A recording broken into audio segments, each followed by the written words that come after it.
Nothing like a refreshing shower. I almost feel awake. I've got some time before Grace and the kids get back. Better get some work done.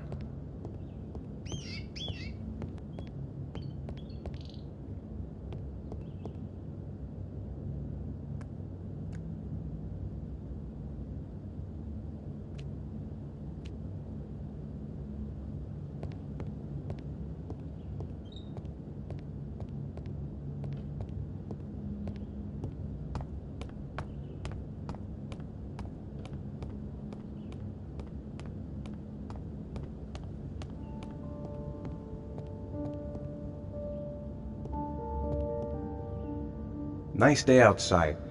Maybe I could squeeze in a little garden time.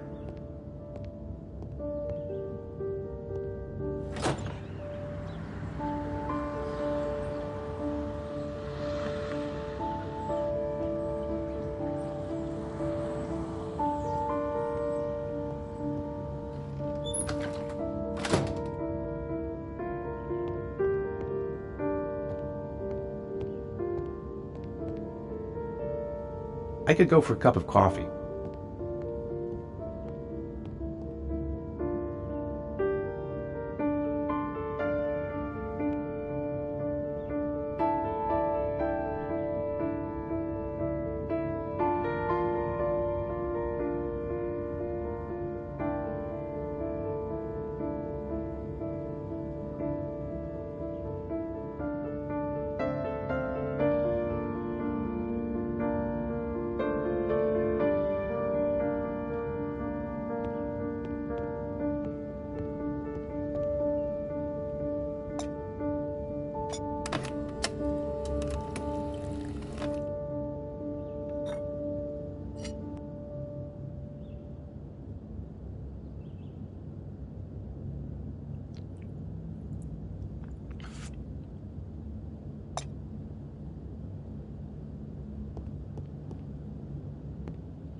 It's almost lunchtime. Grace and the kids will be back any minute. I hope Grace found a present for Jason's birthday. I'm thirsty. Should be some orange juice in the fridge.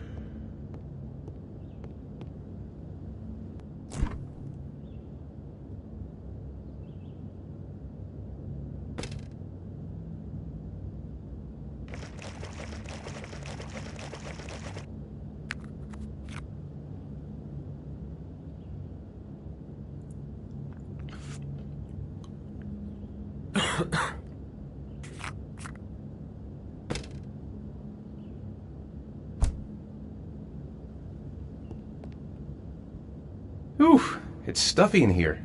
I should get some fresh air in the garden.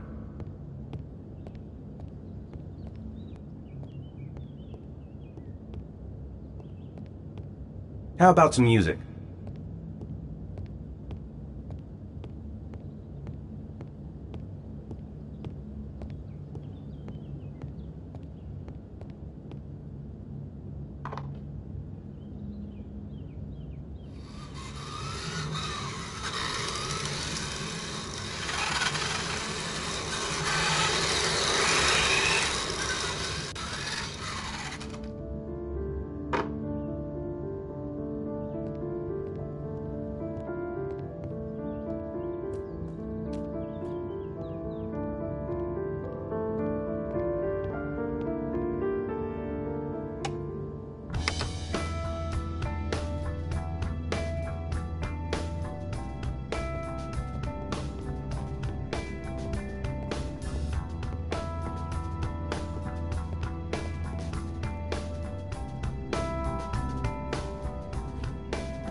Hey, take it easy, you're gonna knock me over.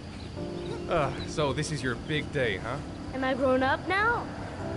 10 years old, that's not exactly grown up, but you're getting there. Now, can I drive your car? And I think you're gonna have to wait a little while for that. Ethan, can you please help me? I'm coming.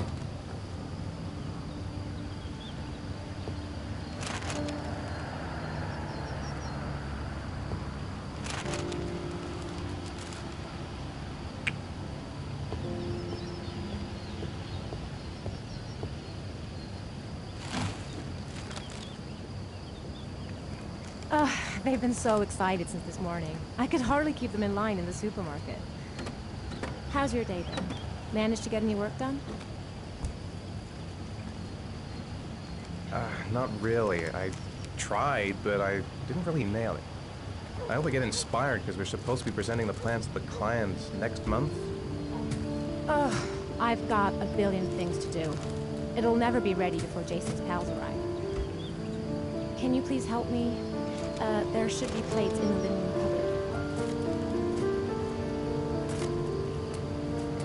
cupboard. No problem, leave it to me.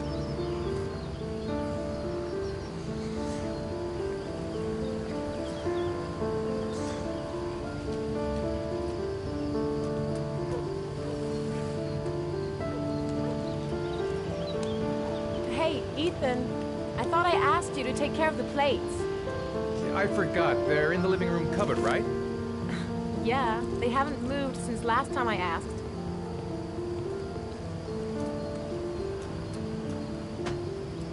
That door is always sticking. Give it a big tug.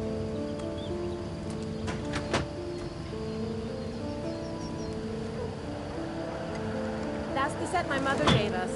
Be careful, okay? Don't worry, I wouldn't want to be responsible for a diplomatic incident with your mother.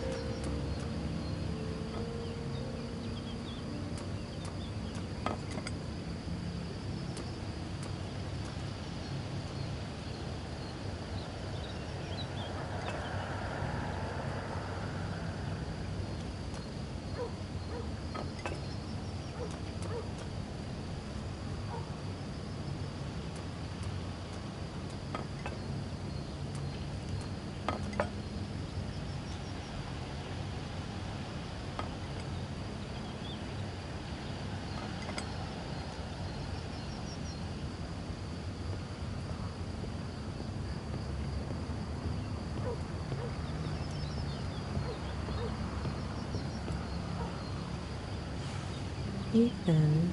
I don't know if I've already told you this today, Mrs. Mars, but I find you very attractive. You're not so bad yourself, Mr. Mars.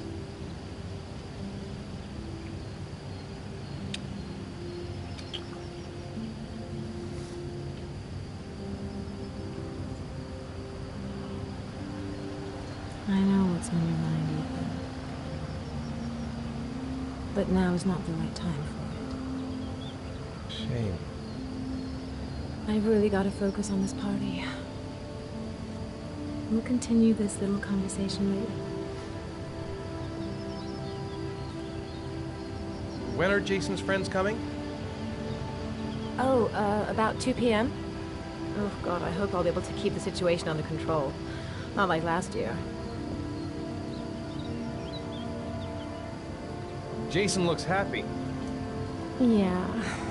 It's hard to believe he's 10 years old today. It seems like only yesterday we were flirting in high school. We're getting old, Ethan.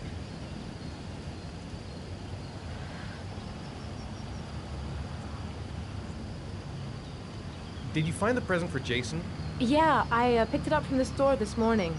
Oh, we were lucky. It was the last one in stock. Can I do anything to help? No thanks. I should be able to manage.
The plans are coming along nicely. Should be finished by Monday.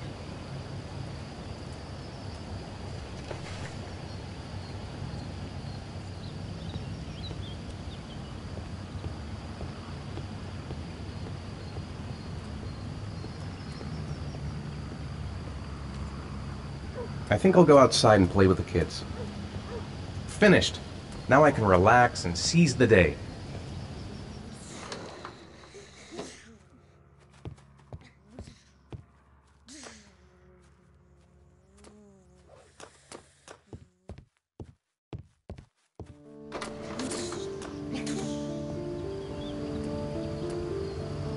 That's it. I'm free as a bird.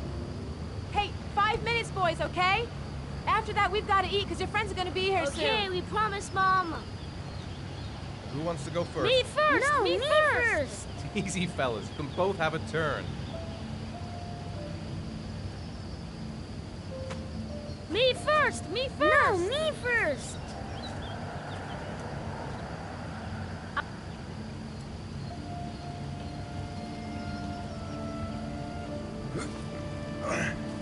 Okay, Sean, get ready. Here we go.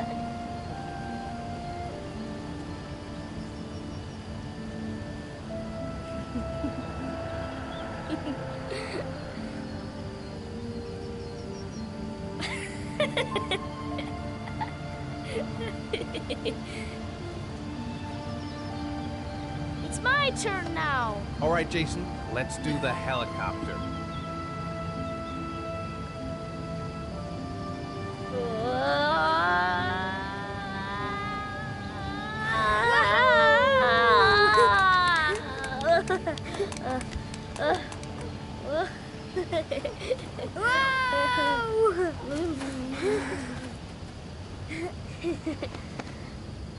Come on, Dad. Show us how strong you are. Big muscles. Be careful, hang on.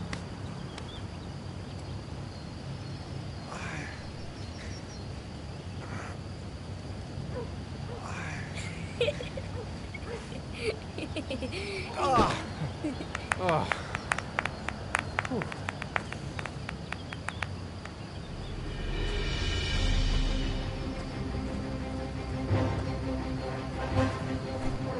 This time you're done for. You're gonna pay for all your crimes, evil one. Ha! Surrender, weakling. Say your prayer.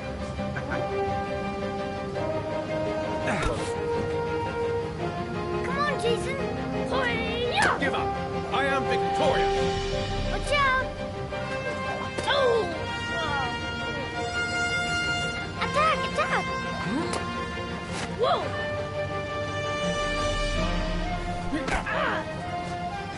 Pay for that. Oh, that's gonna lead to lunch. Yeah, Jason! Ha! Continue. Yeah! Ha! Go, Jason. Yeah. Hoya! No. Whoa! Yo! Yeah! I got you. Yeah. Yeah! Ha! Ha! Food's ready, kids. You coming in? We're coming!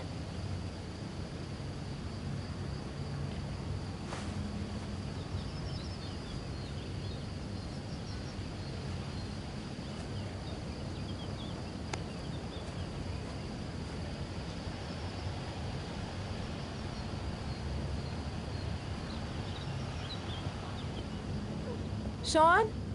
Lunch is ready. I'll go get him.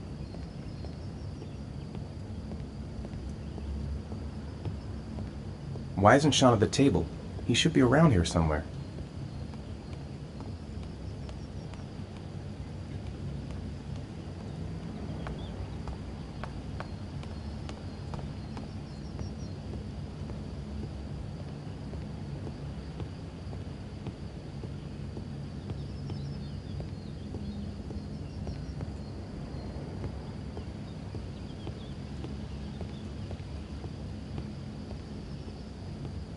Sean?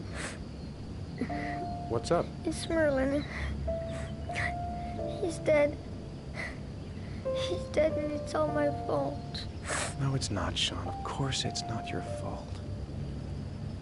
I'd give anything if you could come back to life. You know, Sean, there's some things which just have to happen. Even if you don't want them to. It's not fair, Dad.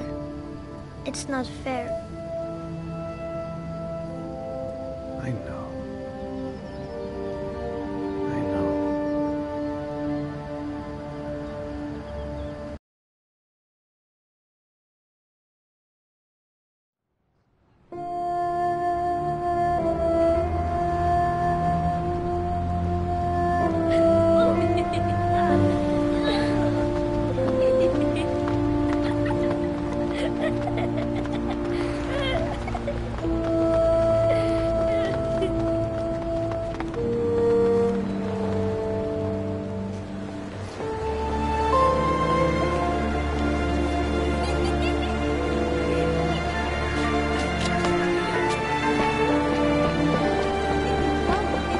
I'd like to have a quick look at some shoes for Sean.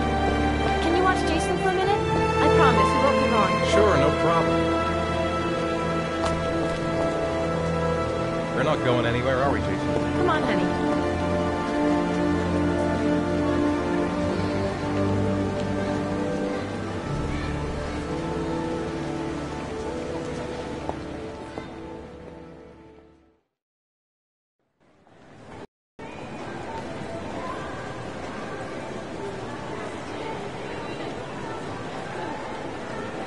He couldn't have gone far. He was here a second ago. Jason! Jason! Jason! Jason! Jason! Jason!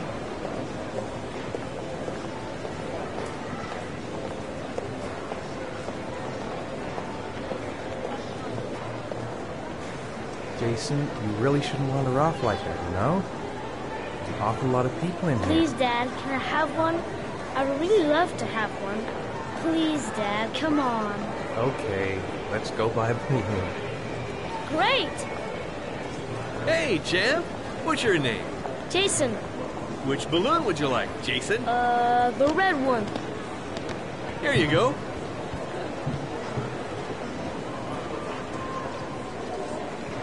That'll be $2, sir. Jason, wait for me. Wait for your dad, son. It's really crowded in here.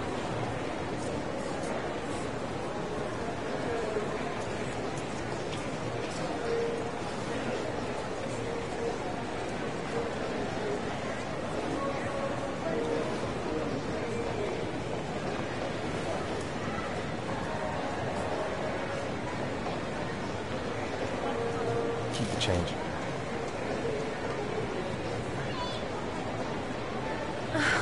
It is impossible to try on a pair of shoes with this crowd. Where's Jason? He was here a second ago. I bought him a balloon. I turned around and he just disappeared. Disappeared? What do you mean disappeared? Stay here.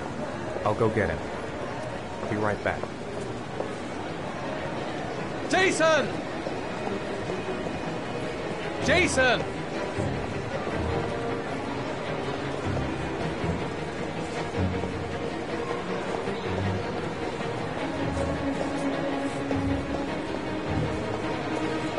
Jason!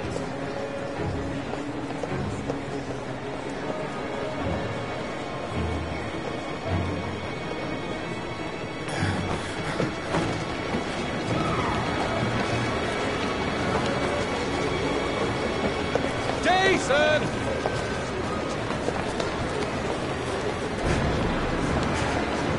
Jason! Watch it! Jason!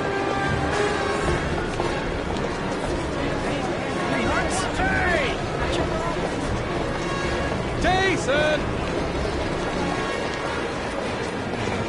Jason!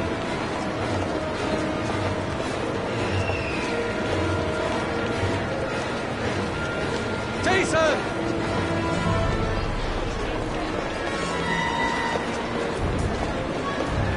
Jason!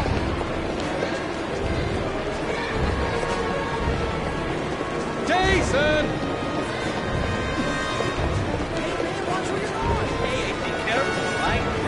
Jason, God, you really had me scared.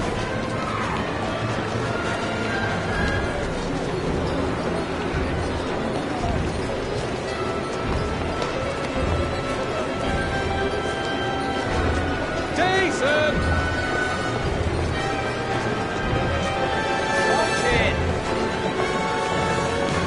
Jason! Jason!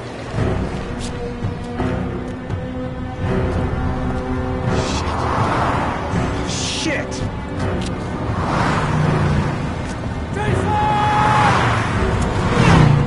Dad!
Hi, Sean. Hi, Dad.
It's still early.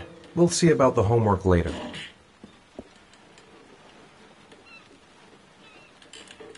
Time for a snack. Maybe Sean is hungry. I wrote a reminder note on the board in the kitchen. Greece has Sean this weekend. Seems like he can't wait to get back to his mother.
When the parents came home from church, all their children were gone.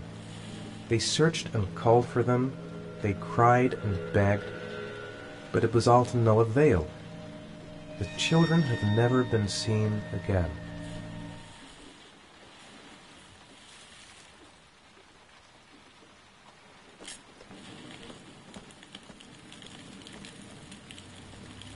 Sean, do you want to do your homework now?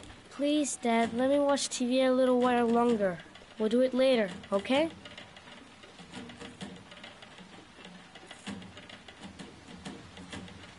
I think we should just get right to it. Then it's done and out of the way. Now, get your bag and get set up in the kitchen. I'll help you.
Dad, I'm finished.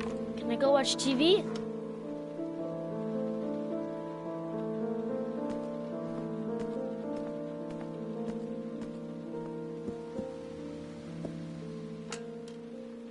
let me have a look.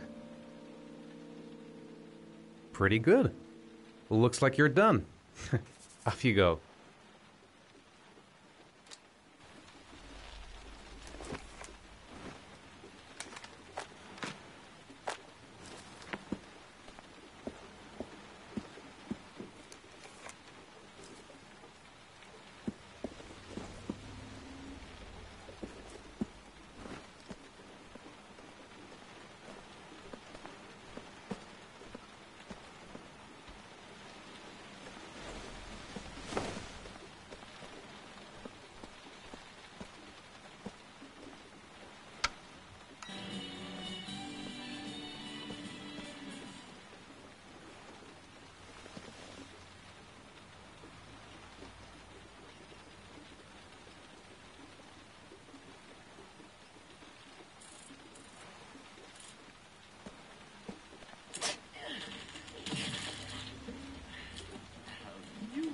Sean's sneezing. I think he's catching a cold.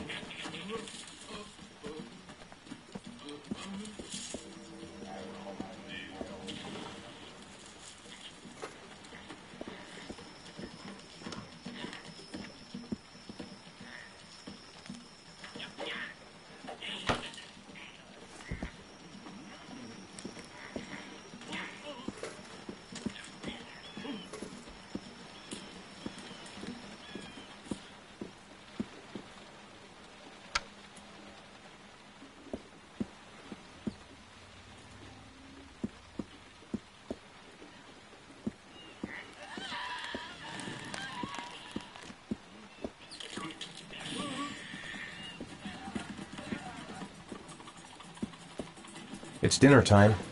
I'd better make something for Sean.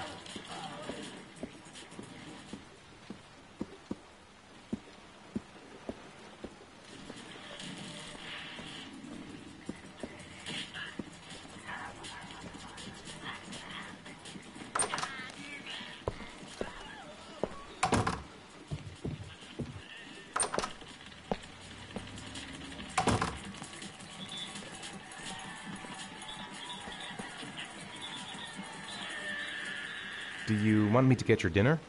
Oh yeah, I'm really hungry. Okay, I'll go see what I can find. I'll call you when it's ready. How are things at school? Is your teacher nice? Everything's fine, Dad. So, do you want to talk a little? Talk about what?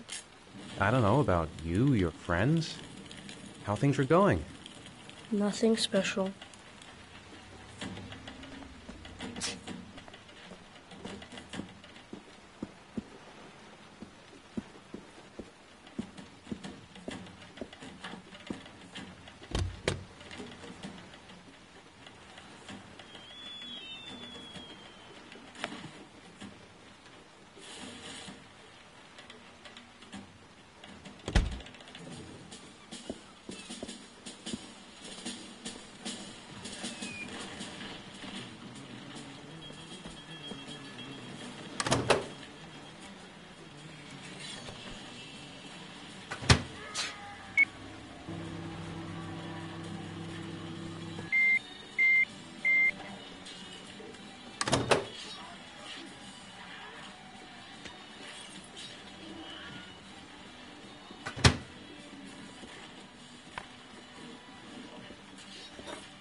You can come now, Sean.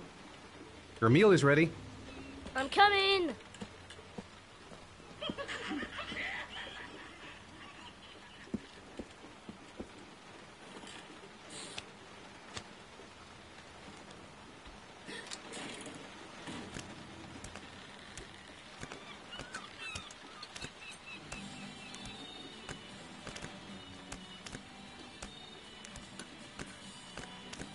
Hey, Dad, I didn't know you could juggle. I haven't tried it in a long time. Do you think you could teach me too? Sure. I'll show you if you like.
What do you say we play together for a while?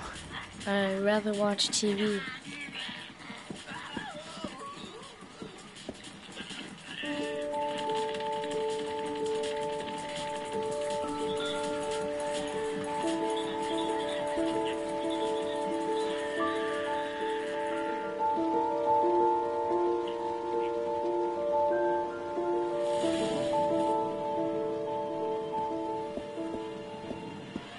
Come on, Sean. It's time for bed. I'm not tired yet. Can I stay up a little longer?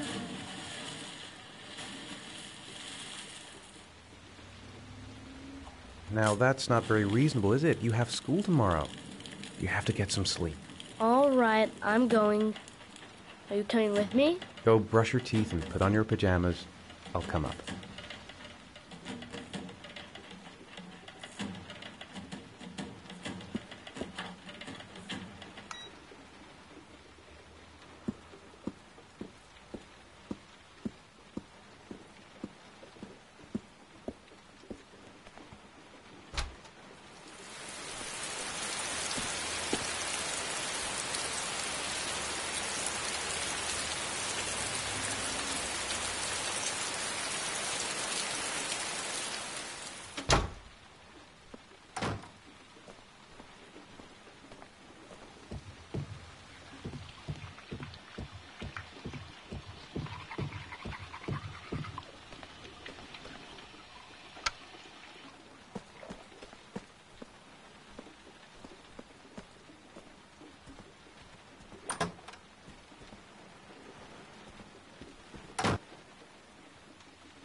Hey, stop messing around or I'll never be able to film you. What do you want me to do? I don't know. Oh, yeah, Jason, tell me what you want to be when you grow up. I don't know. Maybe a fireman or an astronaut. Oh, wait, I know. I'll be a dinosaur hunter. I'll make video games. And here's the most beautiful mother in the whole wide world. Oh, Ethan, stop. Don't film me. You know I don't like it. Hey, Dad, film me. I'll show you how fast I can run. Yeah, me too, Dad. I can run really fast, too.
Good night, Sean. My teddy! I haven't got my teddy, Dad. You must have left it somewhere in the house. Do you have any idea where it could be? No, Dad. Please, I can't sleep without him. All right, I'll have a look around and see if I can find it, okay?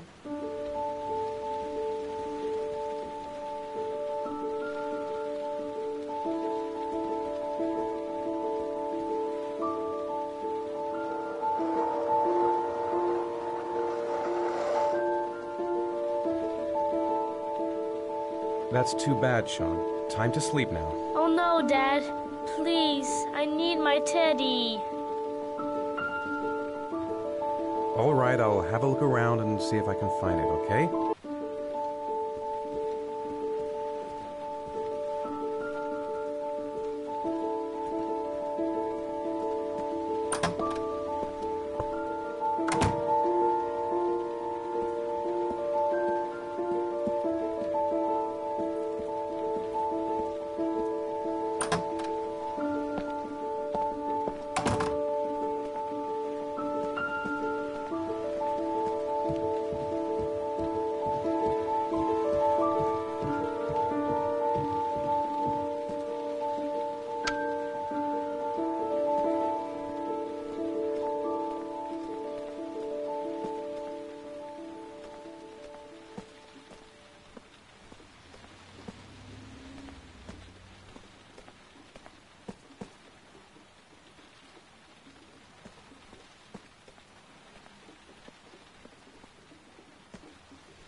Thanks, Dad. Good night, Sean. Night. Dad, Yeah? why do you look so sad? I think I just need some time to get back to the way things were. You know, Dad, what happened to Jason wasn't your fault. Good night, Sean.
Lauren Winter. Ring any bells? Nope, can't say it does.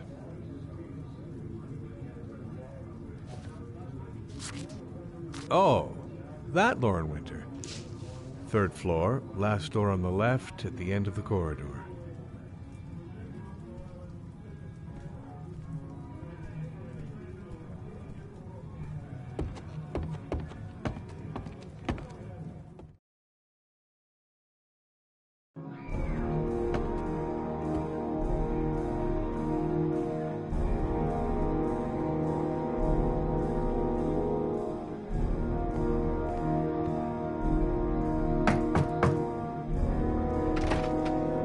Lauren Winter? Sorry, I only see clients by appointment. Wait. It's $50. I don't kiss and I don't do any weird shit. Fine by me.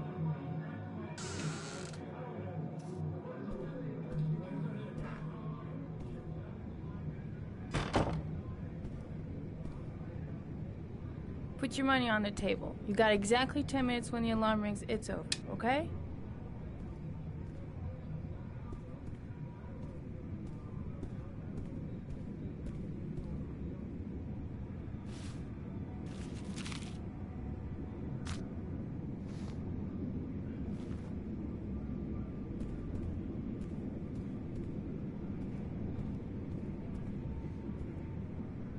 You should take your clothes off. We ain't got all day.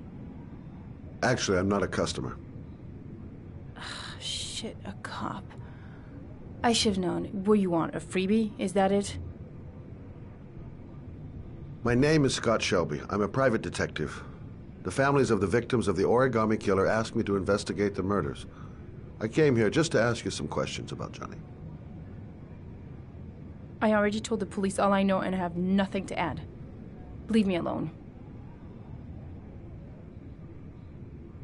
The killer is walking around free as we speak. He'll kill again if he's not arrested. My Johnny's dead, so what difference does it make? There'll be other victims if we don't stop the killer. You have got to help me, Lauren. You may know something that can aid the investigation. Help you? There's nothing you can do! My son's dead, do you hear me? He's dead! If we don't find the killer, there'll be other mothers who find their son's body on a deserted wasteland. But you're right. Why should you care? It's not your problem anymore, right?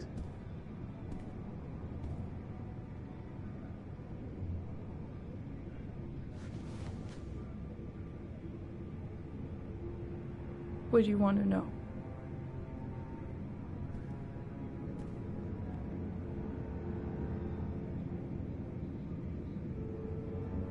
How did your son disappear? He used to go play with the neighborhood kids after school. It was pouring down something awful that day. I'll never forget it. All his friends came home around 5. All except him.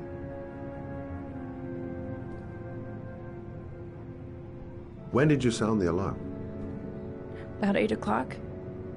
I began to get worried. I went all around the neighborhood. I went to the wasteland where they like to play. I went to see his friends. I called the cops about 10 o'clock.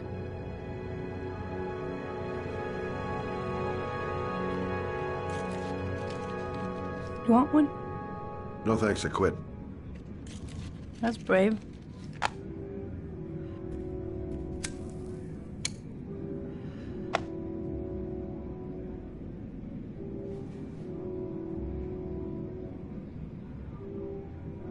Did you suspect anyone after he disappeared?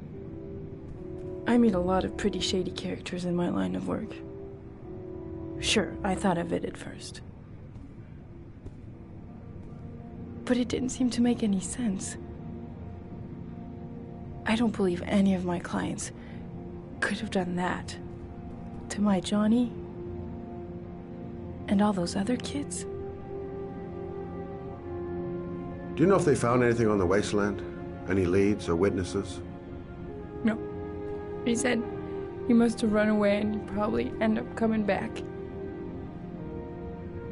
His body was found 5 days later with an origami figure in his hand and an orchid on his chest.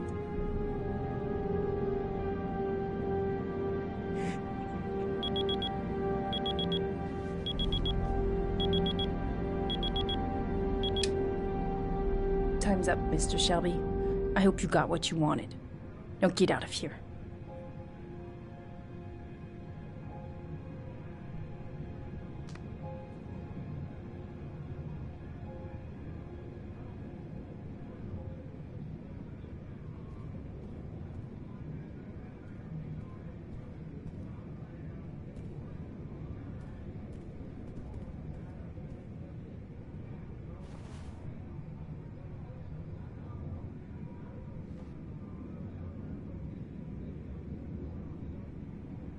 No point in pushing it. She's not going to tell me anymore. I'll leave my card on the kitchen table. You never know.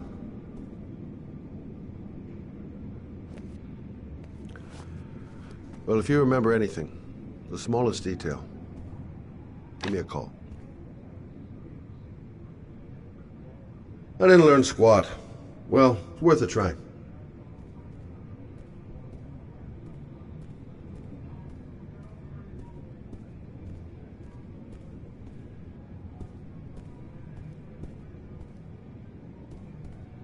I gotta get out of here.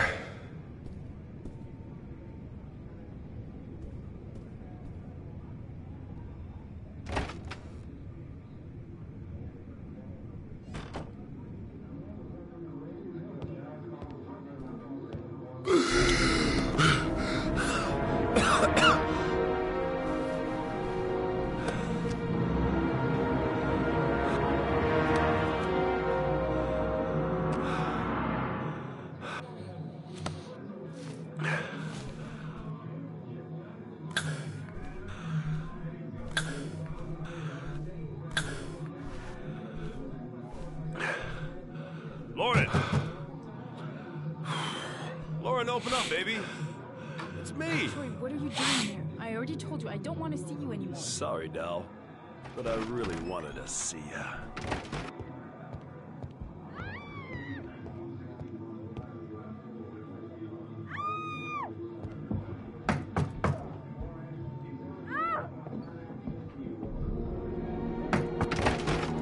What do you want, asshole? Lauren, is everything all right? She's just swell. Now beat it, loser! You again? If you're looking for trouble, you found it. I'm gonna beat the shit out of you. Oh!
I'll see you again, asshole. Are you all right? Better than him, I guess. Who is he? An ex-client who thinks he owns me. He was getting violent, and I told him I didn't want to see him anymore. Well, you should be careful. He'll probably be back. Sorry about the mess. Mr. Shelby, Yeah. thanks.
Goddamn rain.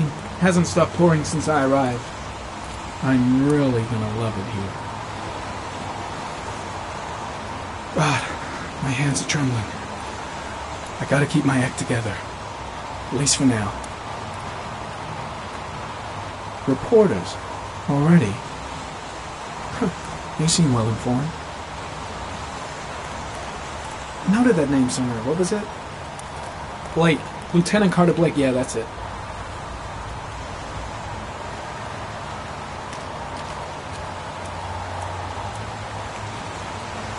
The zone is sectioned off, sir. Please step back. Agent Norman Jaden, FBI. You got a badge or something, Mr. Jaden? Yeah. Yeah, of course.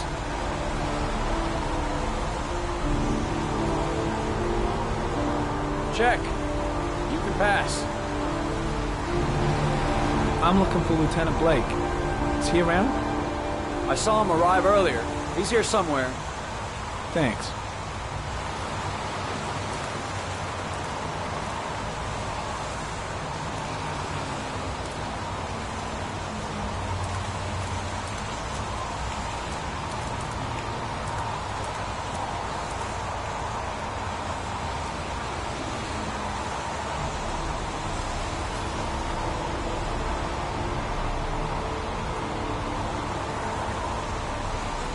Video memo recording, Agent 47023, Norman Jaden, Tuesday, October 4th, 2011. Time is 8:14 a.m.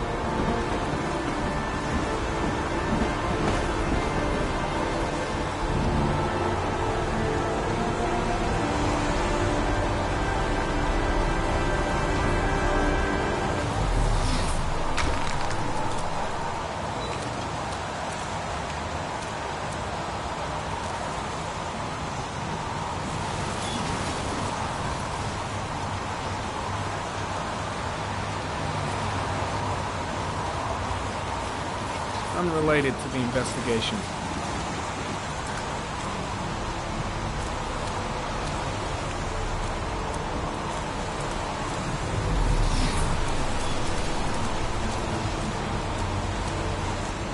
I'm looking for Lieutenant Carter Blake.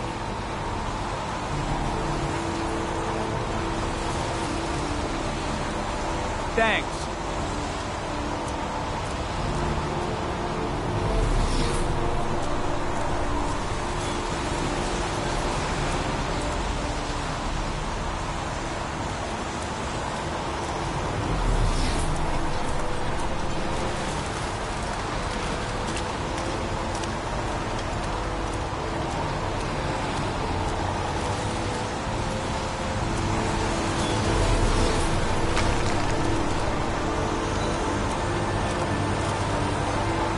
some orchid pollen.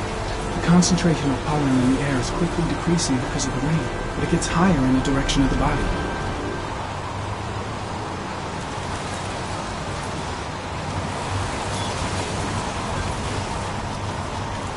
Arid comment. Pollen particles disappear in the tall grass. It's probably the end of the trail.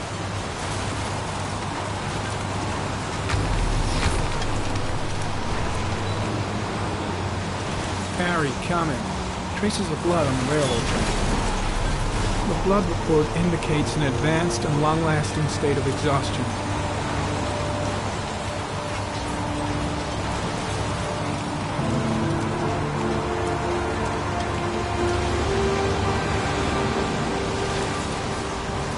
Footprints continue just after the pollen trail. There's a good chance that they're the killers.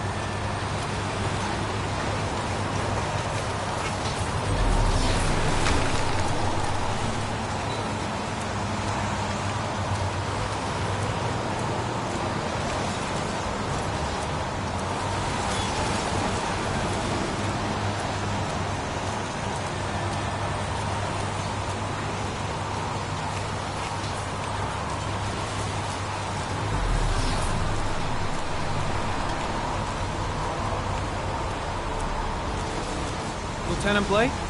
I'm Agent Norman Jayden from the FBI. I went by your office this morning. They told me you'd be here. Now, if you're looking for rain, dead bodies, and highways, you come to the right place. Mike, will you tell that asshole with the bulldozer to stop for 5 minutes? I can't hear myself think here. Right away, Lieutenant. Well, are you coming, Jayden? So, what happened? Some guy taking his dog for a piss found a body about 6 o'clock this morning. We don't know much more right now. Based on what we've seen, looks like the work of the origami killer. Do we know the cause of death? There are no marks on the body. Chances are he was drowned, like the others. Any news on the coroner? He's on his way, Lieutenant. We've been waiting for an hour, for fuck's sake. Any witnesses? None yet. Given the neighborhood, I'd be surprised if anybody saw anything. Has the body been identified? No, not yet. We should know more later today. There are a lot of people on the crime scene. Aren't you afraid your men might destroy some clues? You don't find proof sitting behind a desk. We're not in the habit of trampling things into the ground, even if we're not in the FBI. No, of course not. That's not what I meant. Tony, I don't want to see a single shit-stirring journalist within a mile of here. You got it? Yes, Lieutenant. Has the time of death been established? Based on the rigor mortis, must be less than 6 hours ago. We should know more once the coroner has had a look. Listen, I'm a little busy here. Why don't we discuss all this a little later, back at the office? Oh, no problem. I understand. Do you mind if I have a look around? Be my guest. Hey, Jayden, you come and see me if you find anything, okay? We're on the same team now.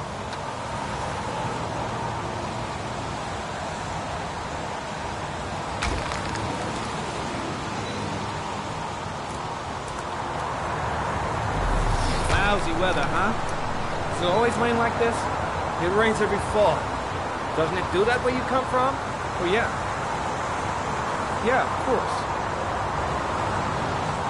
Is that a coffee you're drinking there?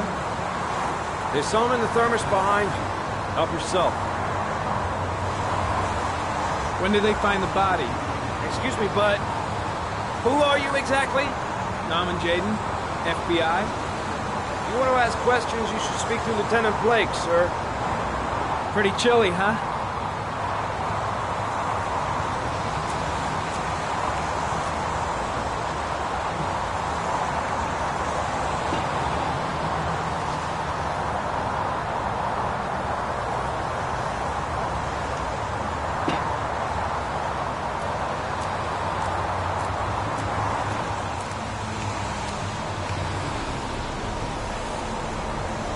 Arid comment. Sample of no interest. Comes from one of the policemen present on the wasteland.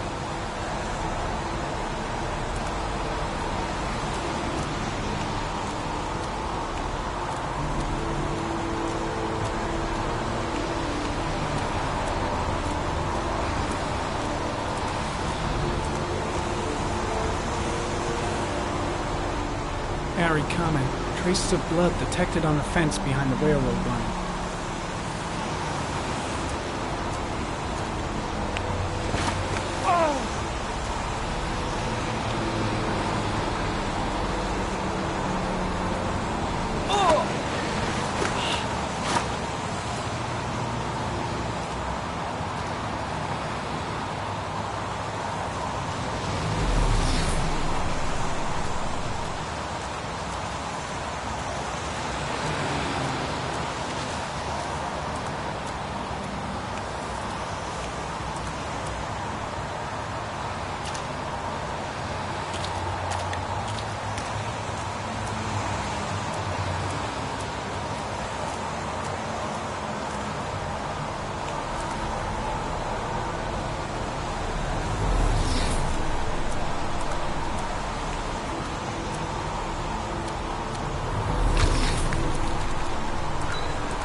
Harry comment, sample of no interest. Comes from one of the policemen present on the wasteland.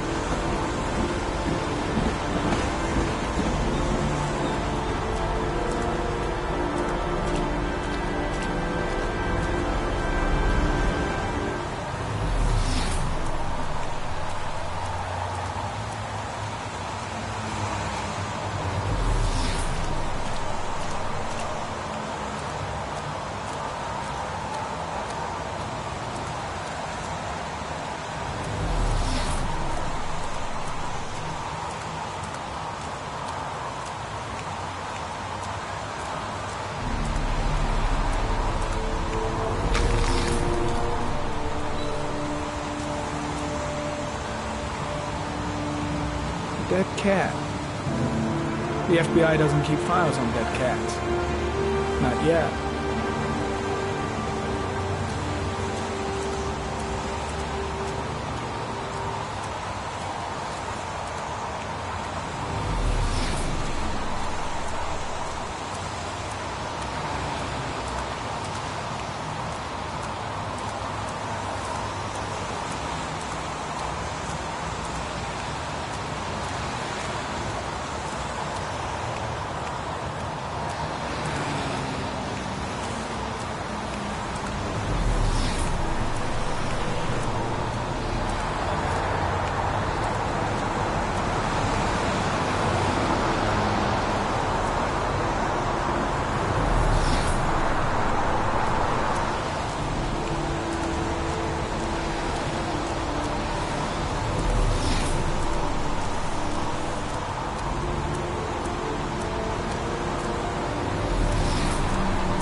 I'm heading back to the office. You staying?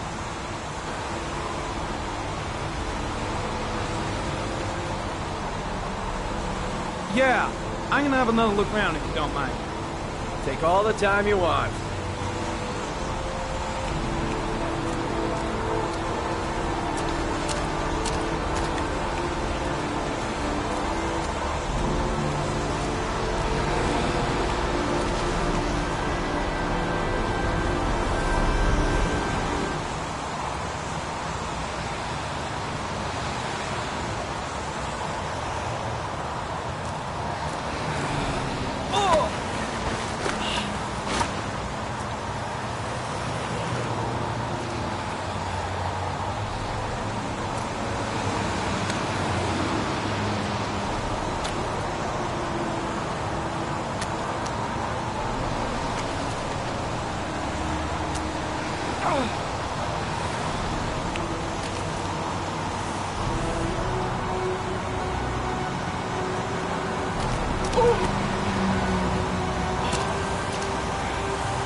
Tracks on the side of the road behind the railroad line. It may be the killer's car.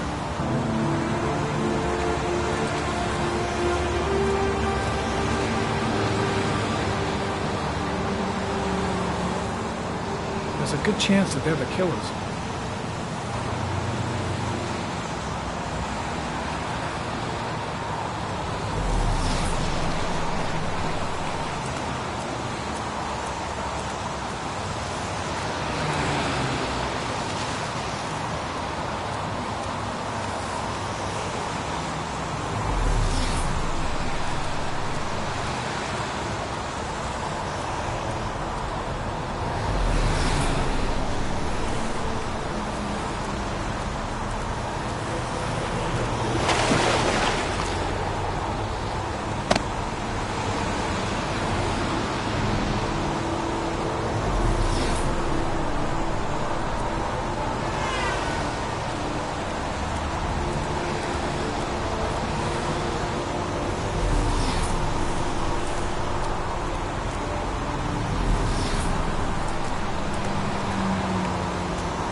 Harry commented, the victim is lying on his back.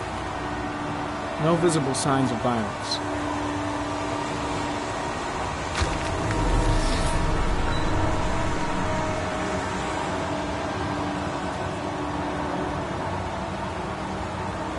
orchid was placed on the victim's chest.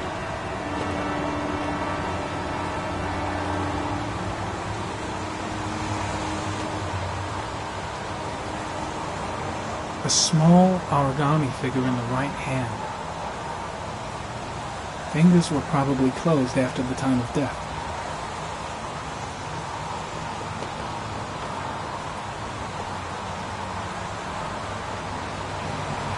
Superficial wound on the right thigh. The blood is identical to that on the fence.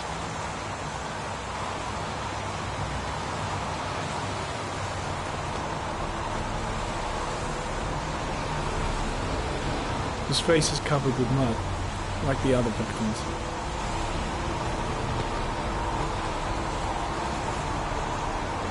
The victim is Jeremy Bowles, declared missing 5 days ago.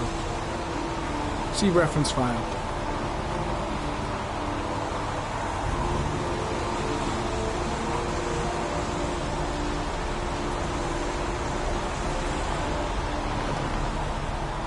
Think I've seen all there is to see.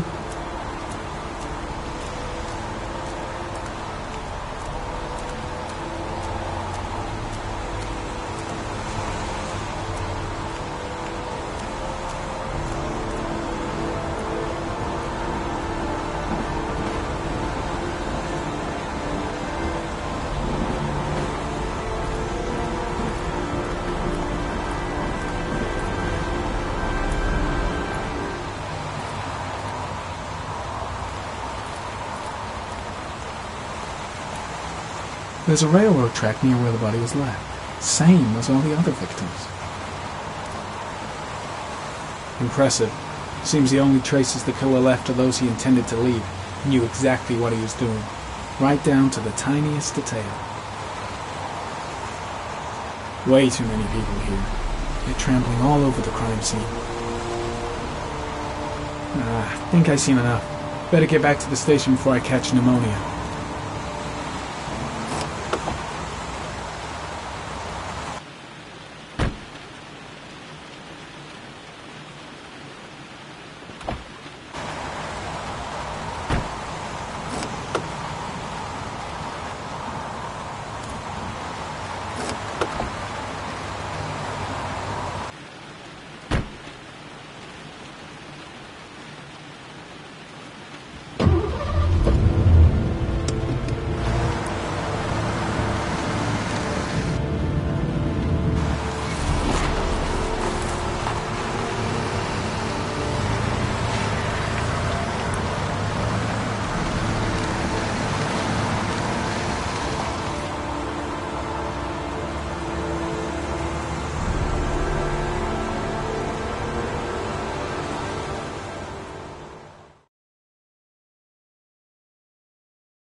A bat.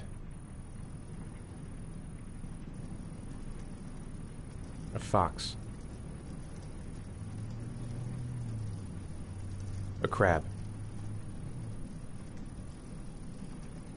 Death. Death.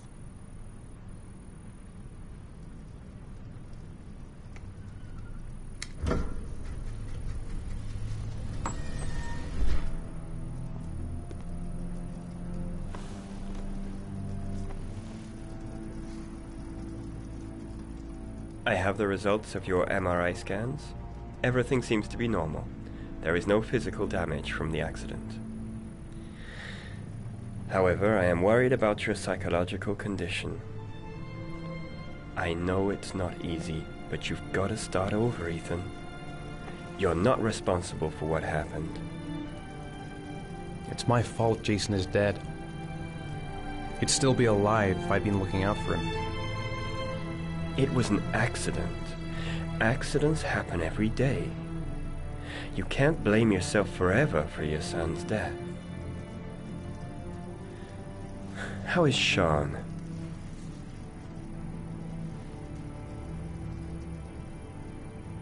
I know he's really unhappy. He just can't understand why I seem unable to love him. And what about you, Ethan? What do you feel?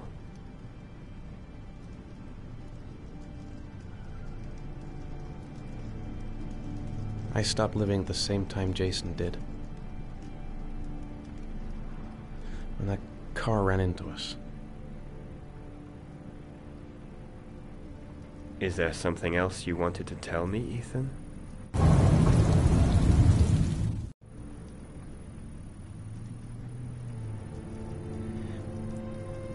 I sometimes have these blackouts. Times when I don't know what I'm doing. I recover consciousness sometime later, but I'm someplace else. And I have no idea how I got there. Do you think this could be related to the accident? You suffered a massive concussion and were in a coma for 6 months. We really don't know what effect a shock like that can have on the brain. That's the end of this session. We'll continue this conversation next week.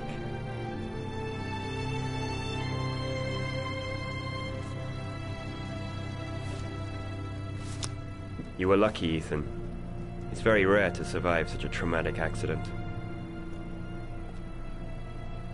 I don't exactly feel lucky, Doctor.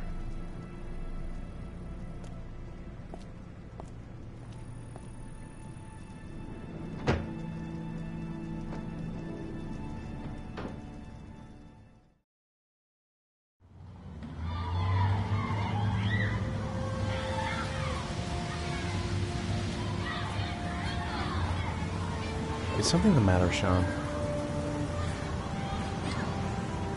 No, I'm all right. How did things go at school today? The teacher yelled at me for being late again. She's gonna send me home the next time it happens. I'm sorry about that, Sean. Next time, we'll really pull it together, okay? Do you want to eat something?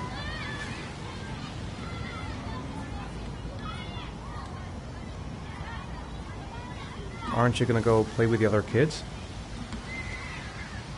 I don't feel like it.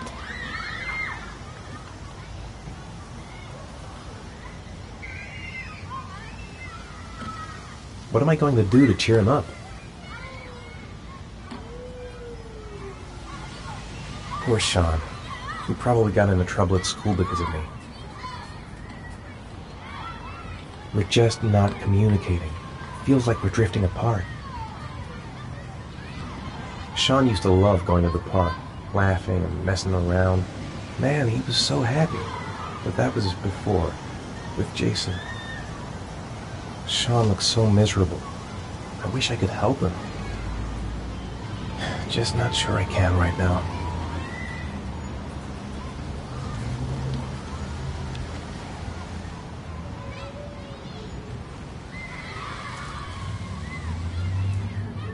A boomerang? You know how to use it? No, not really. I can never make it come back.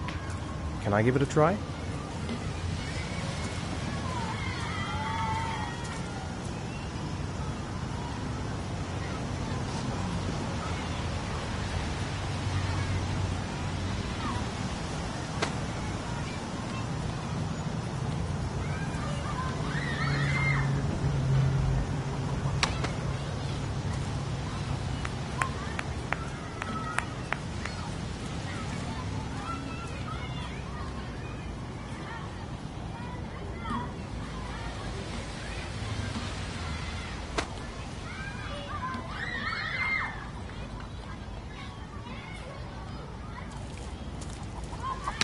Whoa! You did it, Dad!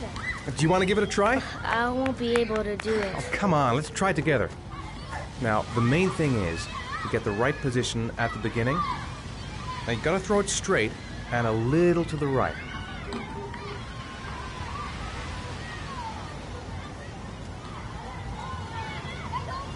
Now, throw it!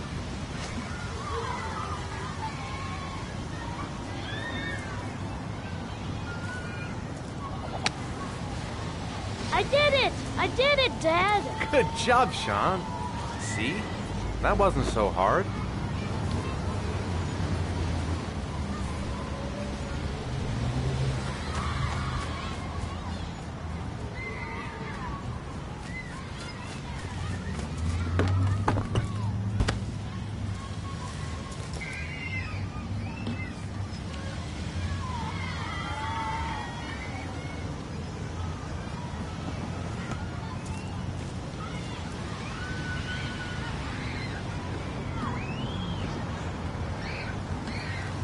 I'll find something else to do with him.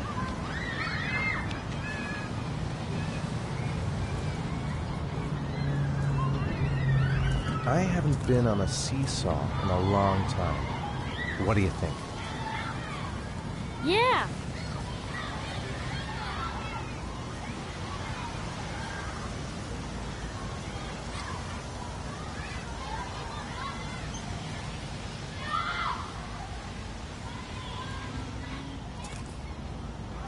Come on, Dad, make me fly!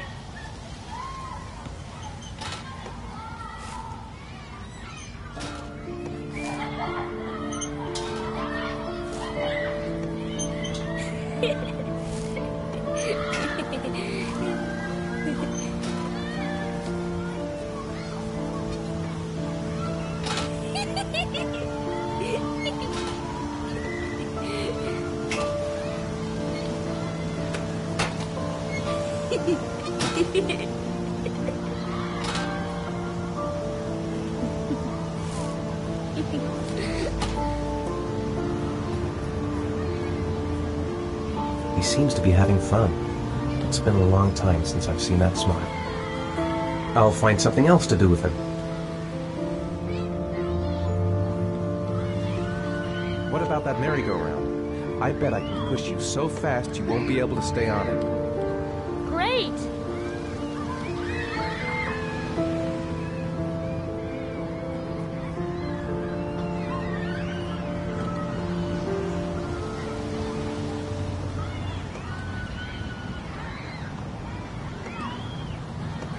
Go on, Dad, as fast as you can.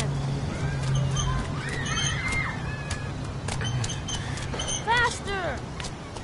Faster! Come on! Faster, faster!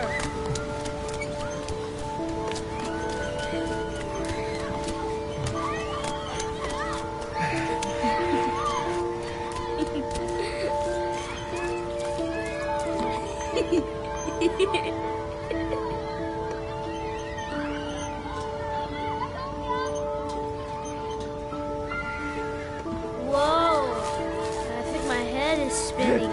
Good training for astronauts, though.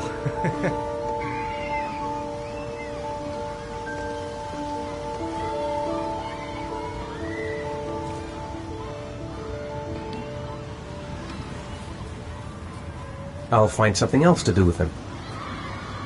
It's getting dark. It might start to rain soon. He seems to be having fun. It's been a long time since I've seen that smile. I'd like a packet of strawberry-flavored Chewies, please.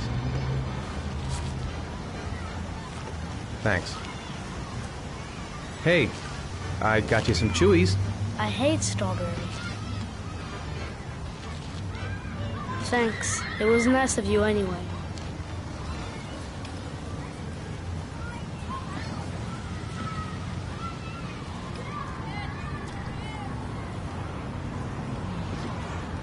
You want to go play on the swing? I'll push you. Okay.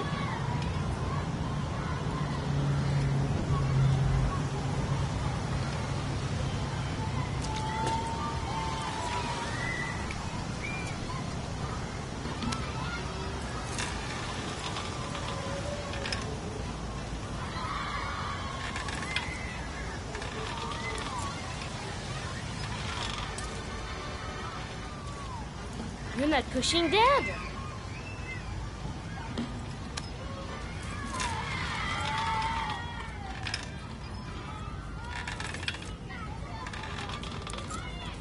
Come on, Dad. Higher.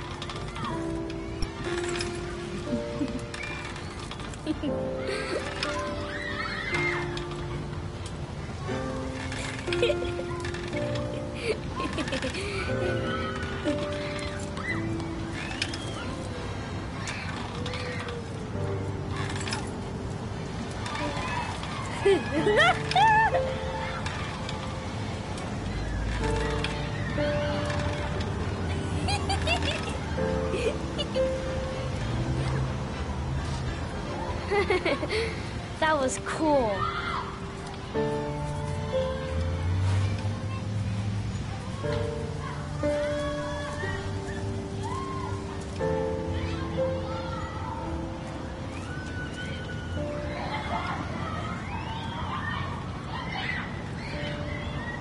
I'll find something else to do with him. He seems to be having fun. It's been a long time since I've seen that smile.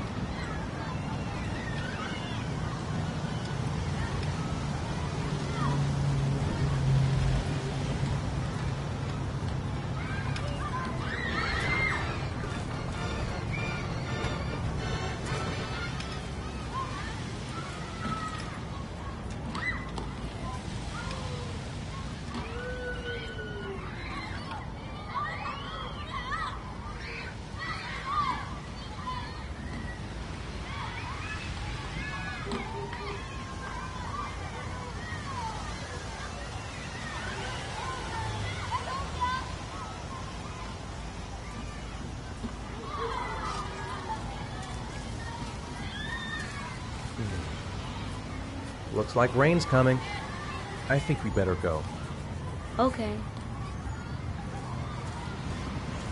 You know, sometimes I remember before. I mean, when Jason was still here. Sometimes I wish everything could just be the way it was before. Me too, Sean. Me too.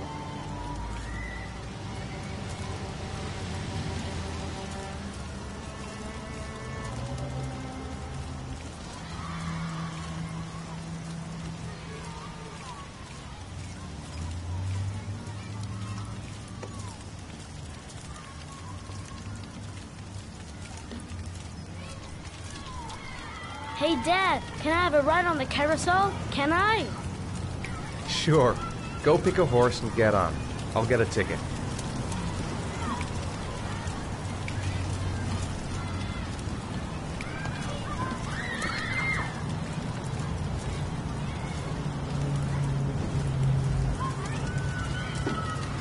One, please. That's $1.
Do you think it's gonna take long?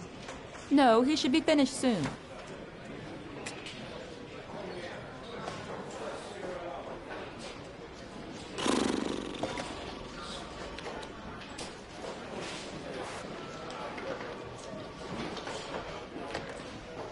I gotta see Captain Perry. Orders are orders. Gee, I hate internal politics bullshit. I could go for a little Larry time right about now. God, I'm bored. I hate having nothing to do. Let's get the formalities out of the way so I can get back to some real work.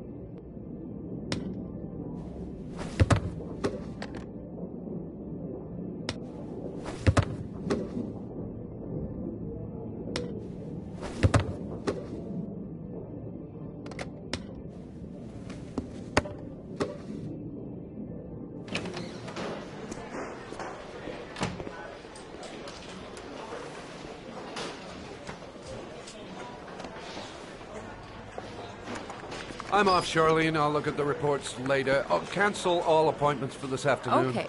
Oh, Captain, Agent Norman Jayden from the FBI is here. Jayden, of course. We've been expecting you. I'm in a bit of a hurry. Do you mind tagging along? We can talk as we walk. Yeah, of course. I wanted to introduce myself before getting started, but perhaps there's a better time. No, it's fine. I just have to get to the press conference. We have them every day now. Believe me, it's not always easy finding something to tell them. Fortunately, today we have some news. Have you met Lieutenant Blake yet? Yeah, we met this morning. He has his own methods, but he's a good cop. I'm sure you'll get on well together. Do you know how to tie a knot in a necktie? I guess. To be frank with you, I could have done without the FBI on this one, but the press are all over us. This origami killer case crept up on us, and it's fast becoming a national concern. There are hundreds of killers in this country, but what do you know? This guy is exotic. He leaves flowers and origami figures. Work that one out. Then the press get onto it, and we suddenly become the center of the universe. I'm here to arrest a serial killer. With all due respect, sir, the rest of it, it's none of my business. Oh, of course not. All I'm asking is that you make progress, and fast. The press want a perpetrator, and we're gonna have to serve him up on a silver platter. Not bad. Oh, go see Charlene. She'll show you to your office. Check in on the press conference if you're interested. It'll give you an idea of the political climate around here. Thank you, sir. Welcome to the club, Jayden.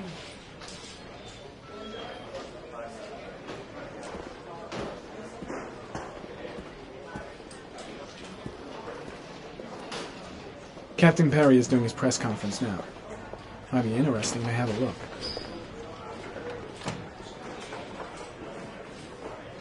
I'm dying of thirst. Where's the water cooler when you need one? I saw Blake when I arrived. Maybe I should go talk to him. Strange character, Captain Perry. Seems to be more interested in meeting the press than investigating the crime. I should get Perry's assistant to show me my office. I can't wait to get to work. I'll have a look around the station. Stretch my legs for a bit.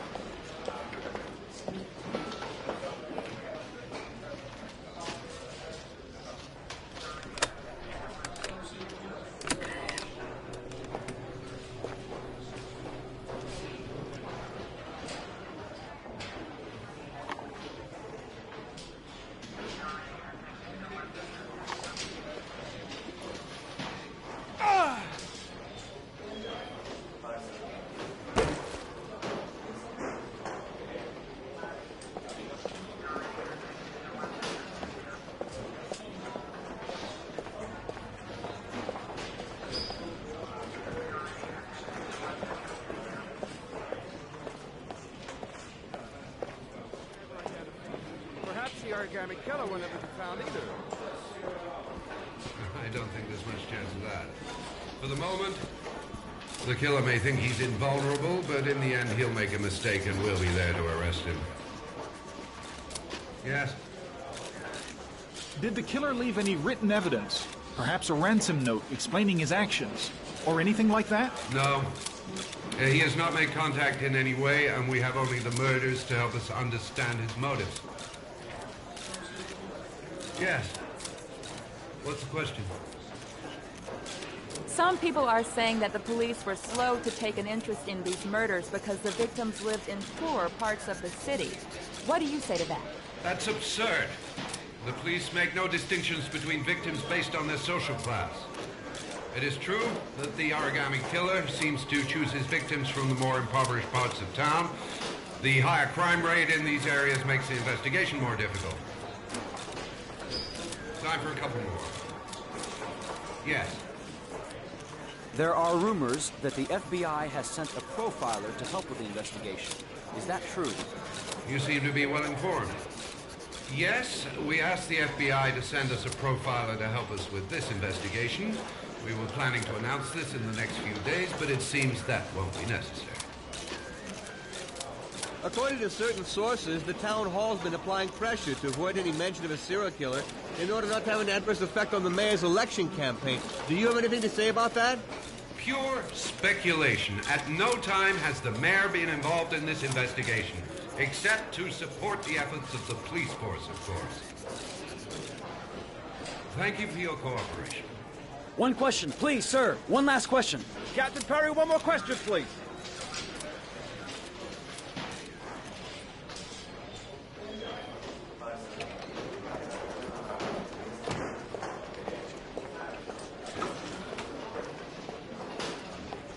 This investigation is starting to give me the creeps. Get a hold of yourself, man. Case is front page news in all the papers. It's not going to be easy investigating a crime under the glare of all this publicity.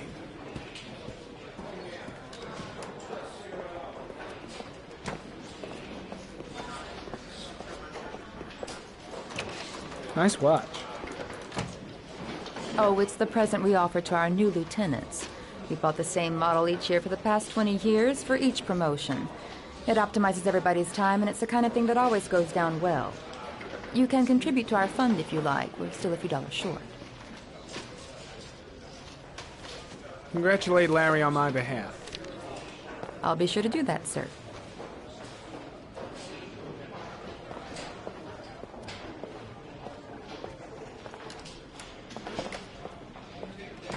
Captain Perry said you could show me to my office? Yes, of course. Follow me.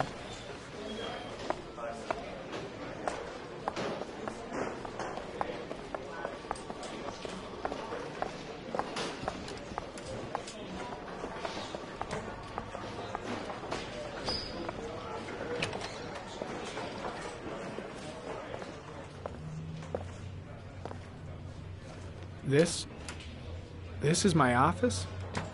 That's where I was told to take you. If you need anything, you know where to find me.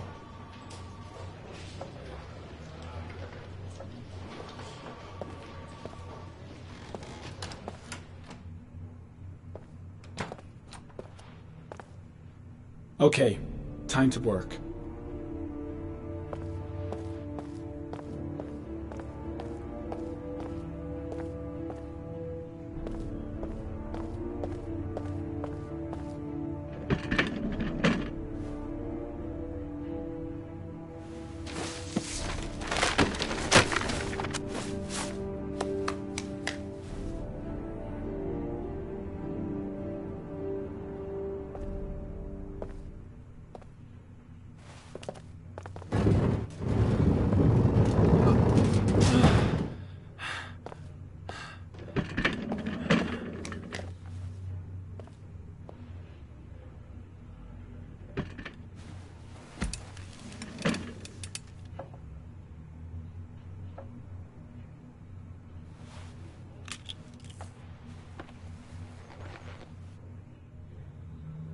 Step 1.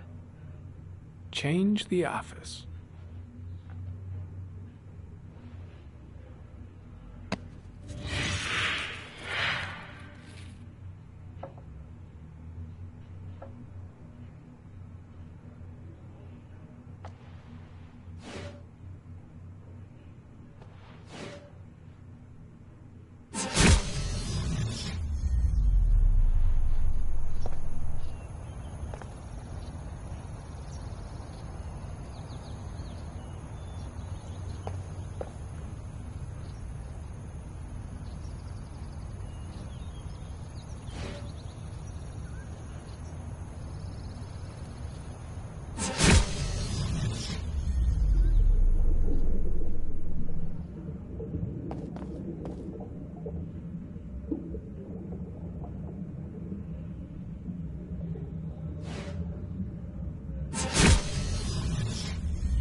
killer's car is probably a Chevrolet Malibu 83.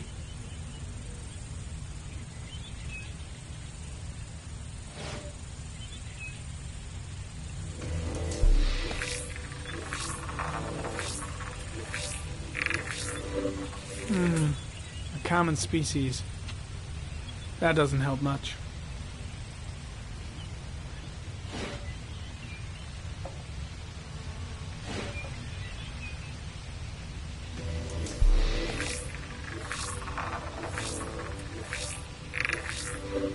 No prints or specific clues. Nothing much to go on.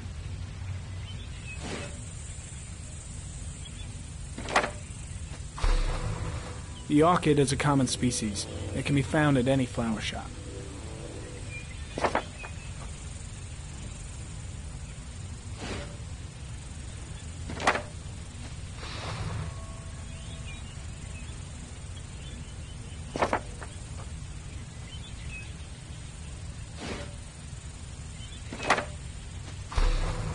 Just one origami store in town.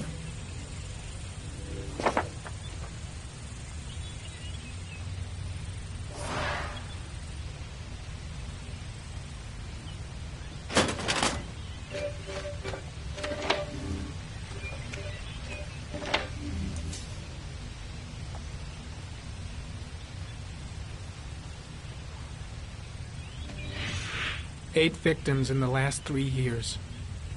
All boys, aged between 9 and 13.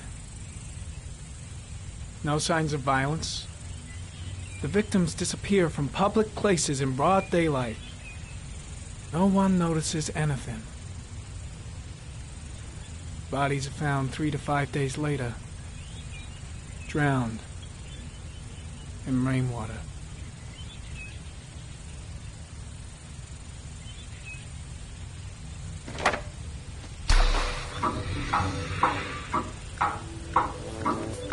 The killer has a large comfort zone.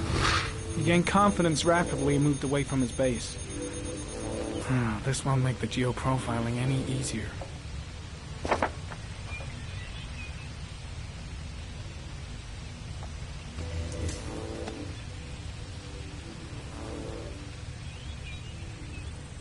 There is always a railroad line adjacent to where the bodies are found. And all the victims disappeared in the fall.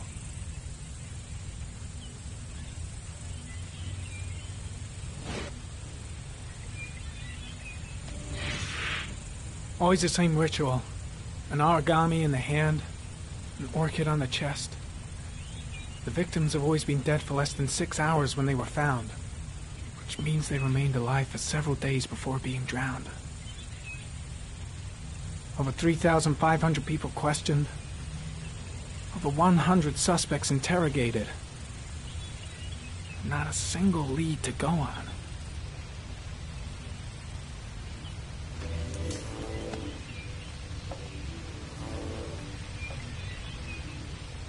The killer is white, aged between 30 and 45. He is intelligent, calm, and determined. An organized type. He has a car. He's probably employed, but his work allows him free time.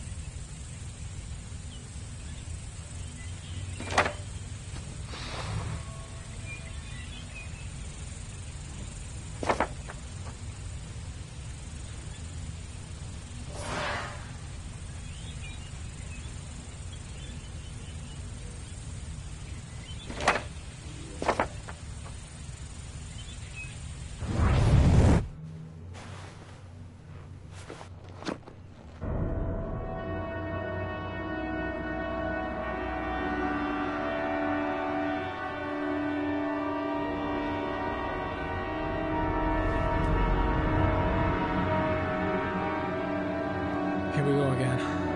I better go wash my face.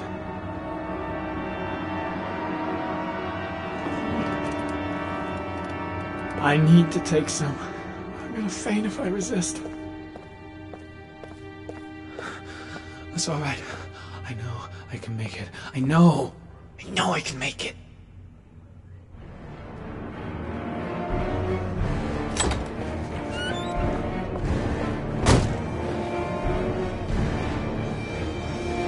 Is everything all right, sir?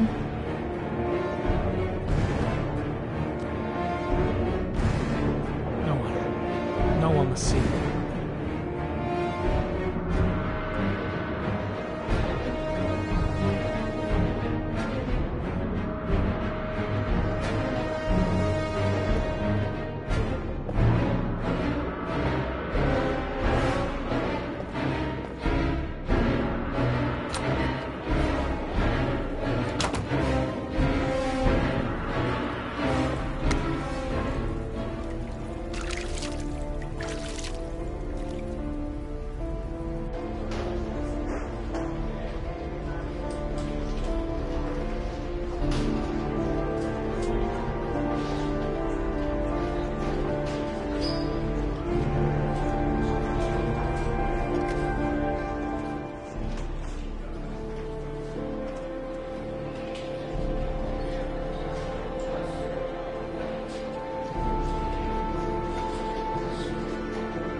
This is Lieutenant Blake, Mr. Mars.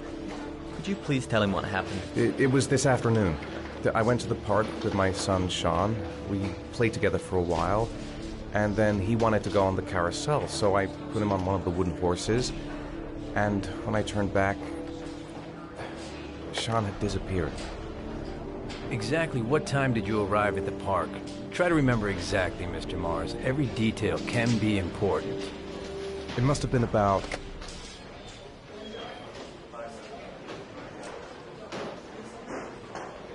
5:15, I think. I'm not really sure. What was your son wearing when he disappeared? He was wearing a coat.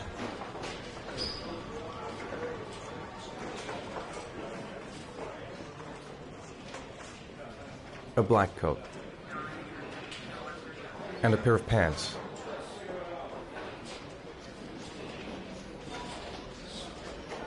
Brown pants. How could Sean have disappeared without you even noticing? Weren't you right by the carousel?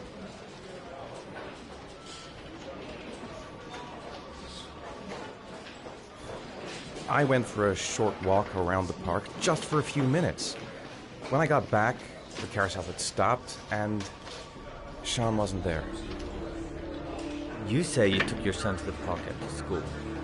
But you didn't report him missing until 8:15. Why did it take you so long to contact the police? I searched the whole neighborhood for him. I thought he couldn't have gone far. Did Sean have any particular difficulties, Mr. Mars? Anything that might have caused him to run away?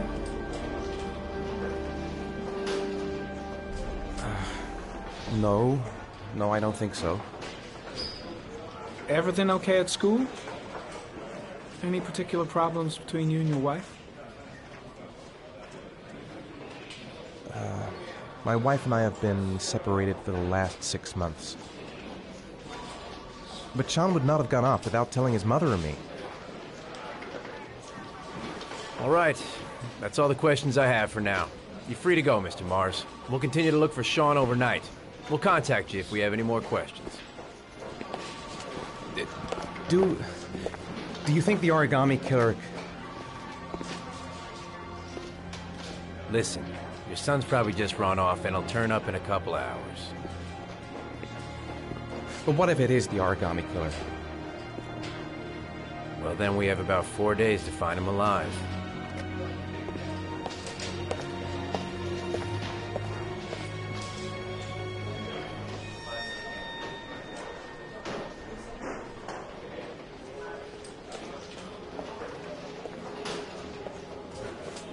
Did they find something?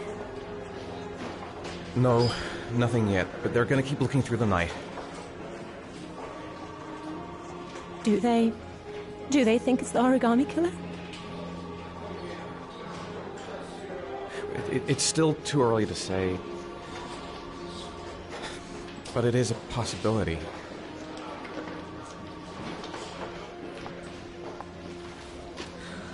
What happened, Ethan? How could you lose Sean like that? You should never have taken your eyes off him. I mean, for God's sake, how hard is it to keep your eye on a child in the park? Why did you leave him, Ethan? Why? Wasn't it enough losing Jason? I'm sorry. It's not what I meant to say.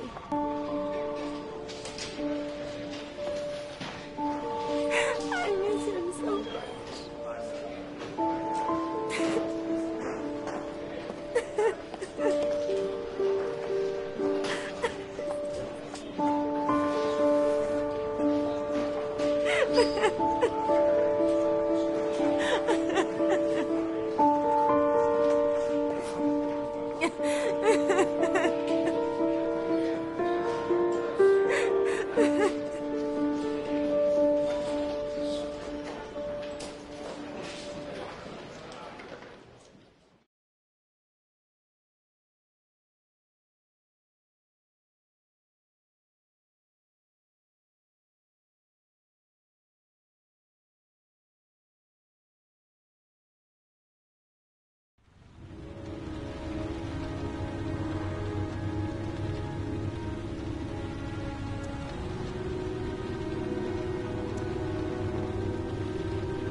Good evening. Good evening to you, sir.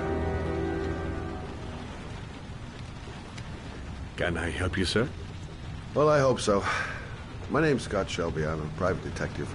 I'm investigating the case of the origami killer. I'd like to ask you a few questions. My son is dead, Mr. Shelby. I have nothing more to say. I also lost someone I loved. I know what you're feeling. Then you will understand that I do not wish to talk about it. The killer has kidnapped another victim. A 10-year-old boy. Like your son, Risa. I have 4 days before we find his body on a deserted stretch of wasteland. No one did anything to save my son. Now, you will please to move along, sir. Oh, do you sell inhalers? I'm all out, and at least I won't go away completely empty-handed. In the back of this store, to the right. Thanks.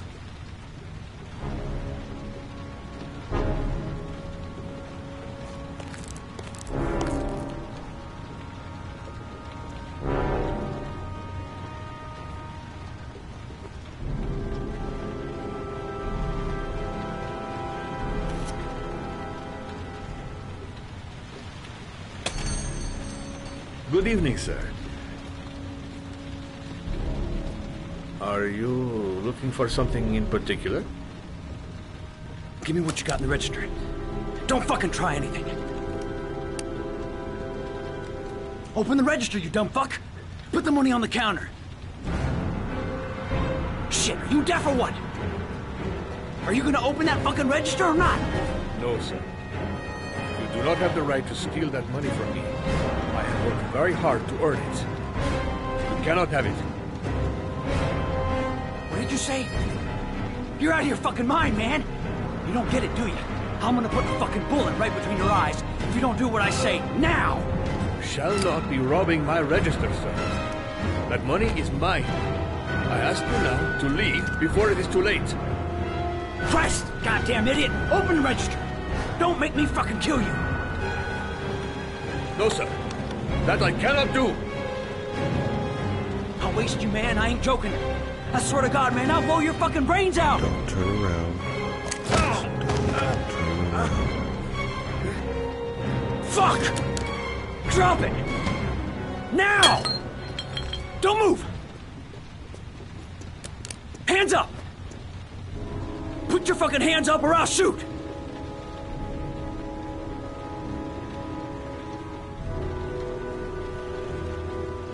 Look, it's not worth it. Put the gun down and just walk away. You giving me advice? I'll give you some fucking advice. Don't panic. Let's just stay calm. Nobody here wants to hurt you. We're all just gonna be cool, and everything will be all right. Yeah. I'm cool, man. everything's gonna be all fucking right. You don't really want to shoot anybody, do you?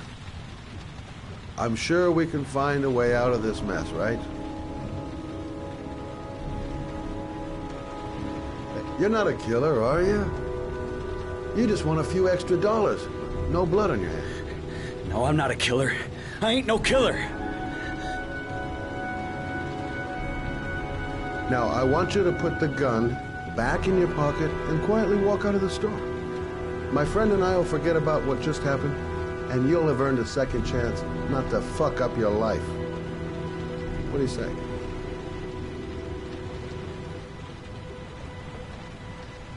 Nice try.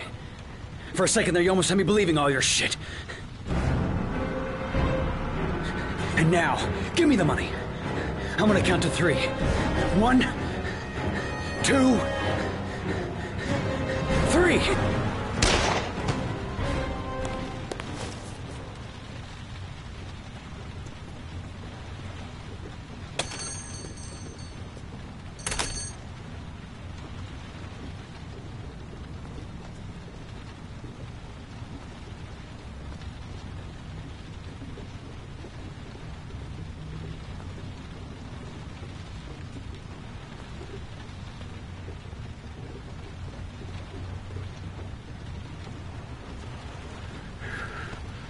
I wish I had lived long enough to look into the eyes of the man who killed my Reza.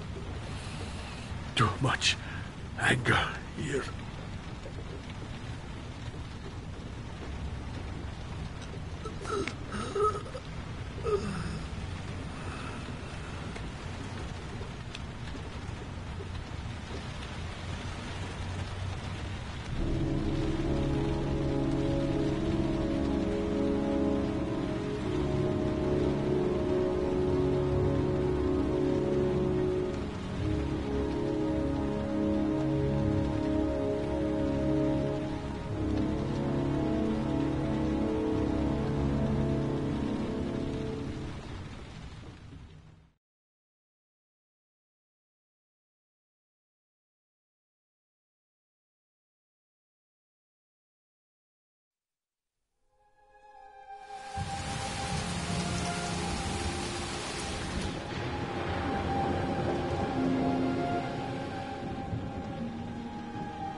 "2:47 a.m. Always the same time. A hot drink is what I need. A hot shower. That'll create the magic of sleep.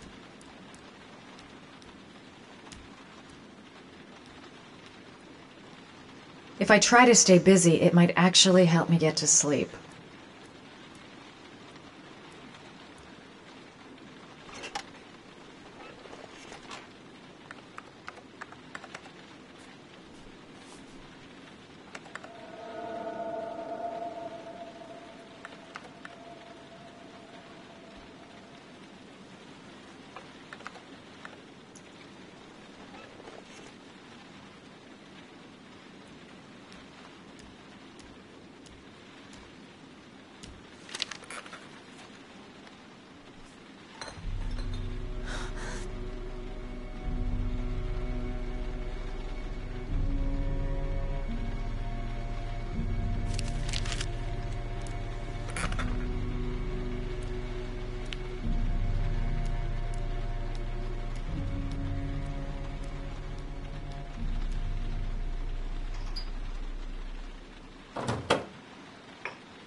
There's someone here. There's someone in the apartment. The phone on the desk. I could call for help. The front door. It's the only way out. If I can reach it, I still have a chance.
When the parents came home from church, all their children were gone.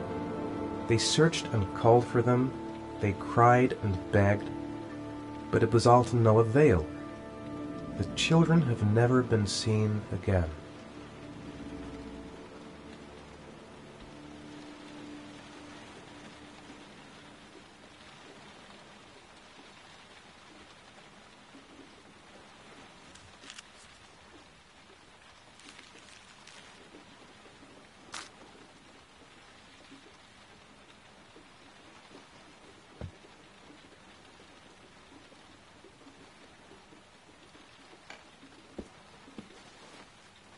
I have to get out of here and find out what this ticket is about.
Gonna have to make it through the crowd.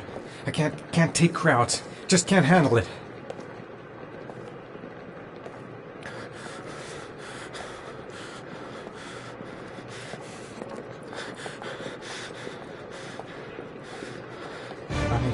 I can't make it. Too many people. Too many people.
Jason!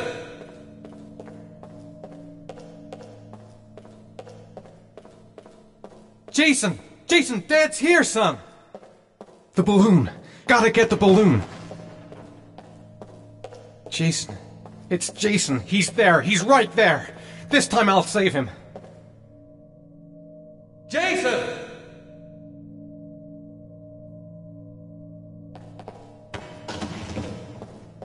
Jason! Dad! Jason!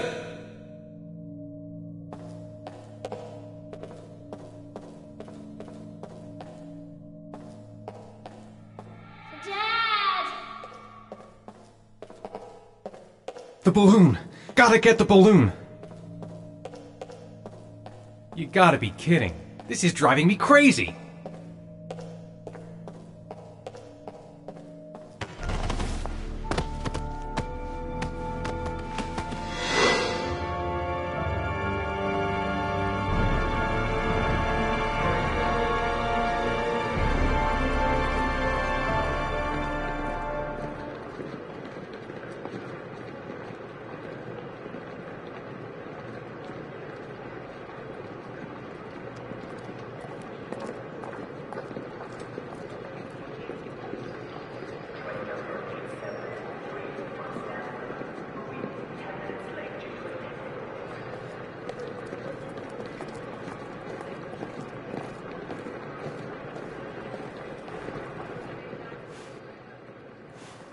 Line 18, box number 3.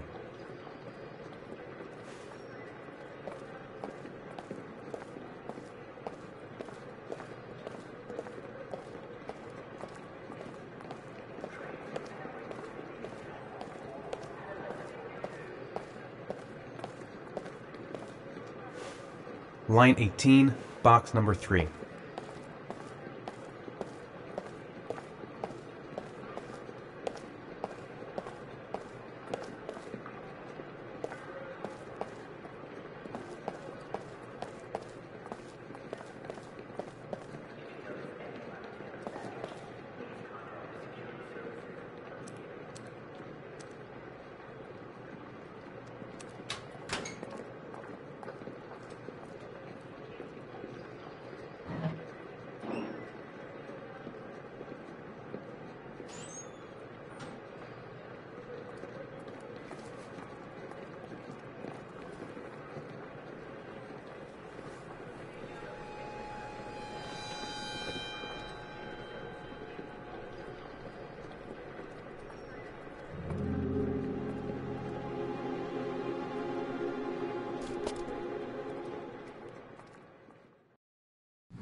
According to our sources, a child disappeared from the Stanton district yesterday evening. He was last seen playing in the park with his father. Full details are unknown, but following the disappearance of Jeremy Bowles, there is suspicion that this again may be the work of the Origami Killer. If confirmed, it will bring the number of victims to 9.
Sean. Where are you? I'm so cold. Dad! Dad!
The killer is white, aged between 30 and 45. He acts on impulse, but plans his crimes in a very meticulous fashion. He doesn't have anything personal against the victims. That's why he covers their faces with mud, to make them anonymous. Why does he kill them if he doesn't have anything against them? For him, they're more of an image, a symbol. That's probably why he gives them an origami figure and an orchid as gifts to apologize for what he's done to them. Very interesting. And where does all that get us? The best way of tracking a predator is to be familiar with his behavior. That may be true in novels, but there's a child's life at stake here. Continue, Jayden. Then I studied the geographical distribution of the murders. Generally, a killer commits his first murder near to where he lives, so he has a safe place to flee to if any complications arise. The more confident he becomes, the further he roams from his base. By analyzing the locations where the victims disappeared, I was able to isolate a zone where the killer might live. And what size is this, zone? For the moment, about 10 square miles. Oh, great. There must be 10,000 people live in that sort of area. You gonna question them one by one? The more clues we get, the more we can reduce the zone. We can then cross-check it with our list of suspects and identify the killer. One detail attracted my attention. The interval between the time when a victim disappears and the time when the body is found ranges from 3 to 5 days. But the rainfall is always at 6 inches, give or take 10%. What on earth does that mean? All the victims were drowned in rainwater. The killer kills only in the fall when there is plenty of rain. It could be that he puts them in some sort of well or tank that is open to the skies and that fills up with rainwater. The more it rains, the less time the victim has to live. So what's next? There are 2 suspects whose psychological profile might fit and can be connected to the comfort zone. I'd like to question them. God damn it. We're wasting our time with this bullshit. The killer's out there somewhere. We gotta get off our asses and find him. The killer is no ordinary murderer. He is intelligent, organized, and methodical. You won't find him by patrolling the streets. Tell me, Agent Jayden, did you get your vast experience on the job, or did you just fucking read about it in some school book?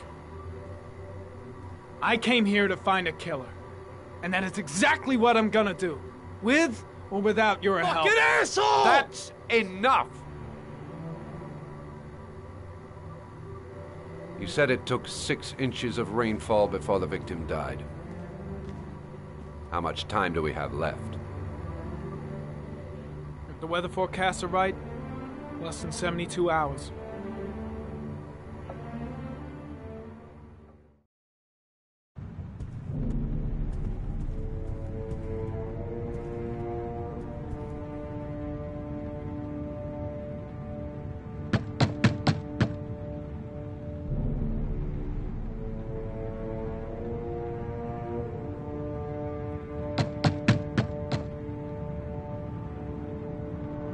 No answer. We waste our time coming here. Maybe we should have a little look inside anyway. There's nobody home.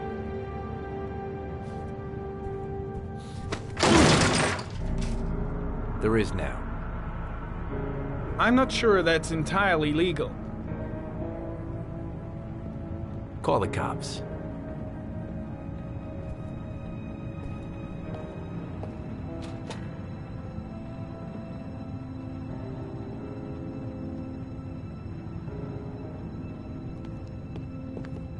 Looks like Nathaniel Williams is a pretty religious guy. He's a God-fearing idiot, waiting for the end of the world. We questioned him a few months back because he was causing a disturbance in the park. He was ranting and raving. Said he heard voices. Had this idea in his sick little head that I was the Antichrist, and I'd come to Earth to persecute him. Real twisted.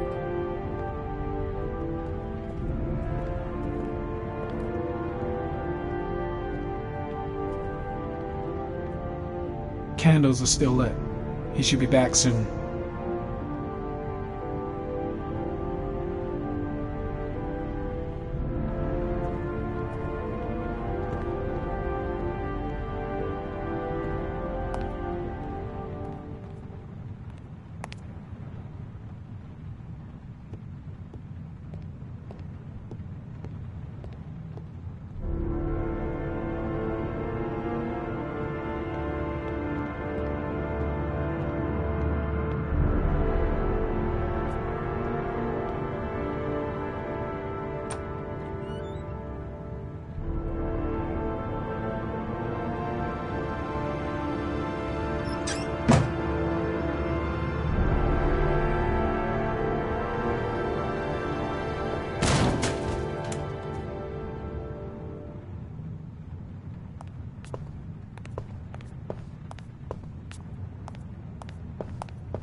Good timing, Nathaniel. Just the man we're looking for.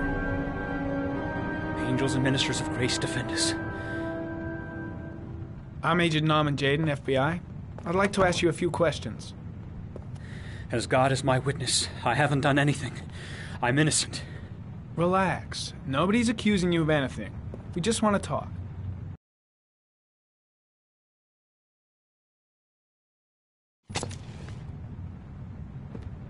Why all the crucifixes?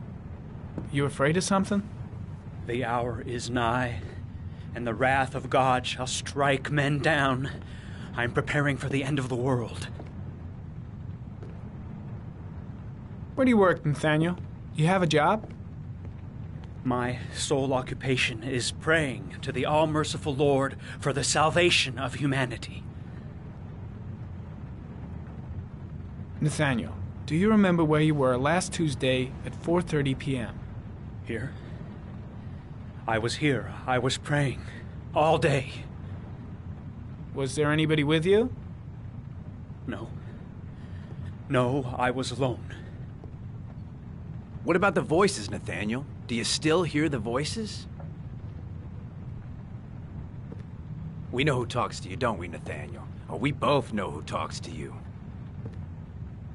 Don't speak that name. What does he say to you, Nathaniel? I can't talk about it. You mustn't talk about it. He orders you to go and find new prey, doesn't he? He needs more and more. No. No! You mustn't mention him. You'll bring him here. He told you to go and find that kid in the park. The voices tormented you all night long. You wanted them to stop, didn't you, Nathaniel? Stop! Stop! That's enough! So you obeyed them to make them stop. You took that Blake, boy with you what and are you you doing? drowned him. Isn't that right? No! Stop! Stop! You killed them, didn't you, Nathaniel? Are you gonna confess, you bastard? You are the Antichrist. Put down the gun, I shall Nathaniel. dispatch you to your father in hell. He is the son of Satan. He was sent to earth to destroy us. For Christ's sake, shoot! You're not gonna kill the Antichrist with a revolver, Nathaniel. He's much too powerful for that. Antichrist, my ass! Get that gun out of my face! Lieutenant Blake is going to leave our planet right now and return to the realm of shadows. Creature of darkness, I do beseech you to return to the realm of shadows and leave our Nathaniel in peace. Demon, you shall regret confronting the emissary of the Lord. You shall know divine power. Keep calm. Everything is going to be fine, Nathaniel. Christ all powerful, defend us in our battle with the forces of evil. Protect us from the cunning and wiles of the demon. May God Almighty manifest the power of His empire, and may divine power cast Satan and all the other spirits that prowl the world in search of souls into the darkest depths of hell.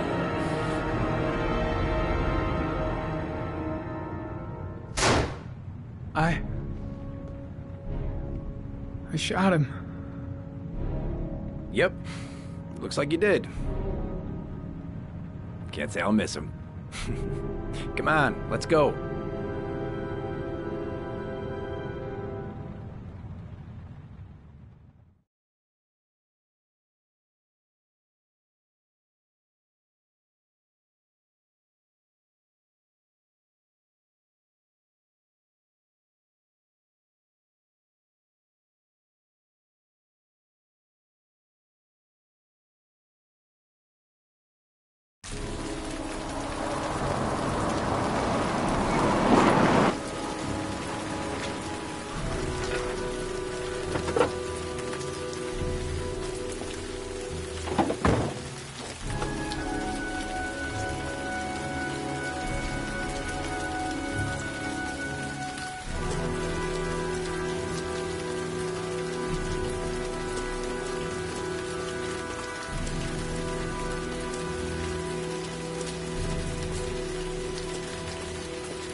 Anybody home?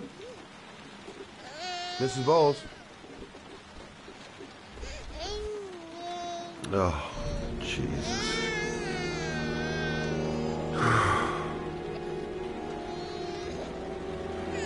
Wait a minute.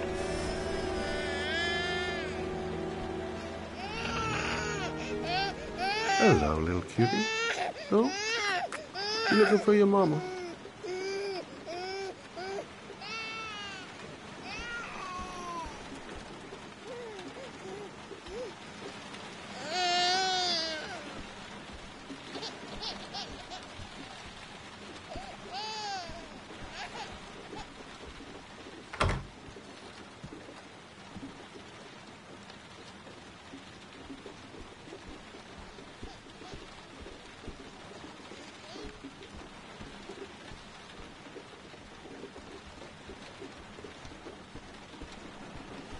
Mrs. Bowles? Mrs. Bowles, are you there?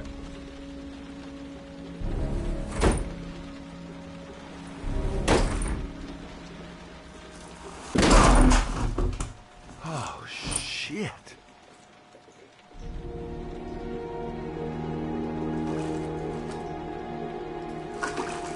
Mrs. Bowles! Mrs. Bowles, can you hear me? Wake up! Wake up!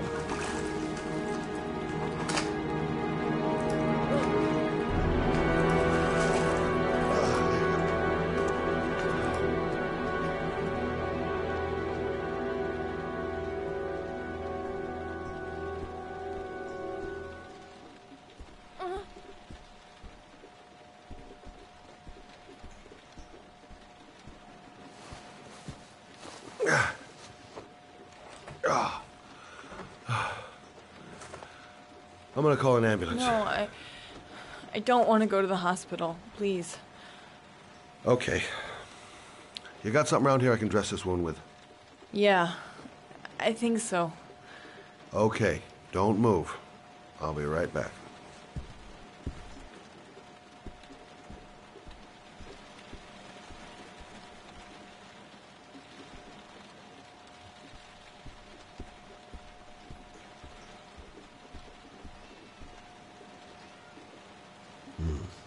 Need some bandages and disinfectant.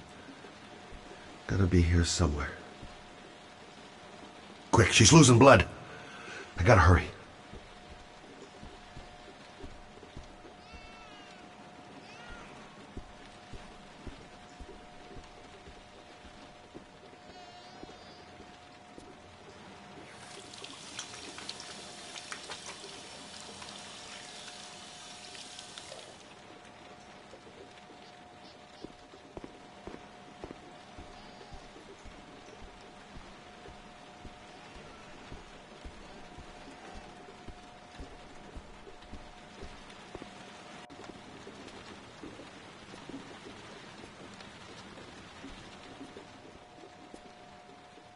Let's see. I need this, and this, and this.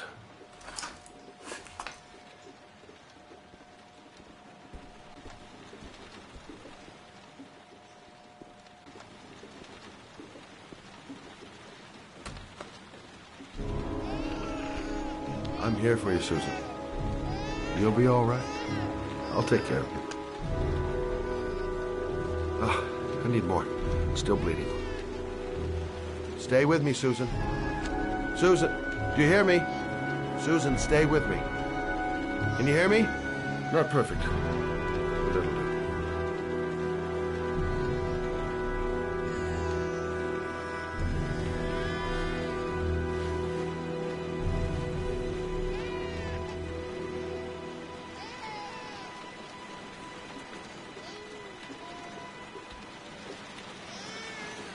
There, I done what I can.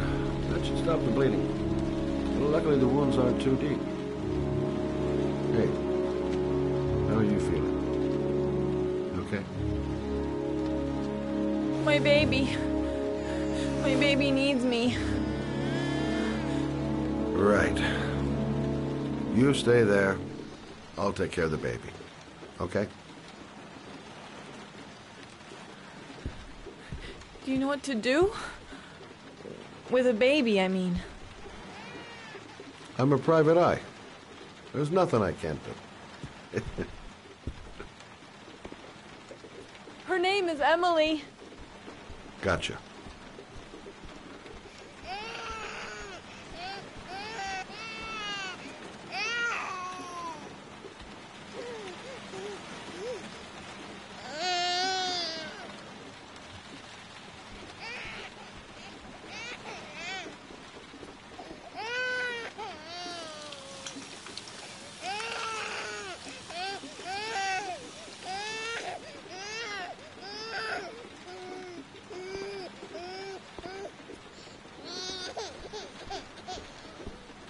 Hi there, Emily. So, what seems to be the problem, huh? Oh! Going by the smell, I got a pretty good idea.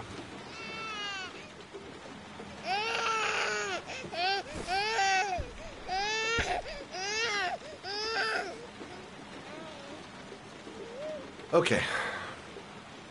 How do you do this again?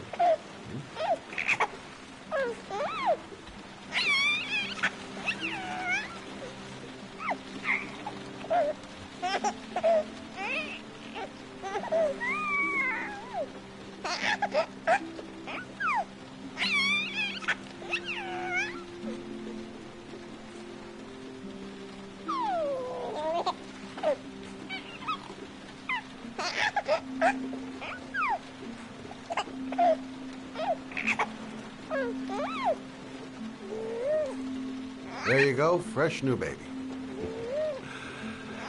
That should feel better. Right, Emily?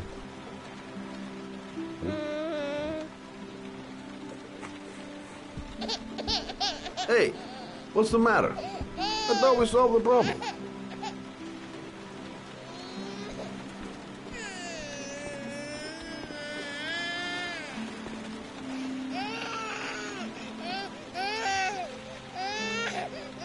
I guess I better warm this thing up.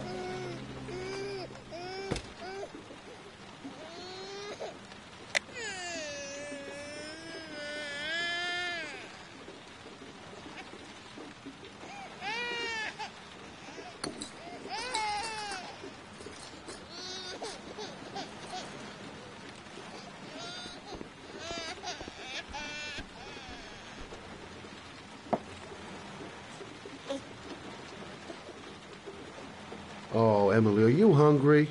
Huh? You hold on. I'll just tilt this bottle a little bit so you don't choke.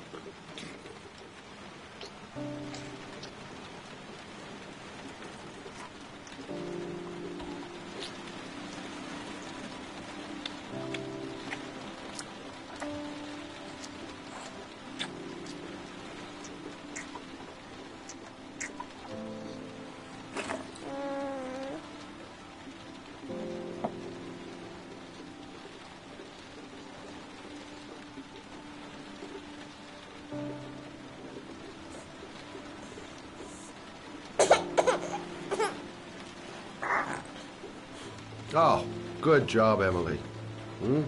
You're feeling good now, right? Now, I'm gonna rock you very gently so you can have a nice little snooze.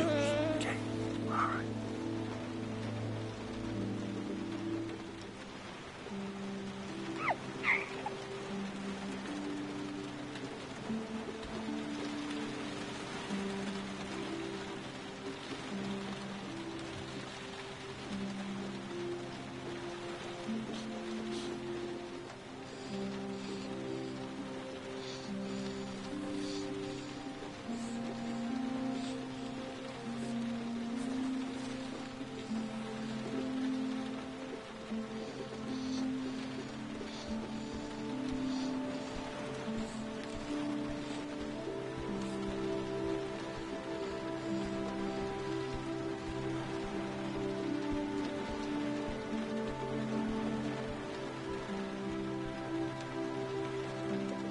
Thanks for looking after my baby.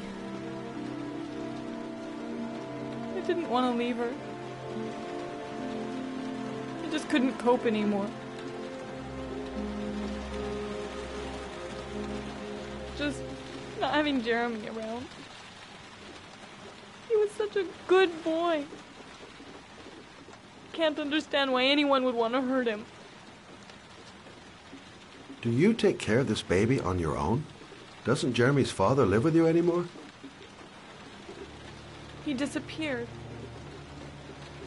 The day after Jeremy. I don't know what happened to him. Maybe he couldn't take it. Ever since I've had to look after Emily all on my own, and I couldn't do it anymore. I understand. Did your husband say anything before he disappeared? Did he leave a note or something? No. He left the house without a word, and there was just the cell phone. A cell phone? Yeah, I found a cell phone in his dresser. I'm sure it wasn't his. I'd never seen it before. I tried to turn it on, but it didn't work. Do you still have it? Yeah, it's in a drawer in the living room. You can have it if you'd like.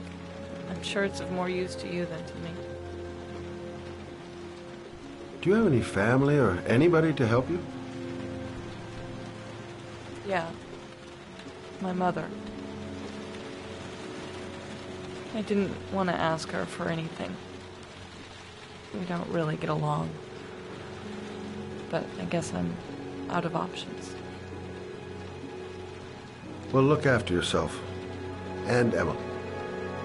I will. I promise.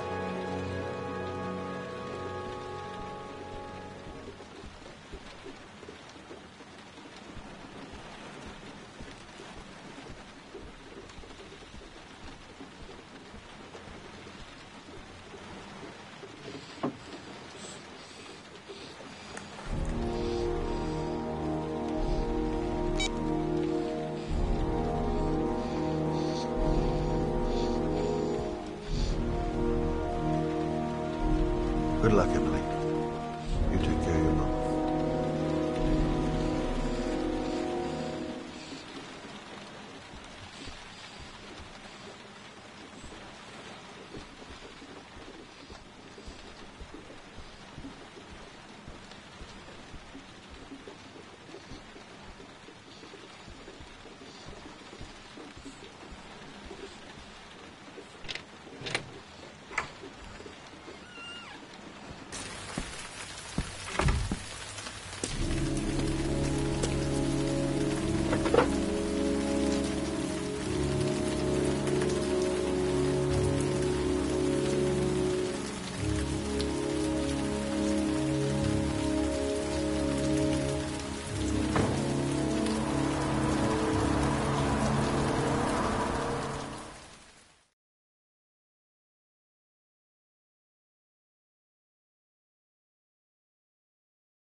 Excuse me?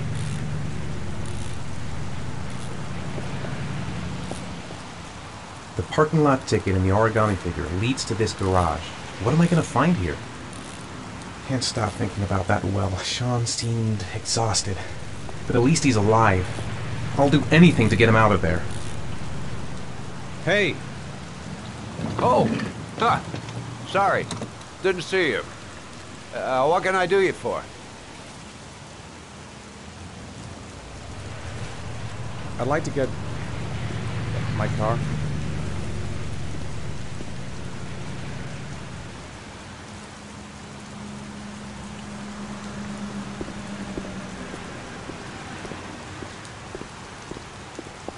Hey, you're a pretty patient guy, you are. That car's been there for 2 years. We took it out for a drive every month and checked the tires and batteries, just like you said. Here, it's the 3rd floor down. The service Thanks. elevator is at the far end of the garage. Ah, you have yourself a good one, Chief.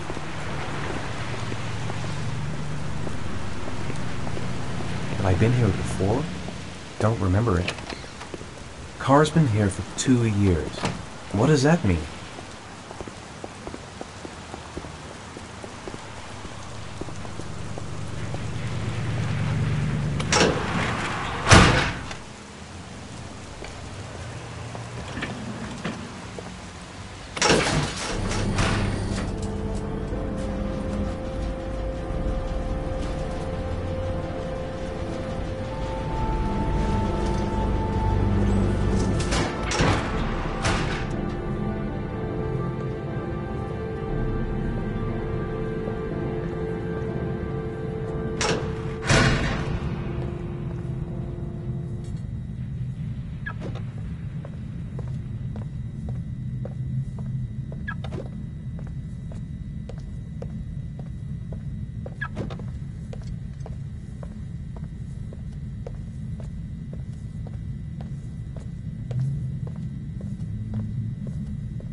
Your destination is 4 miles from here. Leave the parking lot and take the first right.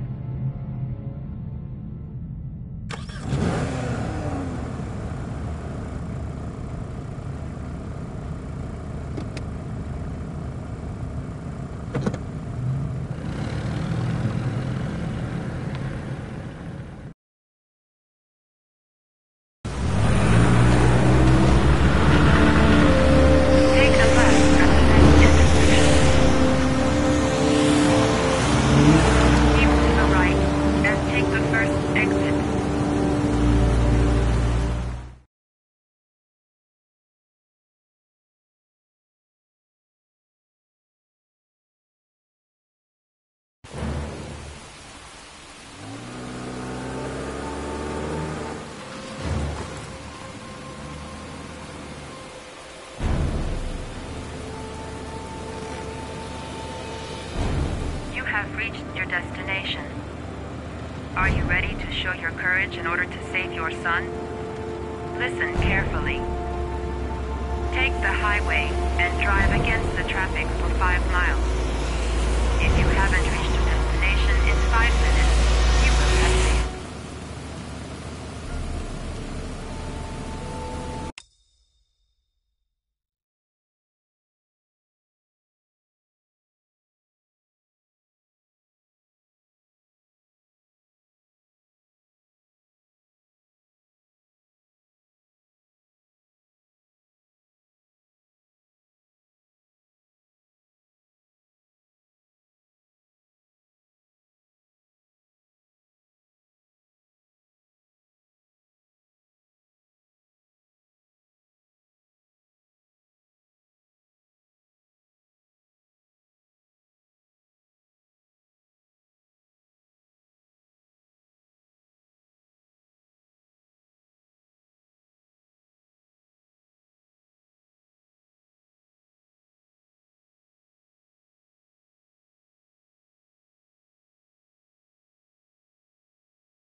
I can do it.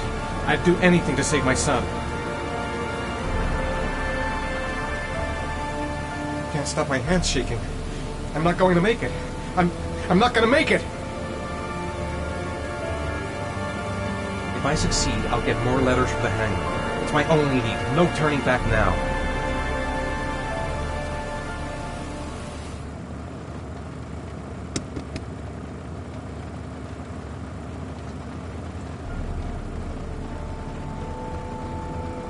I've got to do it. For Sean's sake. I have no choice.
The atmosphere here is one of concern, as there is still no news of 10-year-old Sean Mars, who disappeared yesterday. A recent report indicates that the police are now treating this as another kidnapping by the Origami Killer.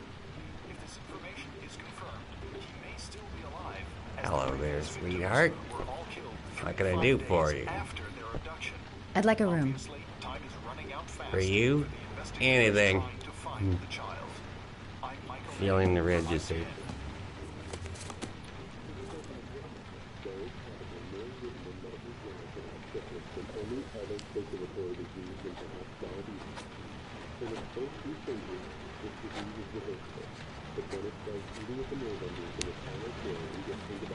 Madison Page, 27, single. How long will you be staying with us, Ms. Page? I don't know yet. Room 201. Last floor, stairs on the right, in the courtyard. Thanks. The pleasure was all mine. That's for sure.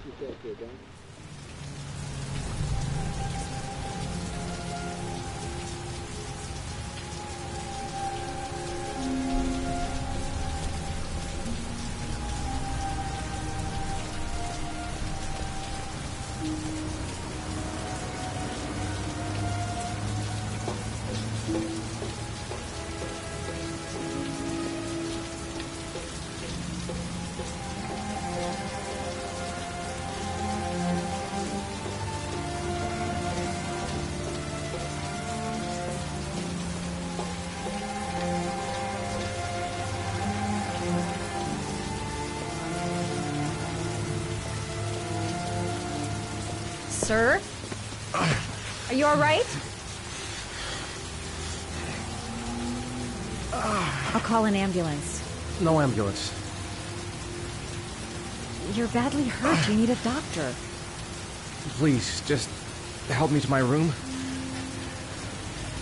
It's number 207.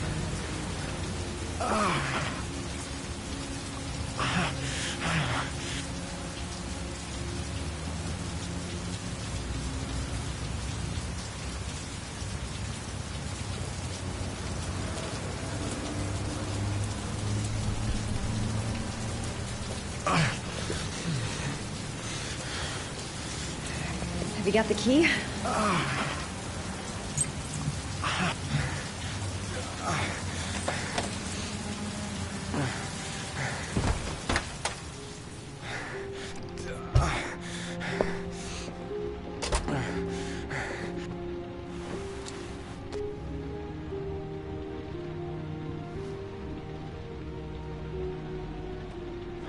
You're really in bad shape. You should see a doctor. Must have one, maybe two broken ribs. It's not fatal. But it's sore as hell. Your head is bleeding. It looks deep.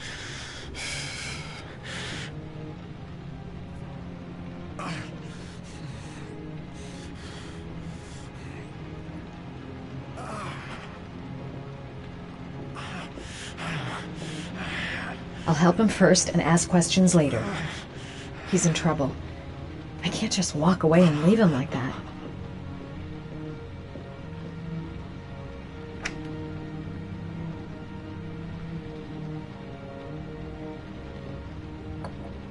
Paraphenol anti-fever. Administer only in cases of high fever.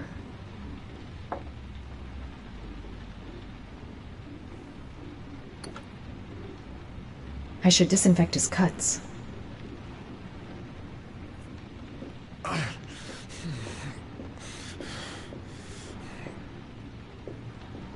I'm gonna disinfect your wound. This might hurt a little.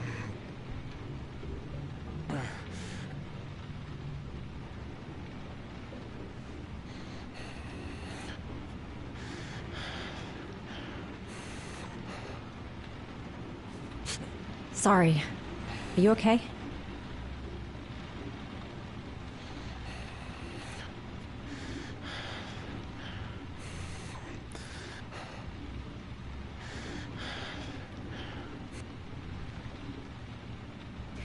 There. At least it won't get infected. Thanks.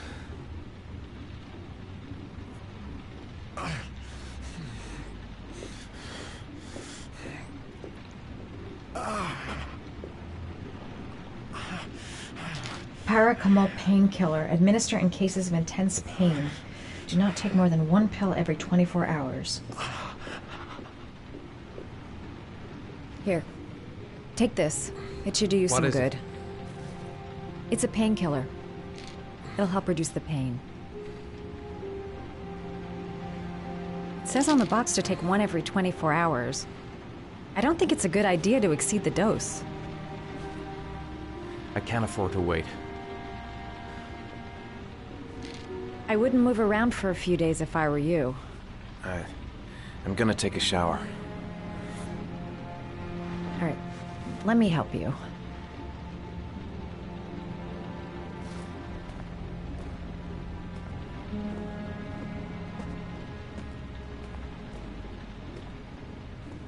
I'll wait here until you come out. Let me know if you need anything.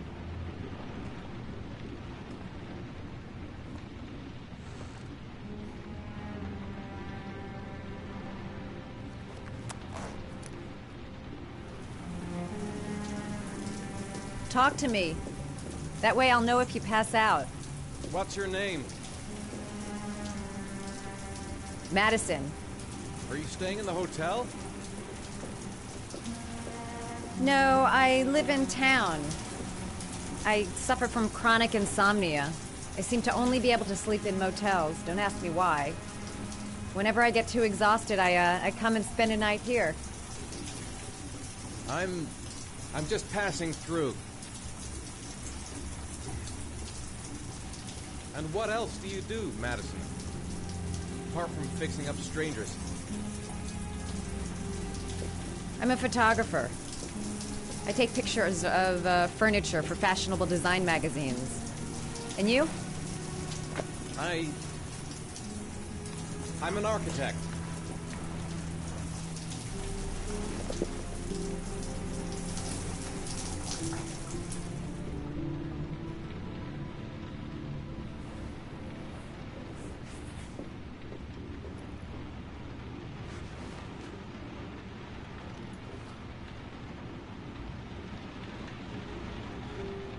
Thanks for staying.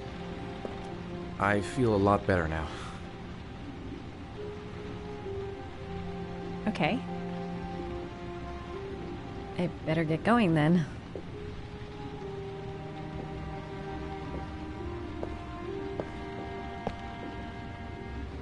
By the way, you never told me your name.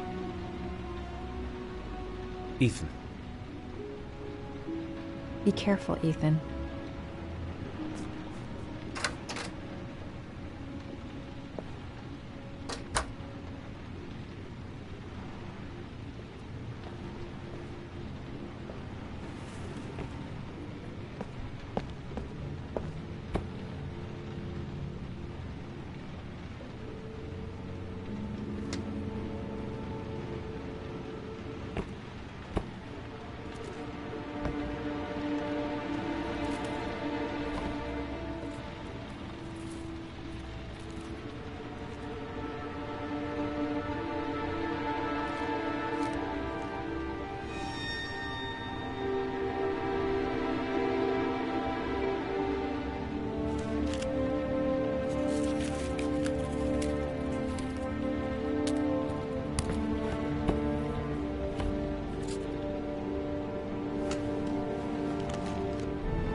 Was that the first time? Sorry? First time you killed somebody?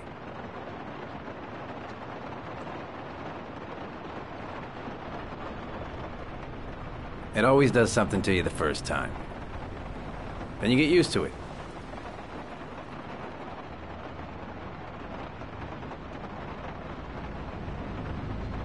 I'm not sure I want to get used to it.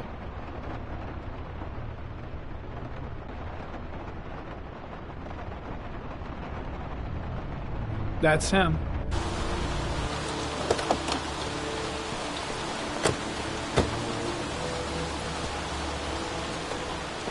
Miroslav Korda? Yeah? Lieutenant Carter Blake, I'd like to ask you some questions.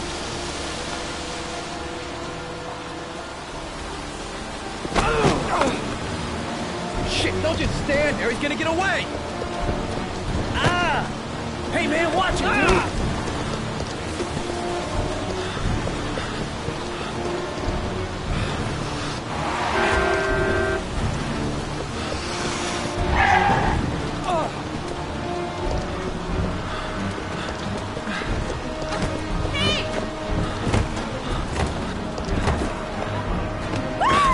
Watch it, man!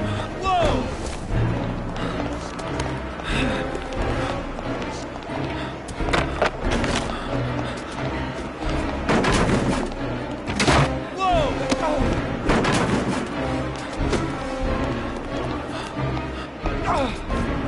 Hey, man, watch it!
This time it looks like we got our origami killer.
Ugh.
You said I could contact you if I remembered anything. Can I come in? Sure.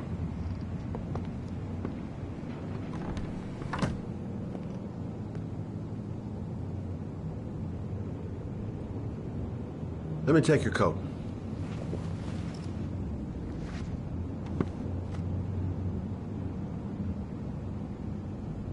Please, take a seat.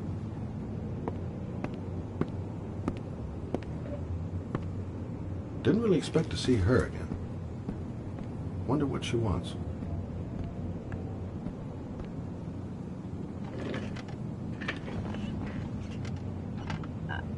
I just remembered something. Maybe it's not important, but a letter arrived in the mail the morning Johnny disappeared. A letter? What kind of a letter? It was addressed to Johnny's father. I don't know what was inside it, but he read it and then he left. That's the last time I saw him. And you think there's a connection between that letter and Johnny's death, is that it? You remember anything else about the letter? Well, I don't know why, but I kept the envelope.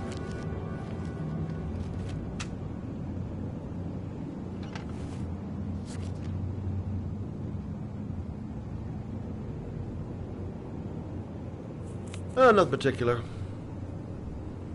Except the address. The address? It was typed with an old typewriter. Could be a lead, you never know. Well, thanks for your help, Lauren.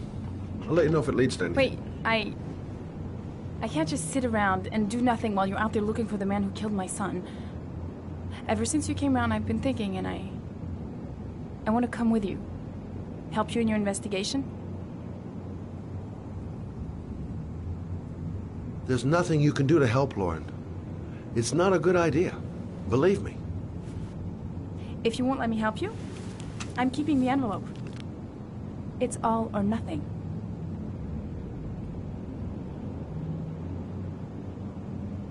Listen, an investigation like this is dangerous. And I don't have time to play the bodyguard. How many clues have you got, Mr. Shelby? This envelope. Maybe your only link to the killer. I understand. It was a stupid idea. Sorry for wasting your time, Mr. Shelby. Wait. You're really something special, Lauren. I'll give you that. I'm just a mother. A mother who wants to find out who killed her son. Are we partners?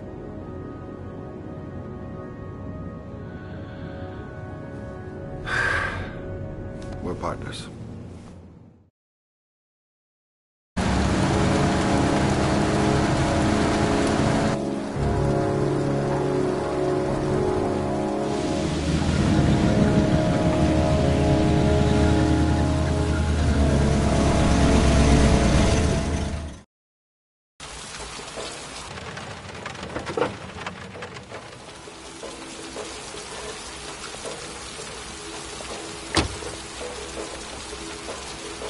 Maybe you better stay in the car. Partners, remember? Wherever you go, I go.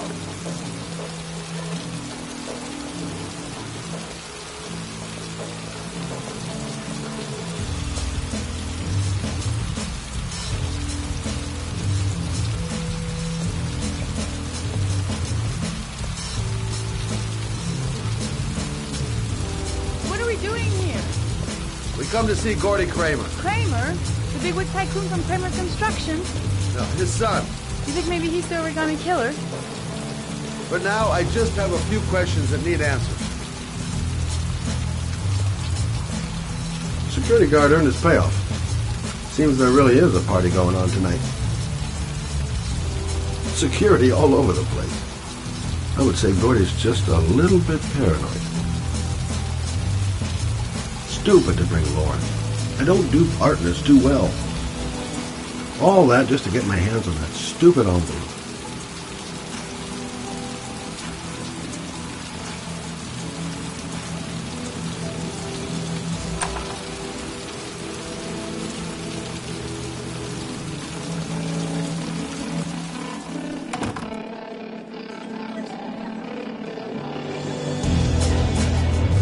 What a joint!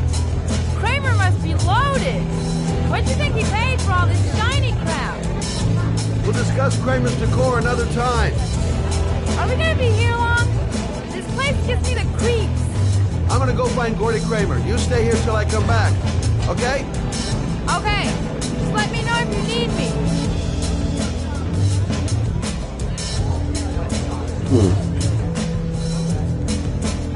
Not gonna be easy to find Gordy behind that big wall of paid gorillas. Okay, gotta find Gordy Kramer. Don't know why they have that goddamn music so loud. Can't hear myself thinking here. Booze, babes, and coke. Gordy Kramer seems to be quite the party animal. Hey, good-looking girl. Keep your mind on the job, Scotty. Well, I'm here. Might as well have a drink. Okay, gotta find Gordy Kramer.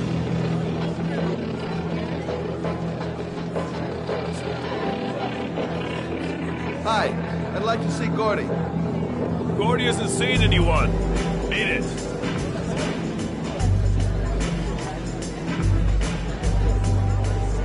Look, here's Mr. Franklin. Says I should go up. You talk so crazy if I shove that wallet down your throat? Beat it! I ain't for sale. If I want to see Gordy Kramer, I'm gonna have to go about it some other way.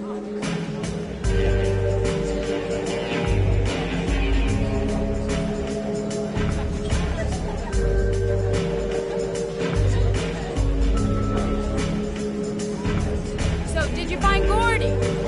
He's upstairs. He's got 2 goons blocking the way. You want me to handle them?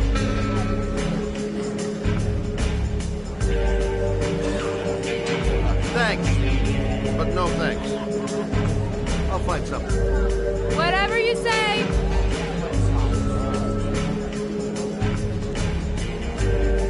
Hi, I'm looking for Gordy. You know where he is? I saw him a while back, but you'll be lucky to see him. He rarely hangs out down here with his guests. Oh, really? Why bother throwing a party then? Why don't you go ask him?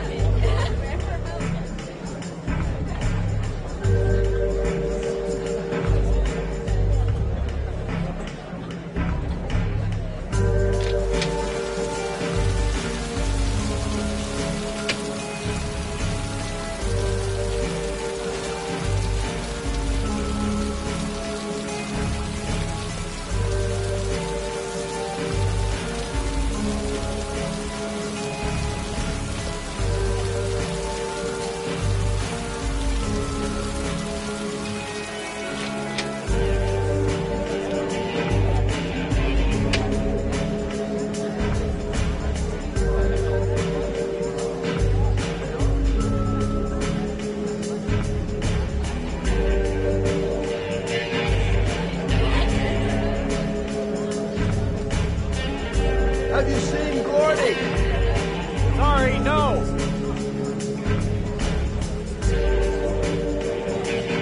Whiskey straight up, no ice.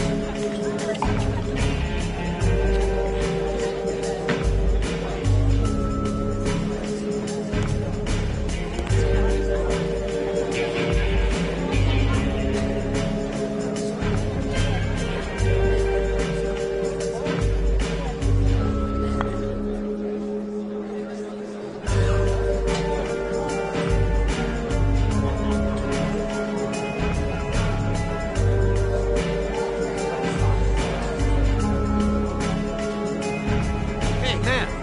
You think you can help me out? Do I look like a dealer? Get out of here!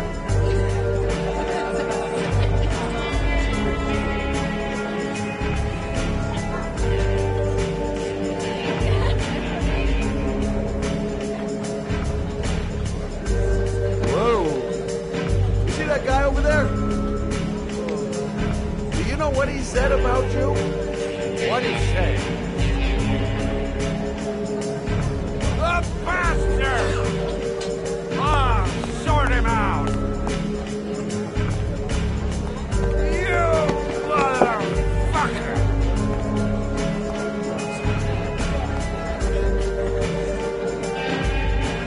What are you talking about, my mother, you big monkey in a cheap suit? You think, oh, you're a big man, I'm a bigger man. Ah, you can go. Hey, Woo, monkey, I'm talking to you, you big ape. What are you saying about my mother? You get violent with me, my little friend. And do you know who I am?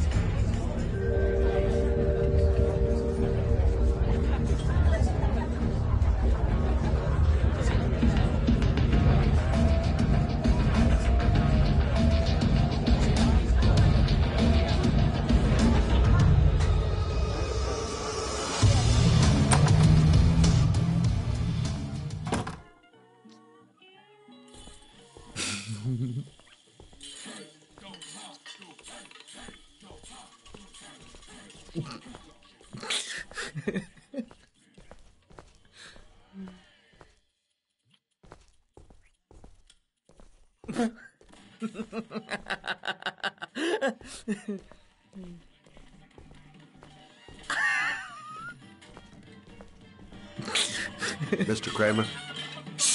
This is the best part.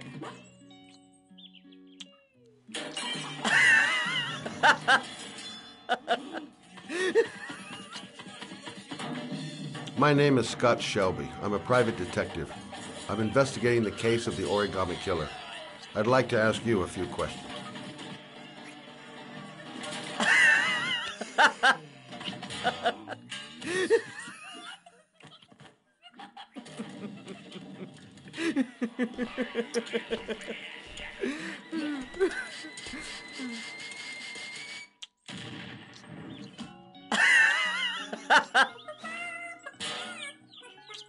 I'd like to know exactly what happened to little Joseph Brown. Beat it! You hear me? Get the hell out of here!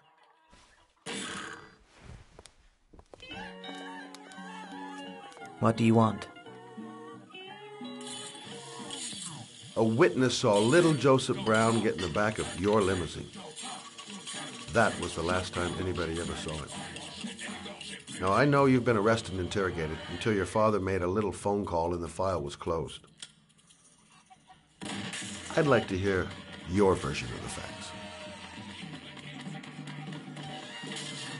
The kid was lost. I just offered to drive him home. The police arrived, I explained the misunderstanding, and I was released. End of story. Nothing to get excited about, right?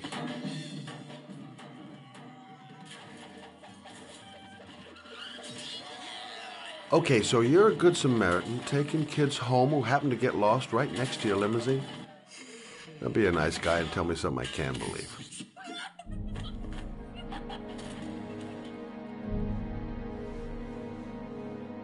Very well. I'm the Origami Killer. I get my victims into my car. I drown them in rainwater. Then I dump them on a wasteland with an origami figure in one hand and an orchid on their chest. I do that because I'm bored, Mr. Shelby. And it's a creative and entertaining way of having fun. Is that good enough for you? Or do you want more? This interview is over. Get rid of this clown!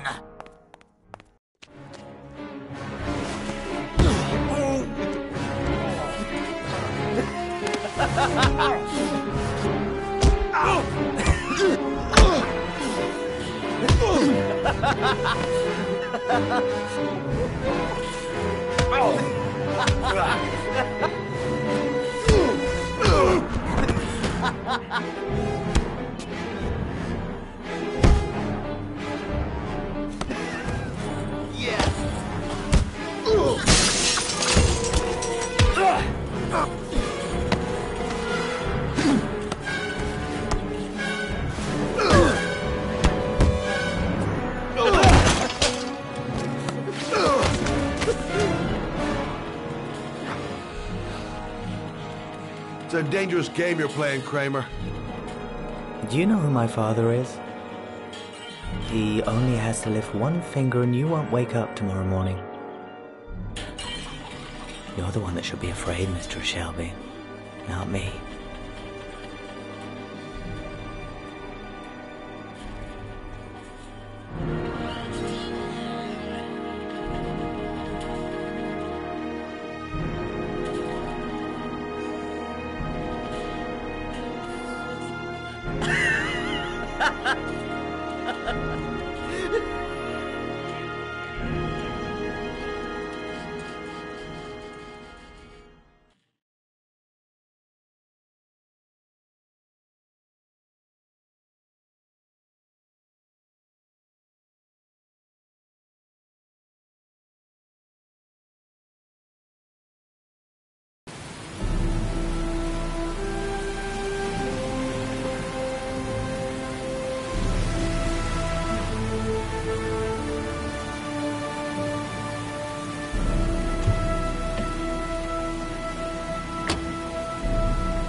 Glass. Broken glass. Sharp as a razor. Impossible to go back. I'm gonna have to crawl through it, slowly, so I don't tear up my arms.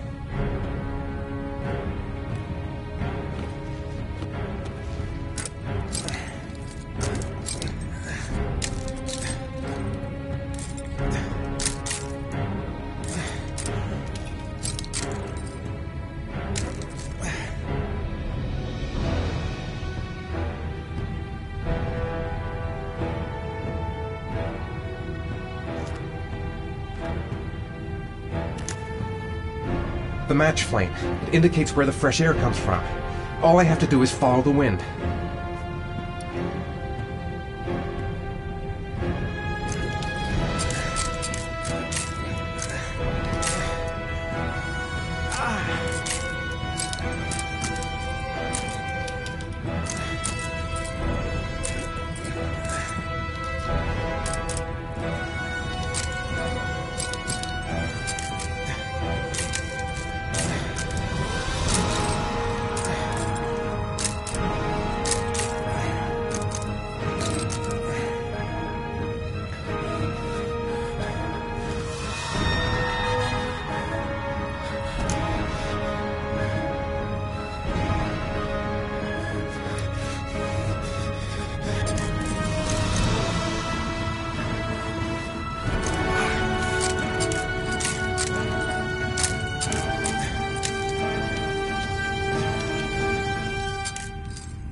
Rats.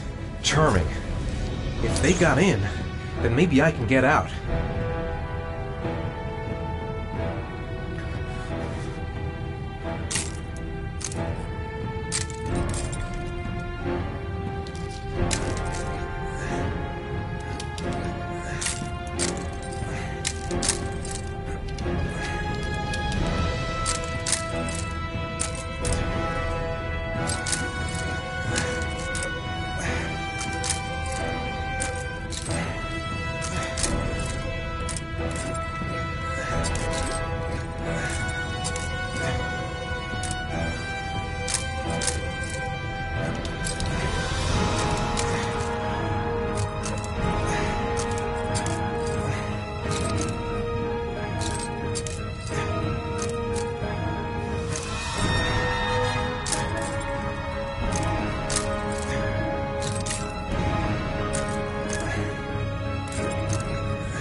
guess I don't really have any choice.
Oh my God.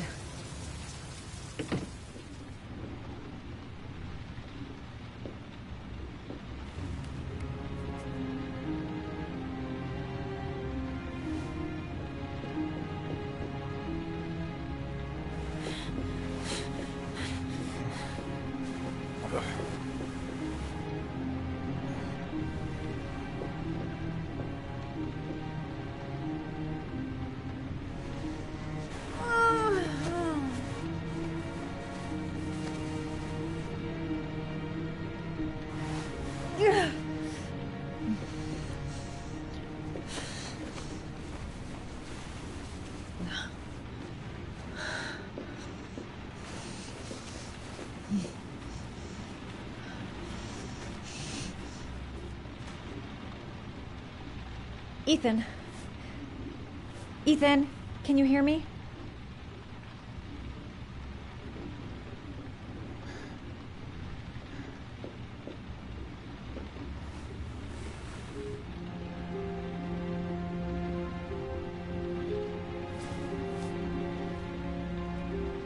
You've got a hell of a fever.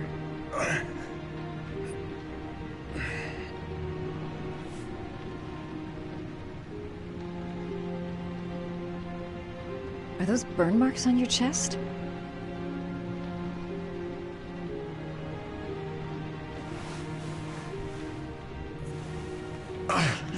your clothes off to disinfect those wounds.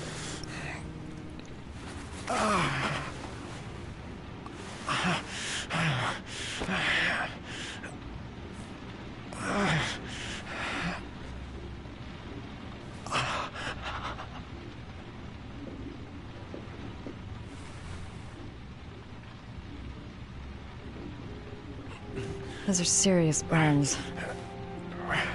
I don't know if I can do anything for you.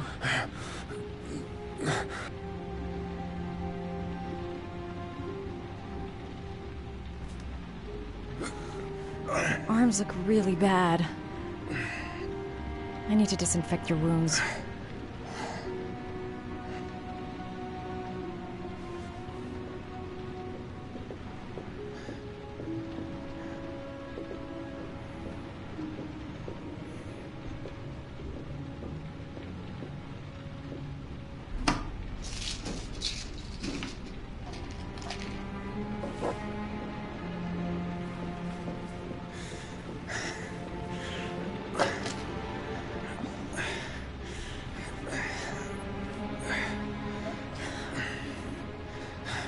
I'm no doctor, but I'll do what I can.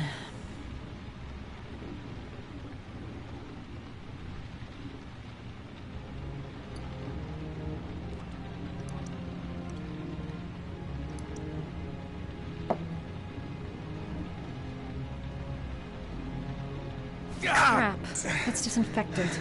Not terribly good for burns.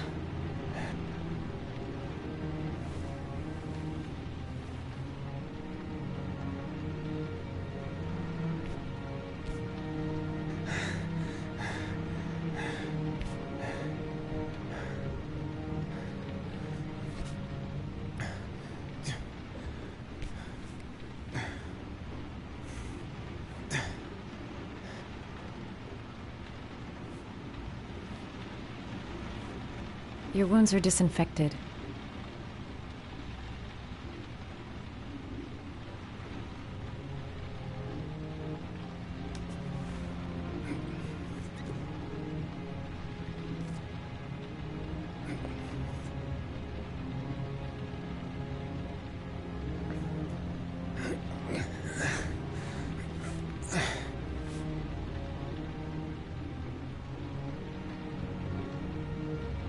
That should ease the pain.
That's all I can do.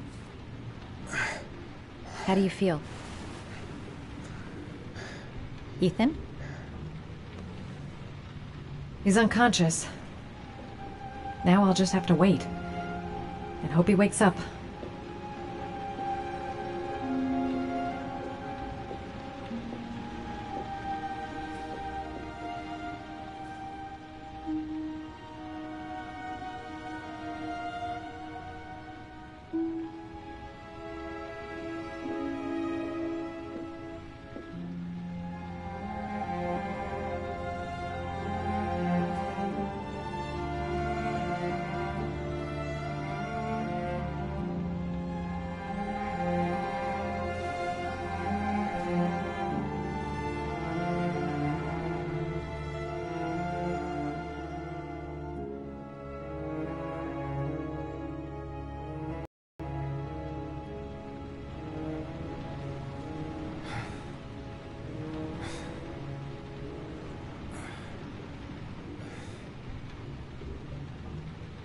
How do you feel?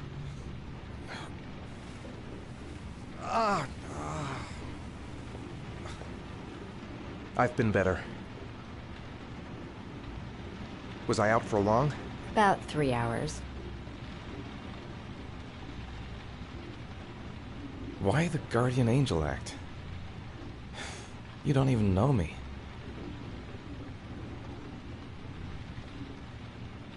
When I was a child, I was always the one who used to fix my brothers up when they'd been fighting with the other kids on the block. I suppose I like to play the Guardian Angel.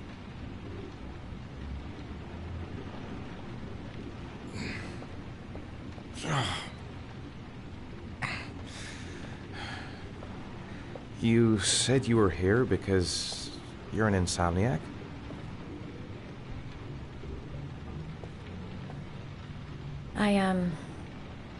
I've been going through a bit of a tough patch the last few months. It's the kind of stuff you prefer to forget. I do what I can to live with it, but, it's not easy. You got some kind of a problem? Bigger than you can possibly imagine.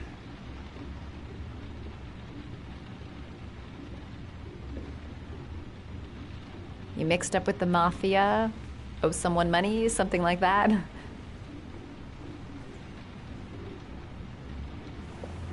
Listen, I'm truly grateful for your help, but for your own sake, I think it's better if you don't ask any questions.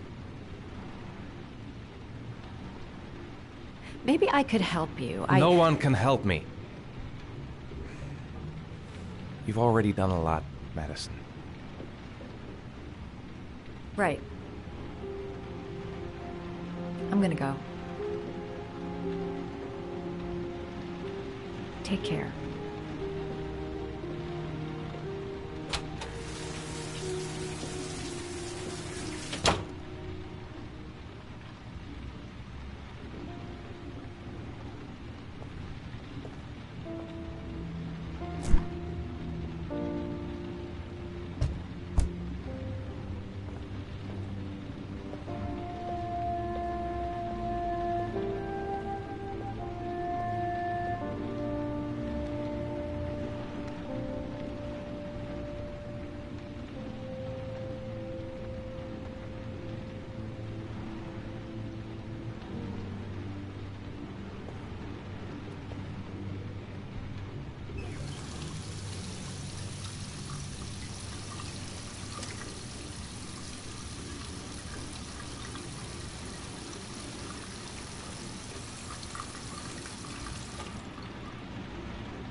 I didn't do it. I swear I didn't do it. I've got nothing to do with that business. I never killed nobody. Oh, no? Then why did you run away when they came to question you? I already told you I forgot to report to my parole officer. I didn't want to go back to prison. When I saw the cops, I just bolted. I wasn't thinking straight. We checked out his statement. He has an alibi for at least 3 of the murders. Fuck, that bastard was a perfect fit. Shit!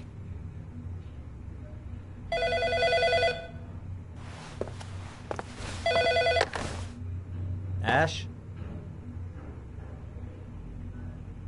Okay. Sean Moss's mother's here. She'd like to speak with you.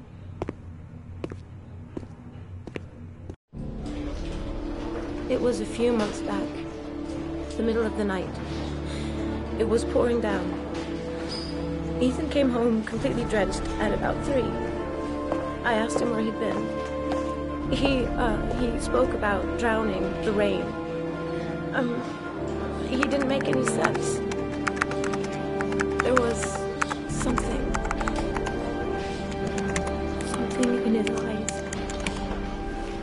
as if it wasn't really him.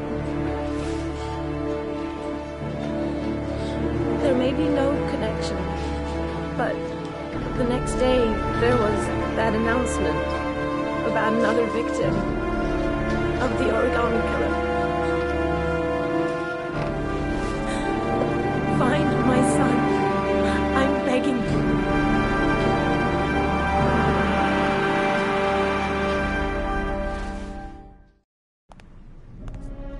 I'm Police Lieutenant Carter Blake, and this is Agent Norman Jaden of the FBI. According to our information, Ethan Mars is one of your patients. We'd like to ask you a few questions about him.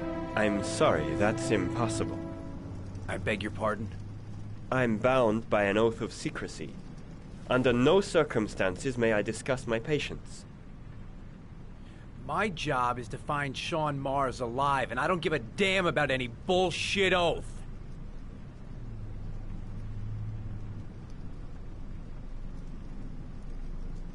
I'm sorry, I can't help you. And now I must ask you to leave. You need to cooperate, for your own sake. It's your duty to inform the police if you suspect one of your patients, Doctor. Are you threatening me? I'm just giving you some free advice, Doc. I suggest you take it. Doctor, a child's life is at stake. You may know something that could help us save him. I am going to call the police and make a complaint about your behavior. Doctor, you are really pushing my buttons. The only thing I'm interested in is saving that kid's life. So, you're gonna be a good boy and tell me what I want to know, or I am really gonna lose my temper. I know you don't want to protect him. If you know anything, let go of you must tell us, Doctor. You have no right!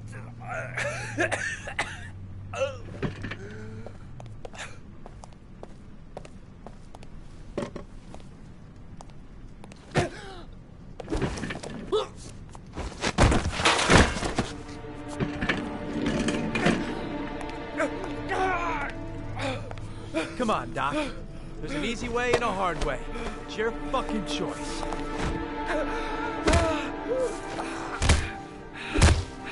You have no right to hit him. I'm saving a kid's life for Christ's sake.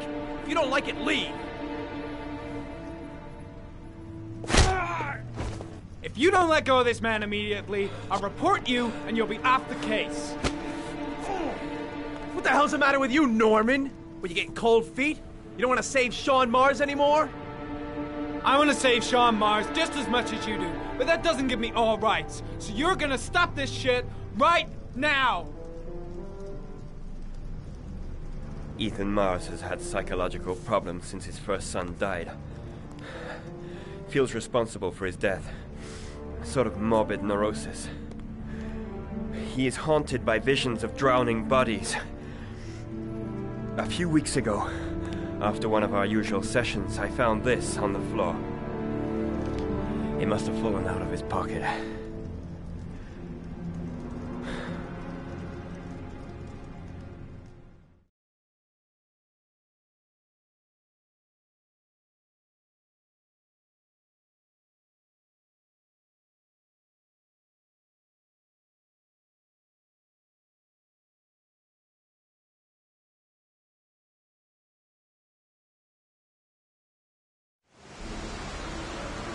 Ash, I want you to assign every available man to finding Ethan Mars. I want a man outside his place day and night. Notify all agencies to start looking for him. I want you to keep an eye on the train stations, the airports, the bus terminals. I want every cop in the city on his ass, so that if he moves, we know about it. Yes, Ethan Mars is the origami killer.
Nice shot. Thank you. Please come in, Mr. Shelby. Would you care for a coffee? Oh, no thanks. Do you play? I tried once, but I think the owner of the course is still looking for me. It's an interesting sport. It requires strength, but also a cool head and absolute precision. Would you care to hit a few balls with me? There's no danger of damaging the greens here. Okay. Take off your jacket and grab a club.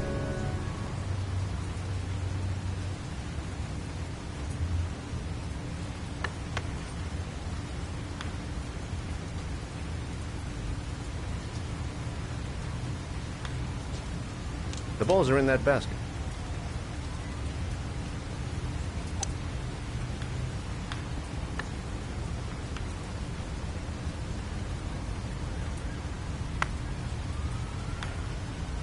The most important thing is to grip the club correctly. When you feel ready, you swing.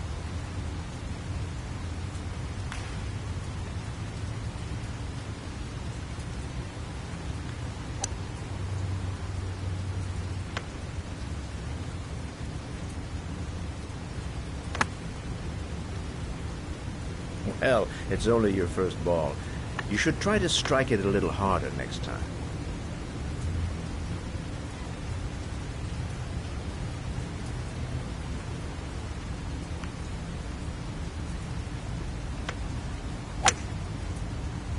I'm assuming you didn't invite me here just to play golf, Mr. Kramer. I hear you've been asking questions about my son. That's right. I want to know if Gordy is linked to the Origami Killer case in any way.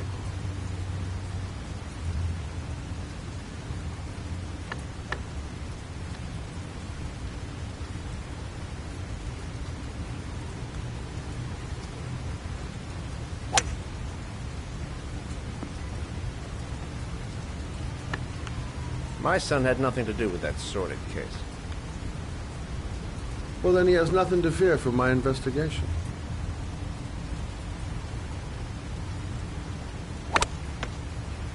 You have no business investigating my son. I told you, he had nothing to do with it.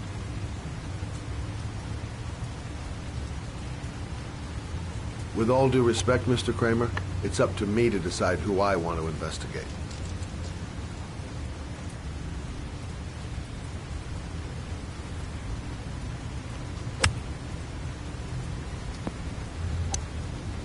I'm an influential man, Mr. Shelby, and I pay very well for loyalty. Are you trying to buy me? Let's just say I'm trying to show you where your interest lies. How much do you want to leave my son alone? I think you misunderstood me. I don't play that game. Don't go near my son, Mr. Shelby. If you do, you'll regret it. Have a nice day, Mr. Kramer.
Porcelain lizards? They look new. out of place with the rest of this old beat-up stuff.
Are you prepared to suffer to save your son? You have 5 minutes to cut off the last section of one of your fingers in front of the camera. If you succeed, you will get your reward.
You have 4 minutes and 30 seconds left.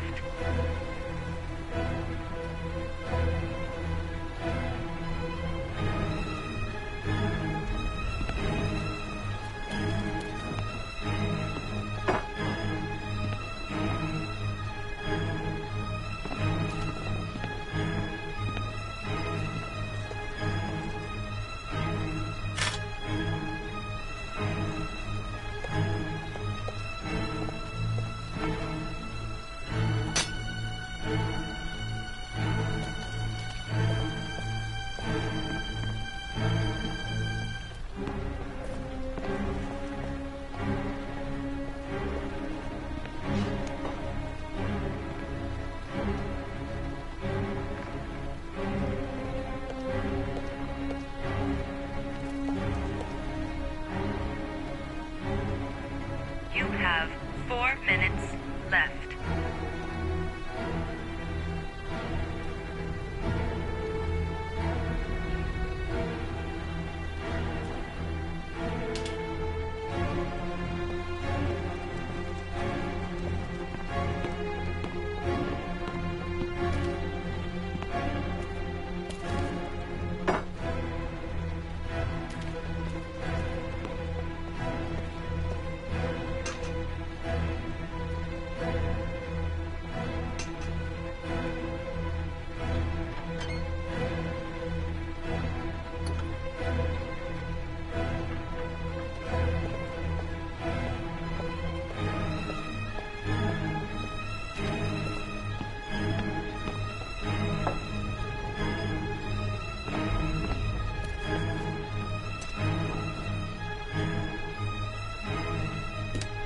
have 3 minutes and 30 seconds left.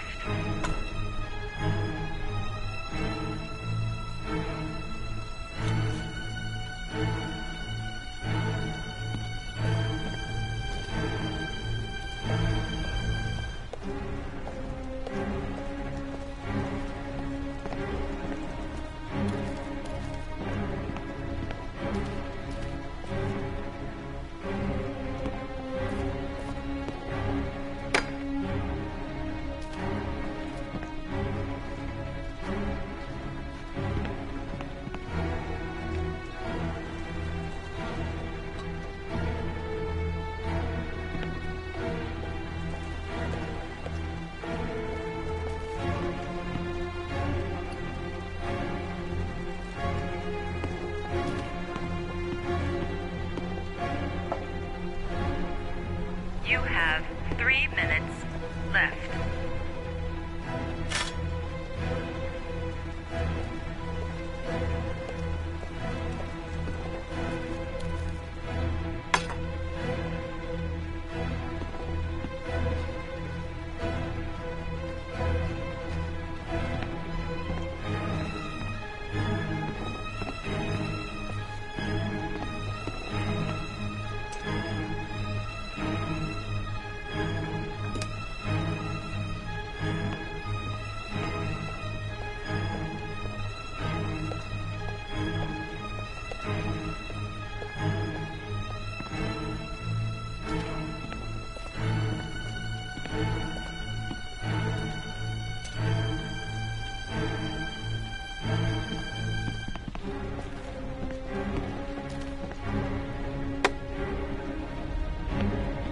You have 2 minutes and 30 seconds left.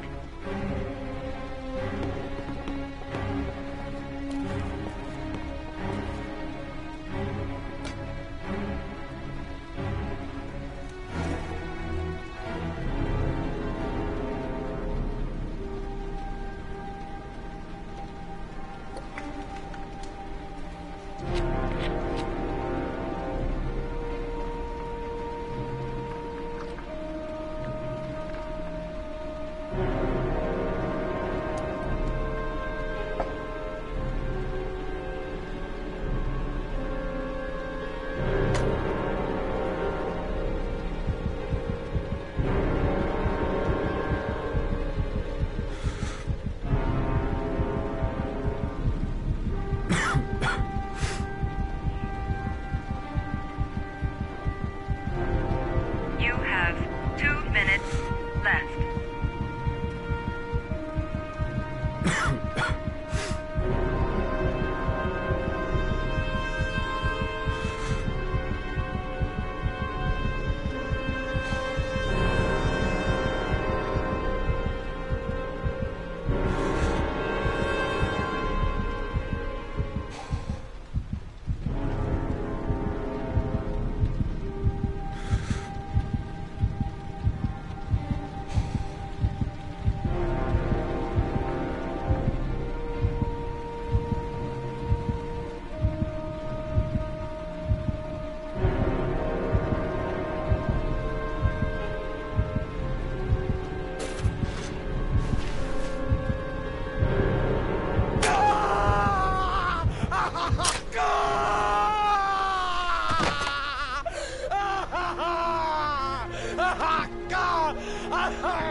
Under the desk.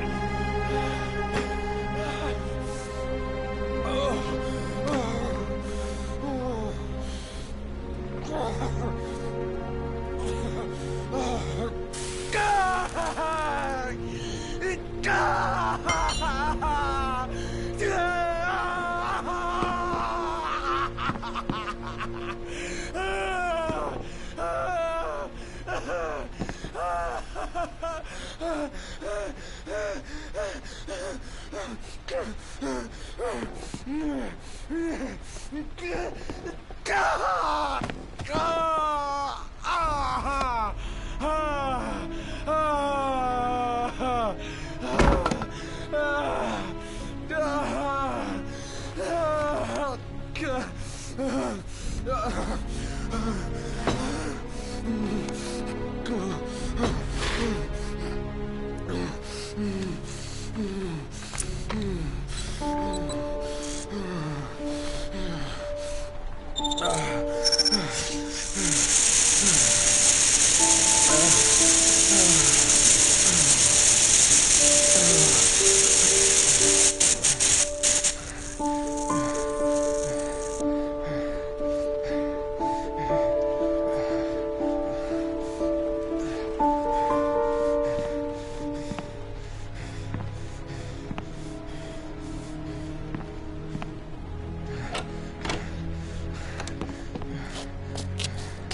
That's affirmative, Lieutenant.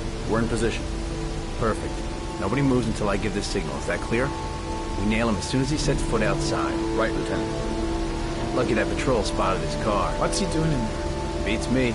You're the profiler, right? I thought you were supposed to be right inside the killer's head. Well, that's just it. What I know of Ethan Mars doesn't match the killer's psychological profile. I know what the jury's gonna choose between your theories and concrete proof.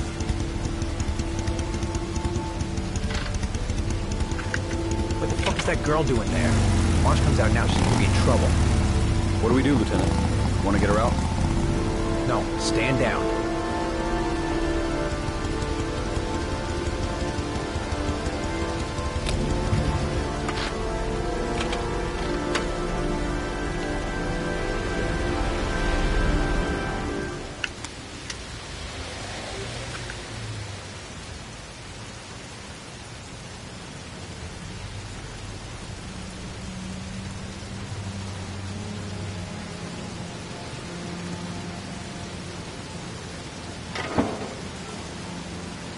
She's going inside. Maybe she lives there. Well, it's just as well. We don't want anyone hanging around if Mars comes out. Ethan, what happened? The police. They're out there. I think they're here to arrest you. We've got to find another way out. Shit. What's he up to in there? Wait for a go on my word.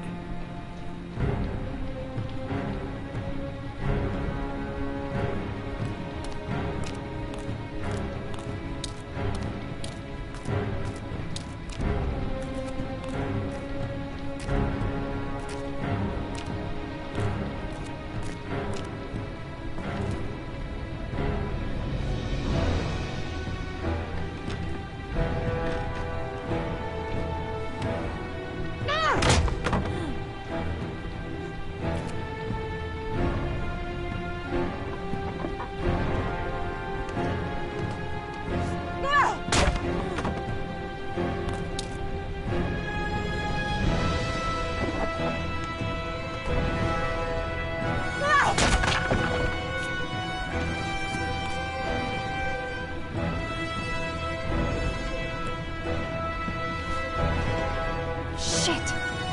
It's too high.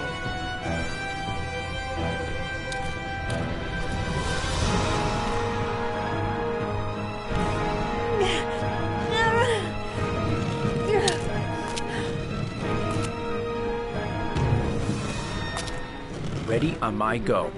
Stay here, Jaden. Out of the question. I'm coming with you. 2 men at the door, hold your positions. It's a go.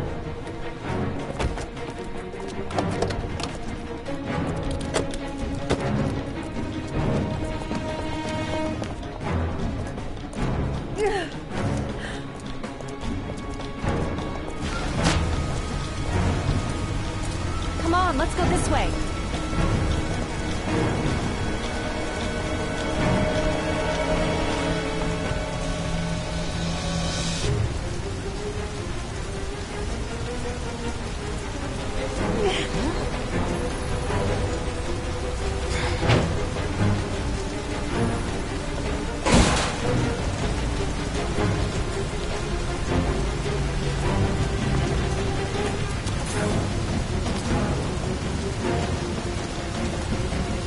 Hey, you, don't move! I'll shoot! Come on, quick! I can't. Hands in the air!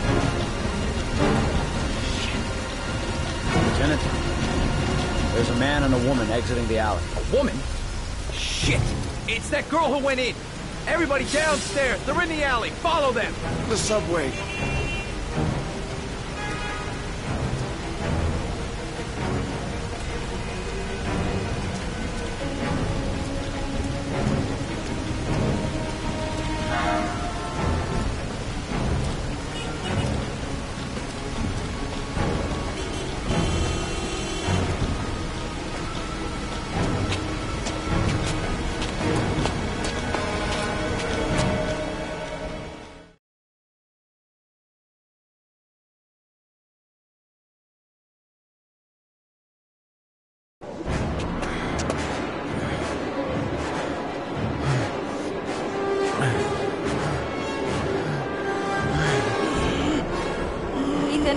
Ethan, what's the matter? We've got to keep going. Ethan! Ethan, they're coming!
Chance.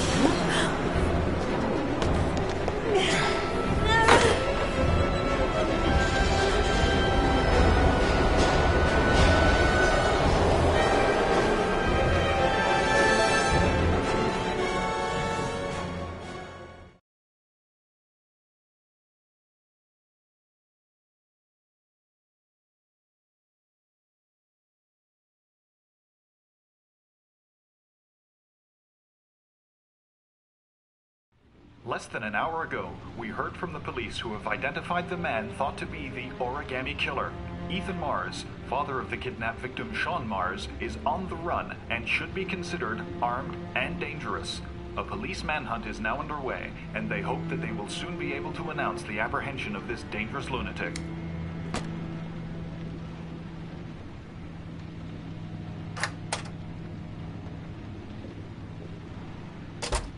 I brought some food. I didn't know what you liked, so I brought some of everything. I hope that's okay.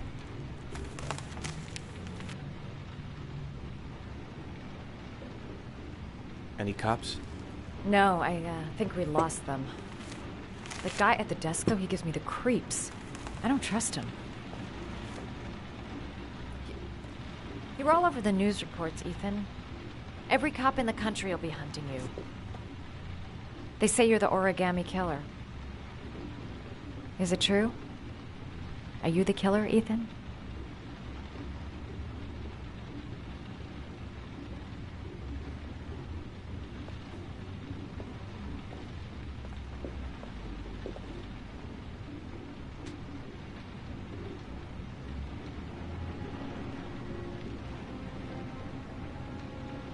I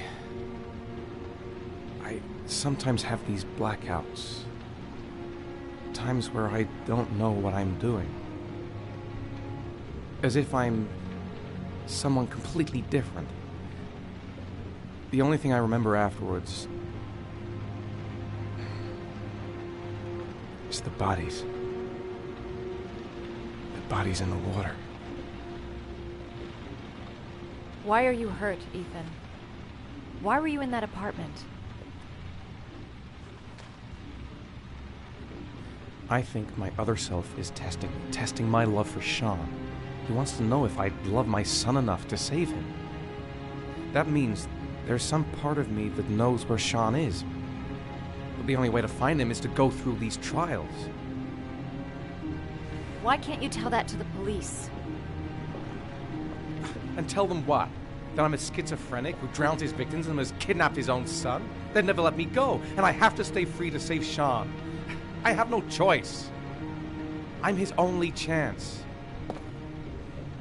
When Sean is out of danger, I'll turn myself in, but not until then.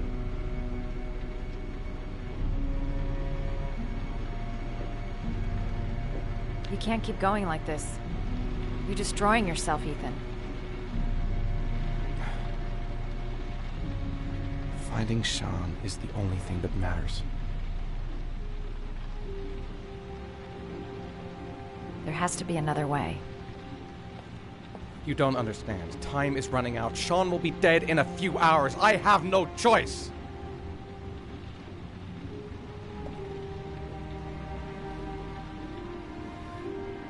Please, Madison, leave.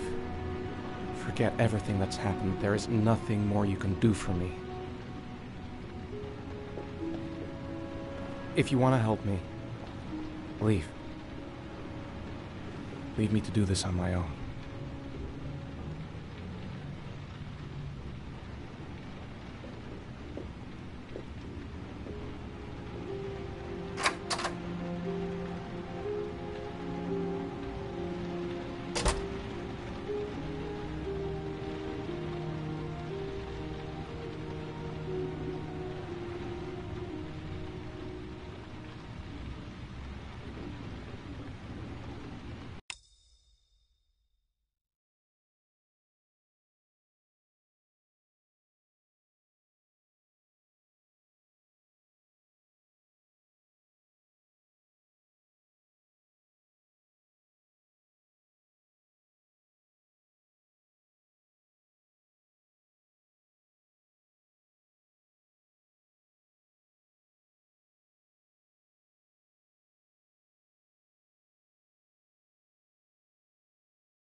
I don't have much time. I've got to find my son before it's too late.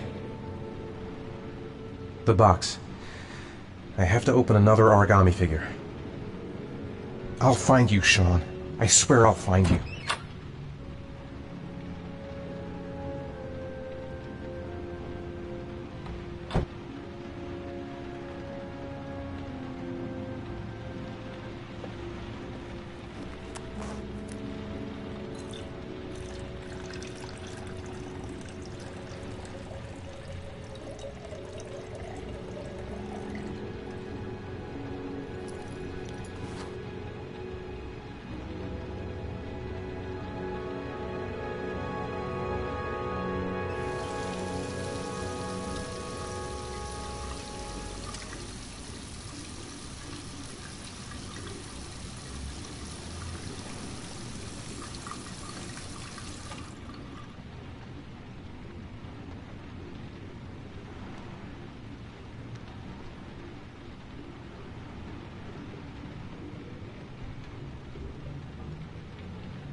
Your vodka, sir. Thanks. You look preoccupied, if you don't mind my saying so. Problems with the investigation? Blake is convinced that Mars is the killer. Not you. I thought there was some evidence to that effect. That's true. But it just doesn't make sense. His psychological profile doesn't fit. Neither does the geolocalization. I can't see this father drowning 8 victims before kidnapping his own kid.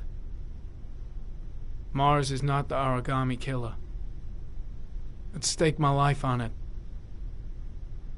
Then who is? I haven't the faintest fucking idea. Maybe you should review the evidence in your possession. That's just what I was thinking of doing. Oh, one last thing, sir. You should be careful not to overindulge in you-know-what. It can be dangerous. Very dangerous. I'm trying to keep a handle on it, but it's difficult. It gets more and more difficult. It'll end up killing you if you're not careful. That would be most unfortunate, sir.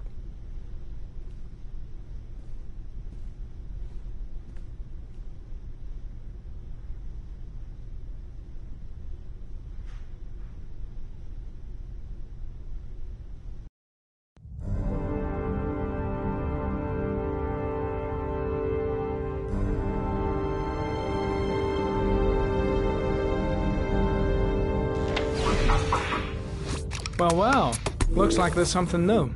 The video recording from near the park on the afternoon Sean Mars disappeared. I doubt there's anything on it, but you never know.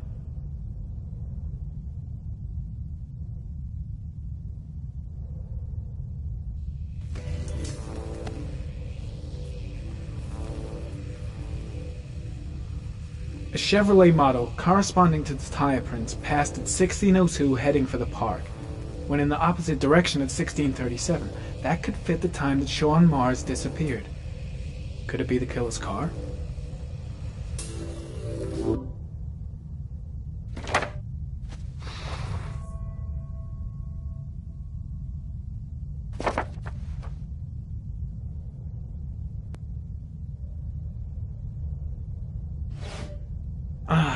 Pity we can't see the driver's face.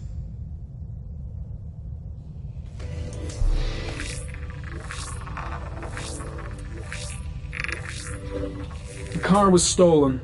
Let's see. A certain Jackson Neville was suspected of stealing it, but the charges were dropped. Not enough evidence.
There is always a railroad line adjacent to where the bodies are found.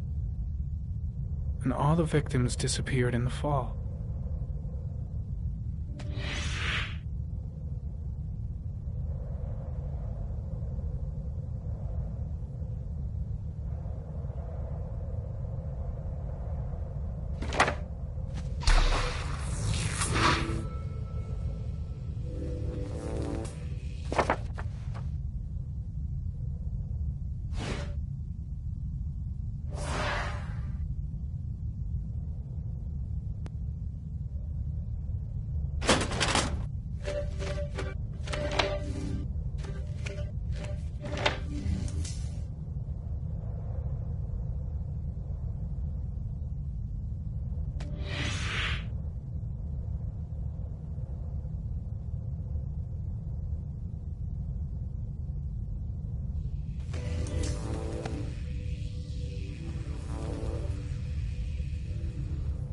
The killer is white, aged between 30 and 45.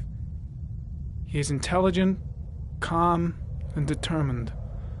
An organized type. He has a car. He's probably employed, but his work allows him free time.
Jackson Neville, a.k.a. Mad Jack, involved in several cases of buying and selling stolen vehicles. Considered to be very dangerous. This guy might have provided the killer with a car. It's a pretty slim lead, but it's all I have right now.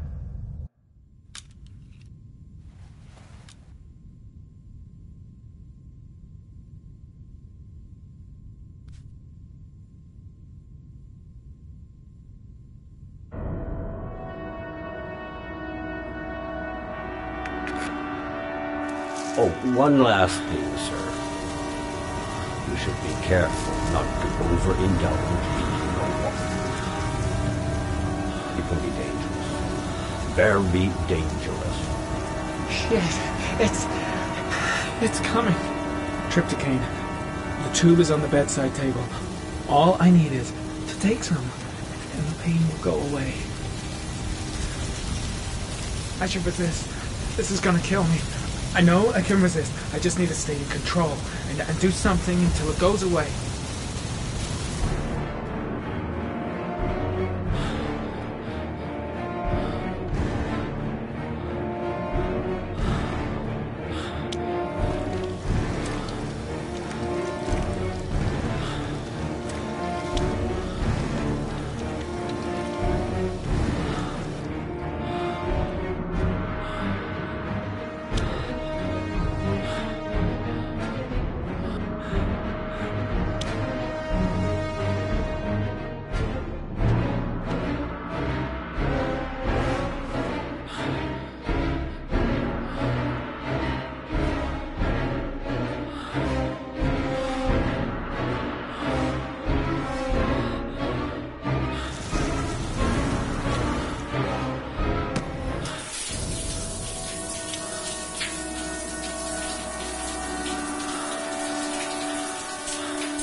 Manfred!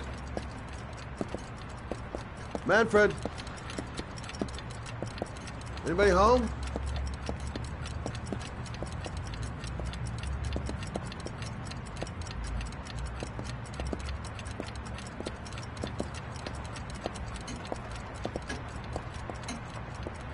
Hi there, Manfred. Who is it? Scott. Scott Shelby. Do you remember me? Scott?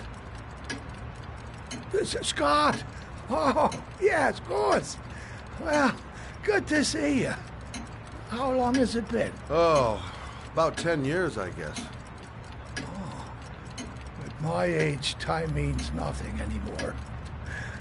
I repair clocks, but I try to forget about time. How about you? Are you still with the police? Oh, no, I quit. I'm a private investigator now. This is Lauren. She's a friend. Hello. Oh, hello, young lady. Well, this calls for a celebration. I've just the thing. Wait there. I'm sure I saw a bottle of scotch around here somewhere.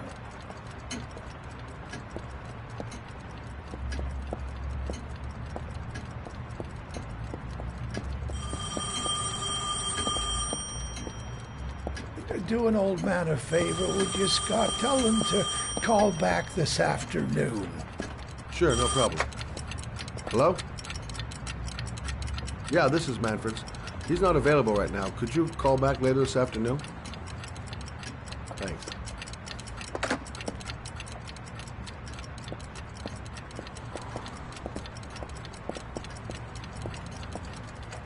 Well, to old friends.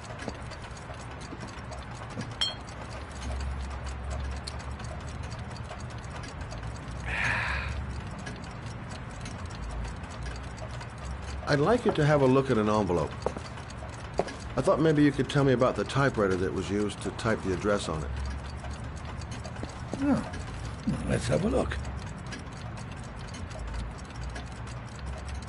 Now, could you pass me the magnifying glass from behind the counter, Oh, sure, please? I'll get it. My eyes are beginning to fail me.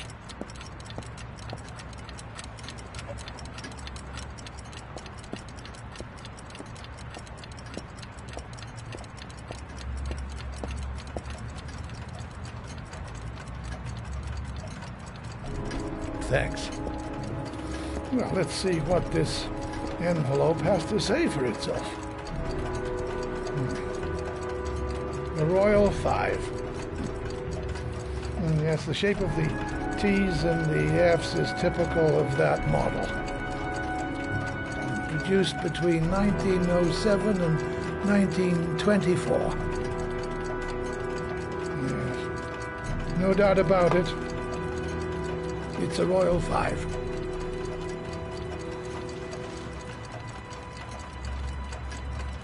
Are there many places around that could repair one of these?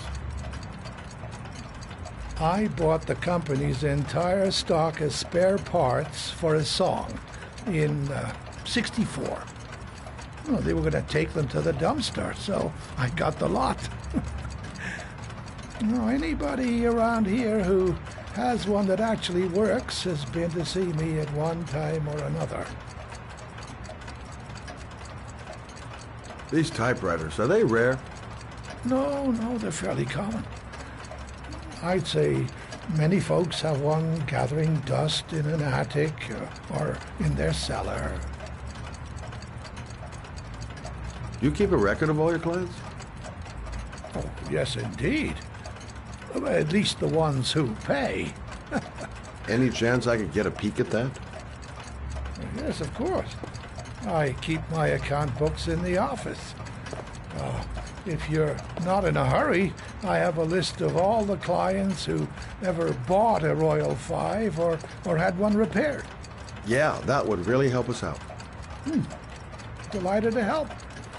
Give me 2 minutes, and I'll be right back with the list.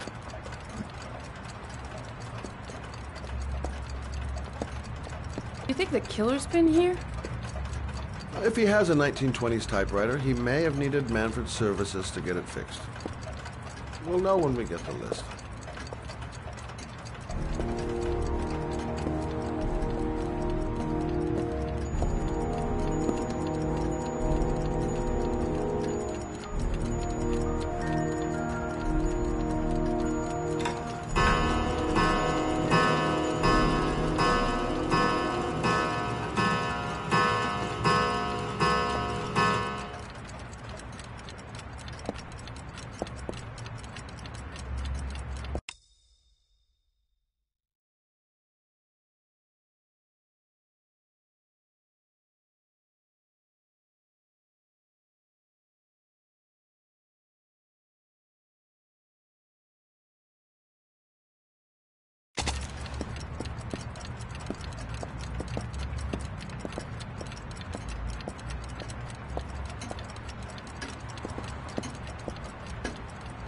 Been a while since Manfred went into his office. I should take a look.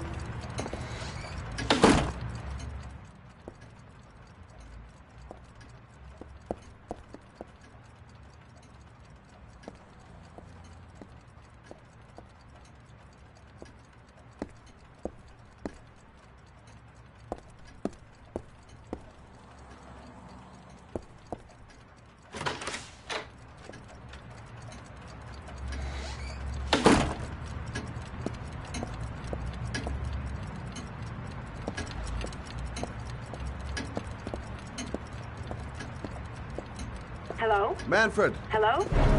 Your call is logged, sir. A police car will be there in a few minutes. I need to know who you are, sir. Sir? Hello?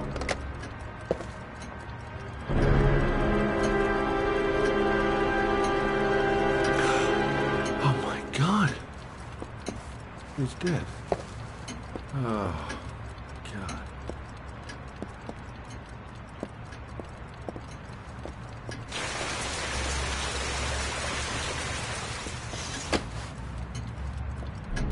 Scott? Oh my God. What are you doing? I'm calling the police. The killer has already called the police. I think he wants us to be his scapegoats. We gotta get the hell out of here. What do you mean? We have nothing to do with his death. We were just here when it happened. Look, we're running out of time to find Sean Mars. The last thing we need is 24 hours in a police station explaining this whole thing. Well, so what do we do?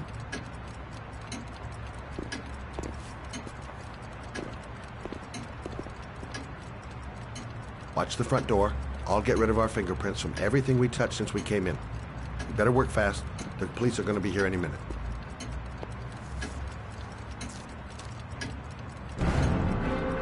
What are you doing, Lauren? If someone comes in, we're going to be in trouble.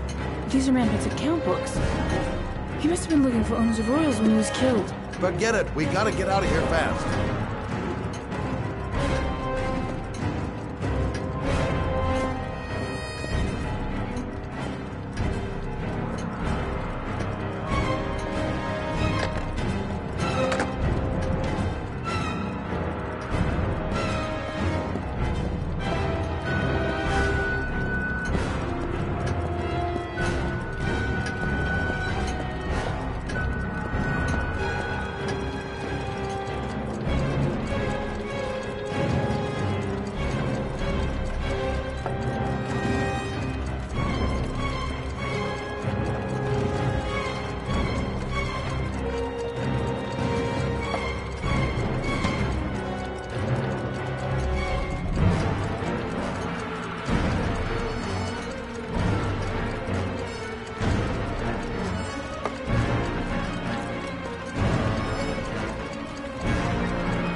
20 seconds. I'm almost finished.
That's it. We're done. You get all the prints?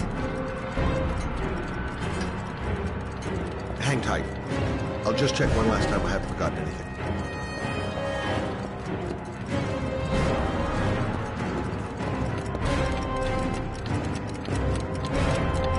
That's it. We're done. You get all the prints?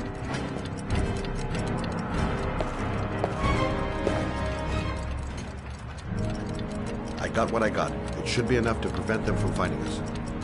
But come on, let's go.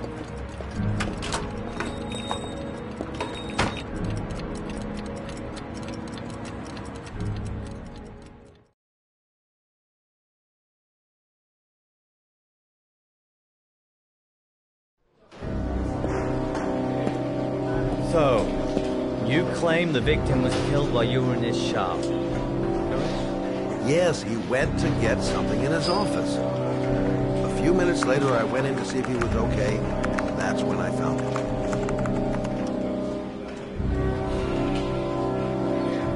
You should have called the police immediately, Mr. Shelby. Would have saved us dragging your ass down here. Listen, we had nothing to do with his murder. We were only there by coincidence. I just wanted to spare myself a few hours declaring I didn't see anything to a police officer. PI or not, Mr. Shelby, don't leave town. If you end up next door to any more dead bodies, remember to call us. Okay?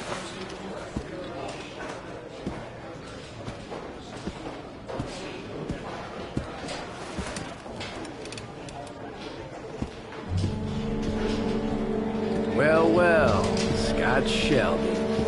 You in trouble again? Wrong time, wrong place. You know what it's like. Don't sweat it. I'll take care of it. For old time's sake. Thanks, Carter. I owe you one. You on to anything at the moment? Well, I got some ideas. Nothing concrete. Well, if it goes beyond the idea stage, tell me about it, will you, Scott? Sure.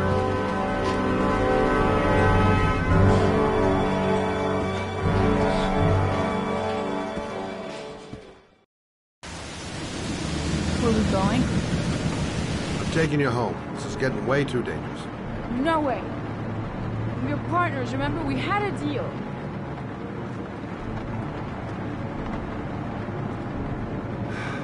This isn't a game, Lauren. Manfred was murdered because he knew the identity of the killer. He was 10 feet away, for Christ's sake. No. I can't take a chance on the killer getting that close to you again. I'm not a child. I know what I have to do. I've got to find my son's killer. You're not going to stop me.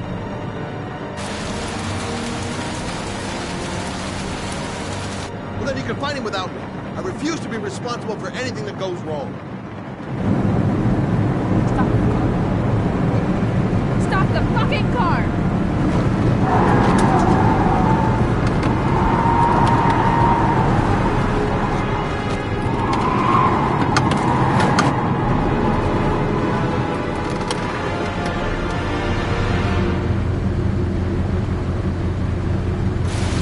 You're not gonna help me find back to my Johnny. I'll do it on my own.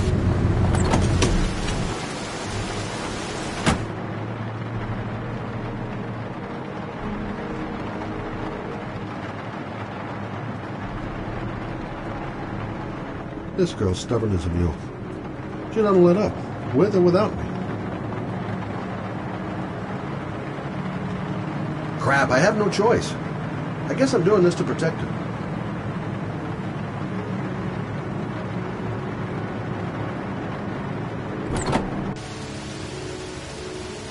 Lauren!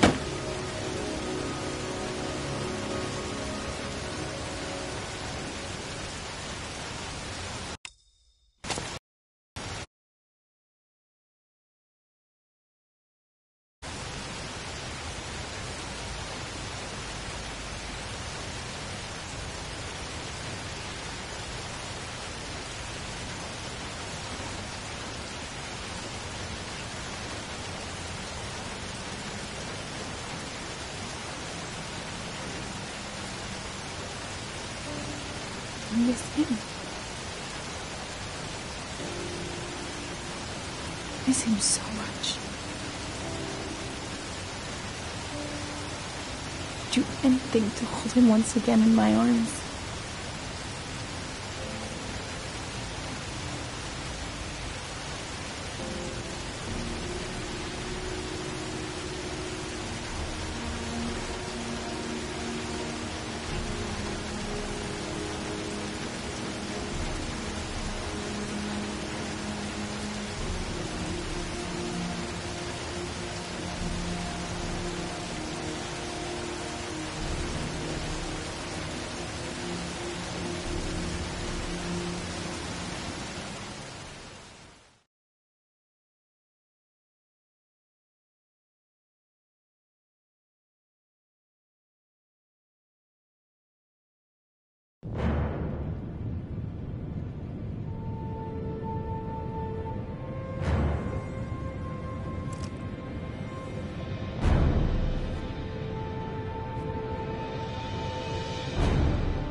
Yeah?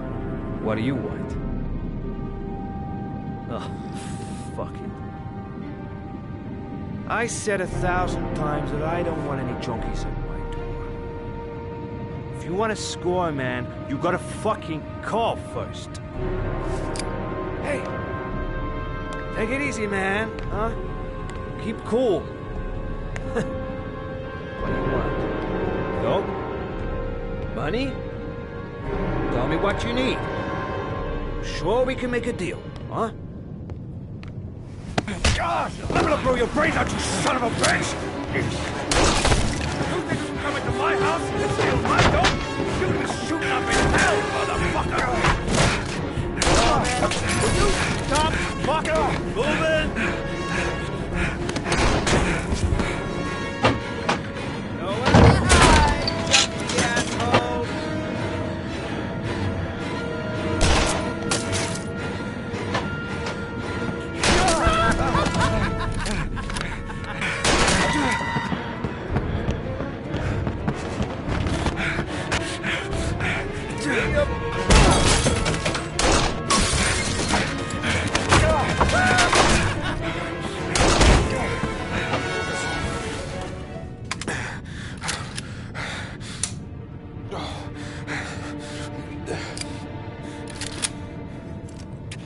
Hold it, man. I give you whatever you want. Got dope? Got cash? You want some dope? Please. Please don't kill me, man. I got children. These my girls, see? This one's Sarah. And the little one. That's Cindy. Please, man. I want to see them again. Please. Please don't shoot.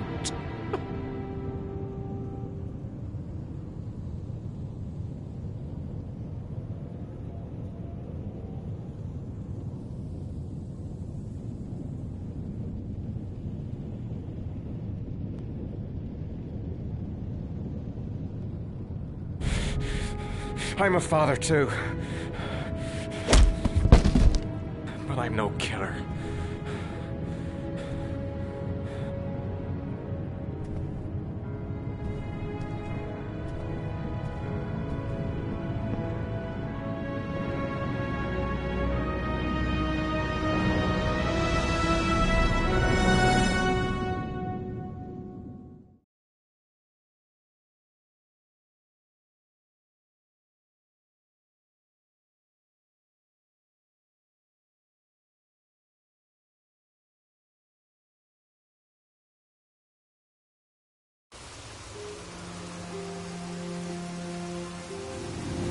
Matt, it's Sam.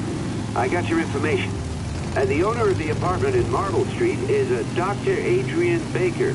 He's a struck-off surgeon. He used to sell drugs to junkies on the quad. He made some cash and bought up some cheap-ass apartments, including the one in Marble Street. Of course, he got caught. He did a few months in prison and was struck off the medical register. Interesting. Thanks for the information, Sam. I owe you one. Hey, Matt, be careful, okay? I'm on it. Talk to you later.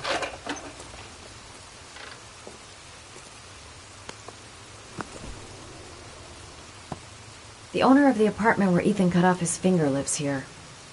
It's not much of a lead, but it's all I've got.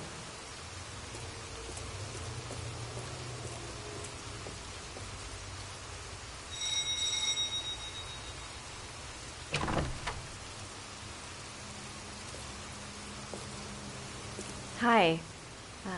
I was told that you could get Bitropin without a prescription. Sorry, you were misinformed. Goodbye. Hold on. I really need your help here. I can pay. Well, why didn't you say so? Please come in.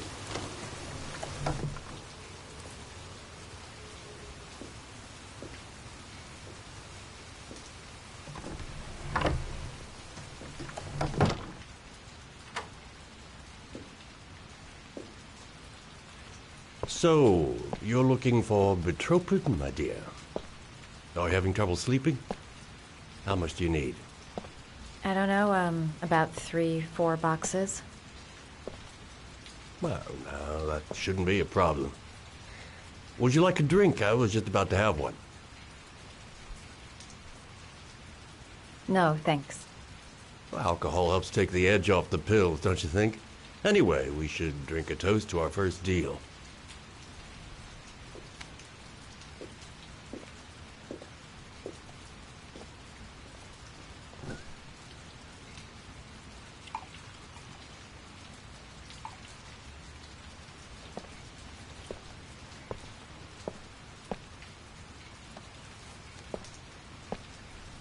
I haven't seen you around here before. Who told you about me?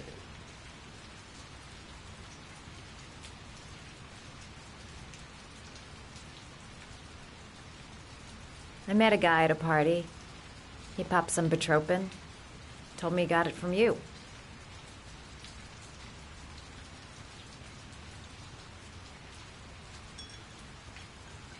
Can you get other types of medicine? Everything has a price, my dear. What about you? Do you have a price? Forget it. I'm not for sale. I heard you had some apartments for rent. I'm looking. Sorry, darling. Those are all booked up.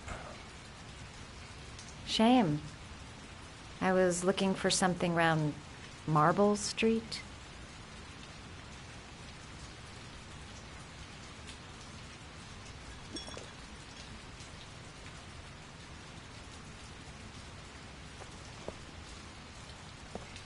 You're not drinking? I'm not really thirsty.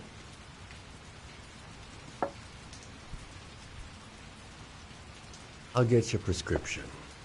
Won't be a moment. Wait here. The guy gives me the creeps. I better take a look around to see if I can find anything before he gets back.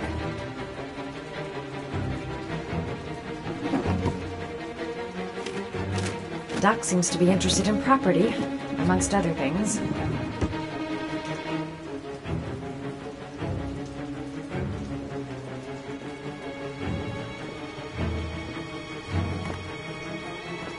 Maybe a quick look behind those doors. I'll make up some lies if he finds me.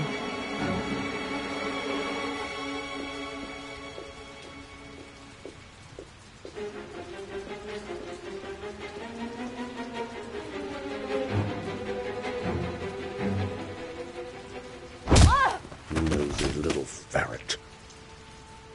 We're gonna have some fun together, my darling.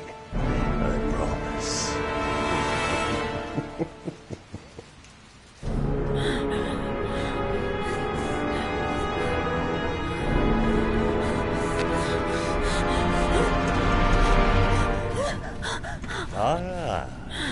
Say hello to Matthew. He claimed he had come to the census. Another one of those goddamn government spies. So, you're interested in my Marble Street apartment. I read it to my friend Paco, if you must know. I have no idea what he does there.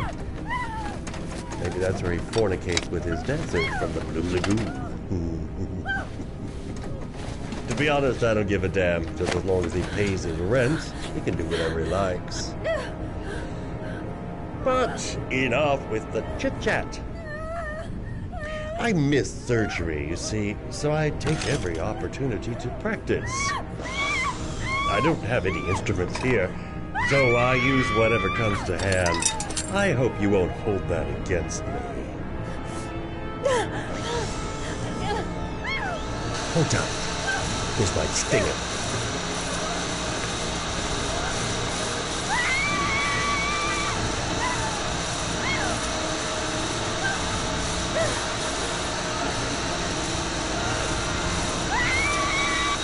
Have you ever noticed, as soon as you start to do a little housework, someone always comes calling? I'll get rid of our visitor and be right back. Don't move. I won't be long.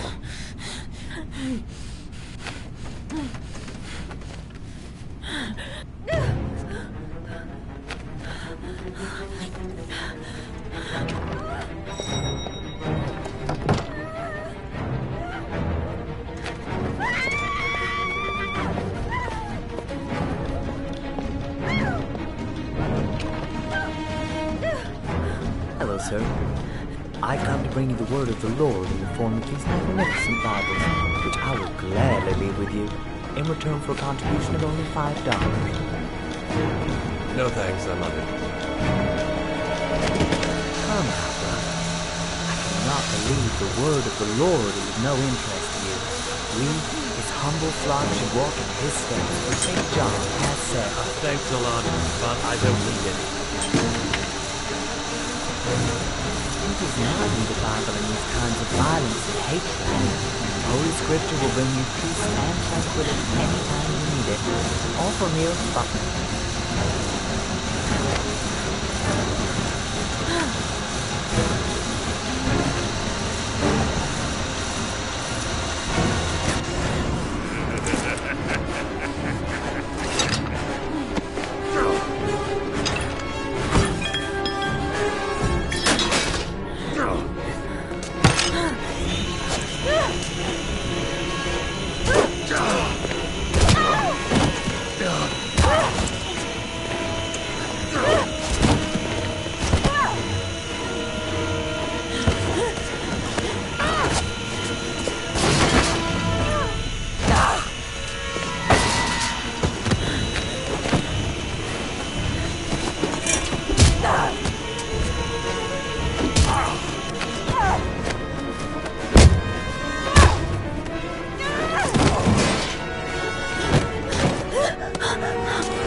Can you stop that thing?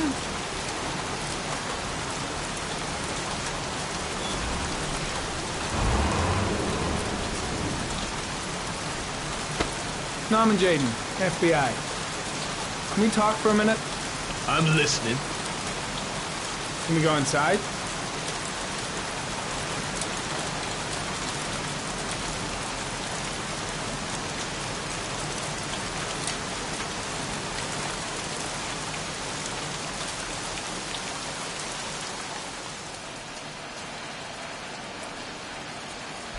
I'm looking for the owner of a blue Chevrolet Malibu 83. I don't give a damn how the car got here, or whether you stole it or not. I just want to know who bought it from you. Sorry, man. Don't ring a bell. I got a real bad memory for names. Perhaps I can help you to remember. If we find out that you sold the car to the man we're looking for, you're looking at some pretty solid time inside, Jackie boy. You trying to scam me with your big talk? I never saw your damn car. Now take a walk.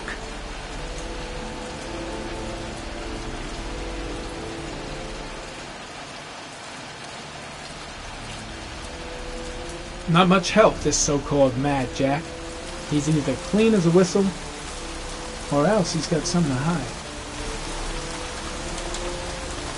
Tuba Trips came. Got it in my pocket.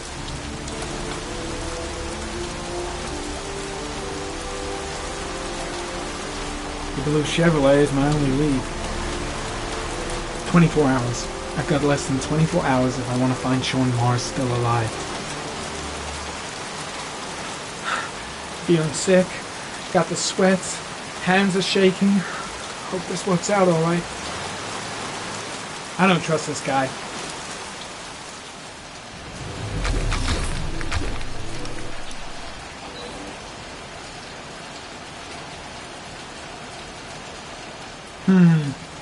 Not the car I'm looking for.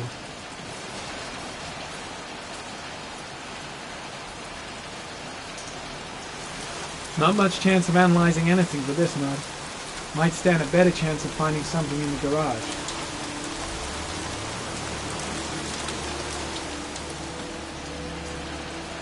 Size 13. Must be Mad Jack's size.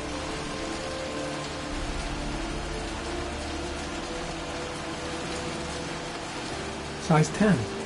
Most likely a visitor.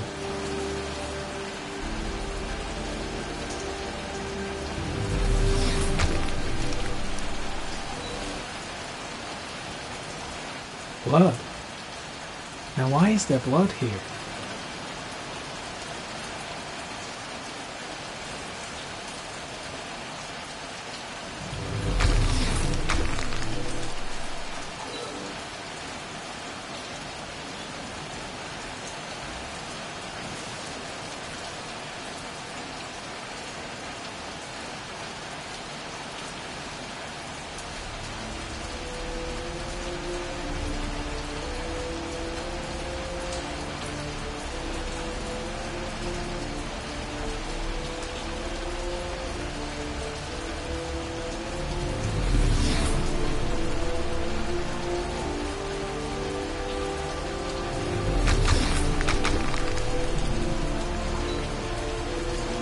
Fingerprints. Probably Mad Jack's.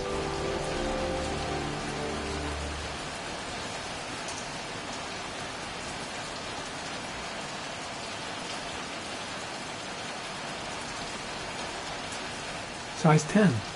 Most likely a visitor.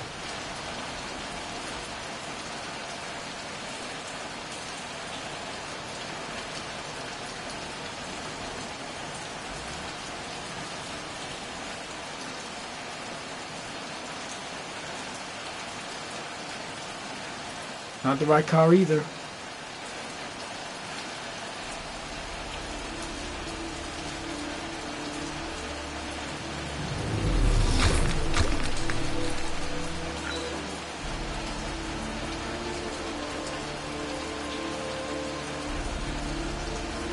Same brand of tire as the car I'm looking for. Is the killer's car being here?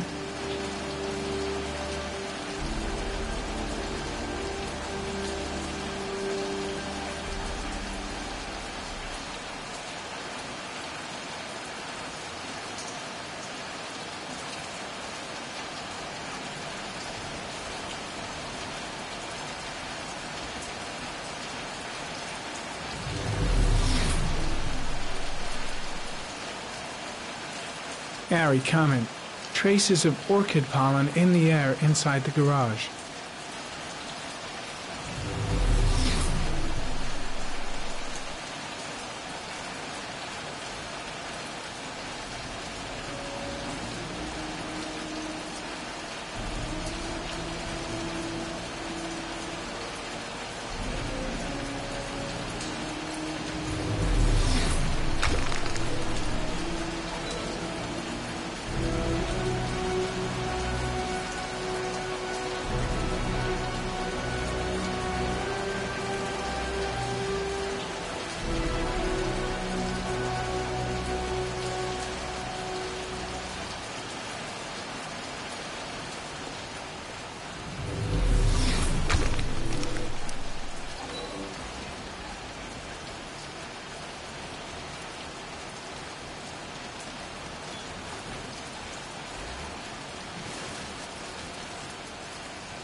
One of your cop buddies asking too many questions. I had to solder up his little mouth. Hands on your head, pig. I ain't got time to be playing around with you. Let's just get you out of sight and finish you off.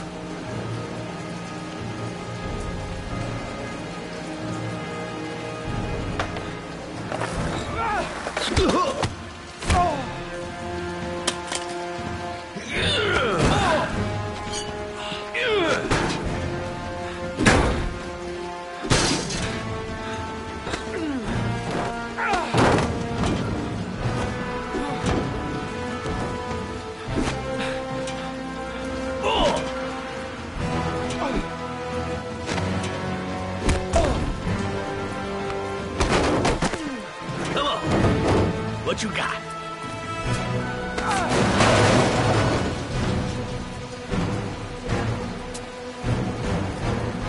Enough fucking around. You're gonna tell me about the man with the blue car. Go fuck yourself in the ass.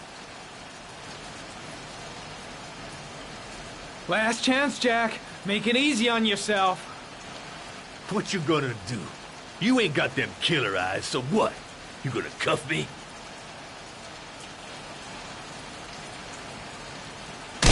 Damn!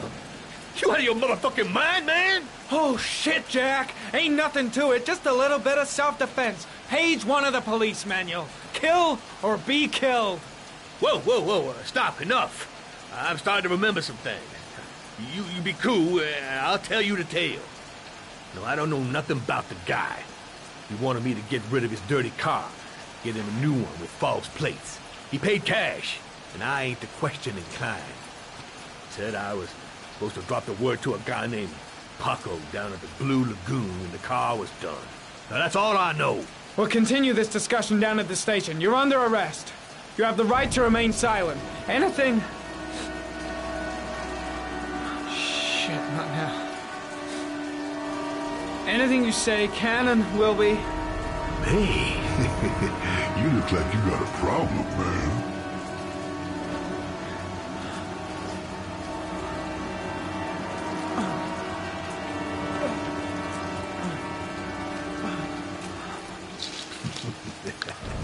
What? They letting you dope heads in the FBI now? God bless America. Now I'm gonna give you a little help with your drug problem, Mr. 5-0. Permanently.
So, you think the origami killer killed Manfred?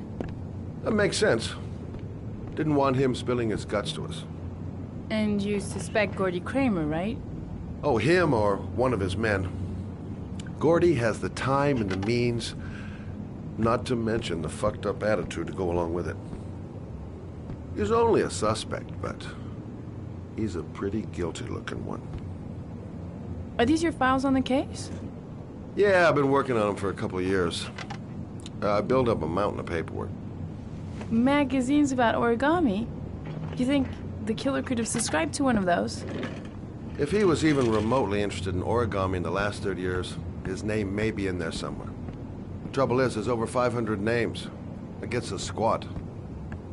I'm starving. Do you have anything to eat? Well, I'm no chef, but I should be able to make some scrambled eggs if you like. Great. I'm soaking wet. I need to warm up a little. Is it okay if I take a shower? Be my guest. Go in my bedroom. It's the next door. Oh, I'll cook up the eggs while you're under the shower.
Eggs should be ready by now.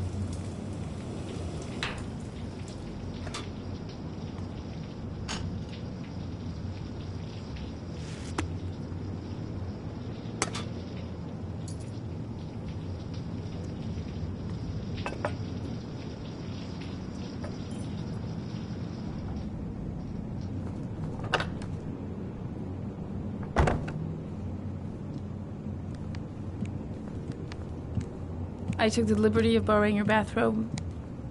Looks better on you. Hey, that almost looks good enough to eat. What's that? The notebook I took from Manfred's place. According to this, about 30 clients bought spare parts for Royal machines in the last 10 years. The killer may be one of them. Oh, you know, checking out the alibi of 30 clients, one by one, that's a lot of legwork. Except that if we cross-check them with the list. The list of subscribers to Origami magazines. You still got that, right? Yeah, of course. Lauren, wait.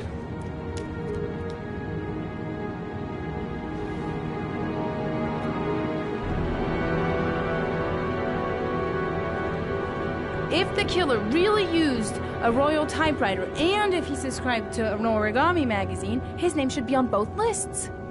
Well, Lauren, I mean, that's just an assumption, but yeah, I suppose. His name is here somewhere. Help me. We're gonna find him.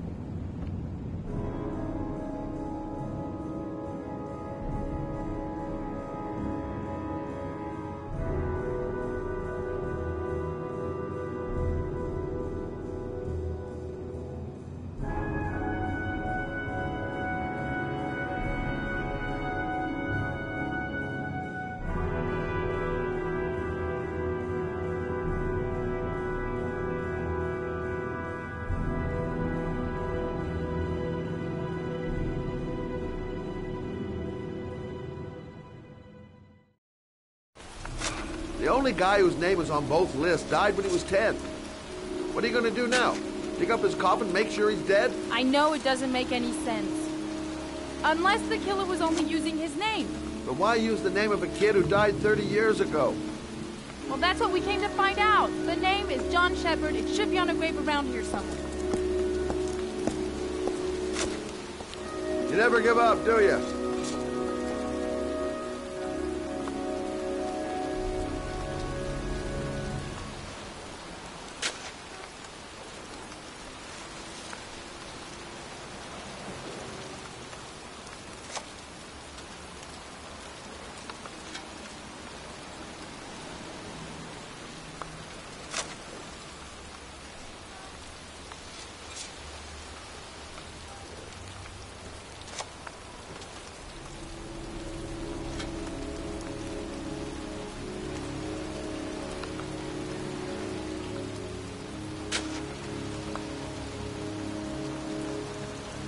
Excuse me. I'm looking for the grave of a young boy who died about 30 years ago. His name was John Shepard. You wouldn't know where it is by any chance. The children's graves are in the next plot. Thanks.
This girl knows her mind all right. No point in trying to reason with her.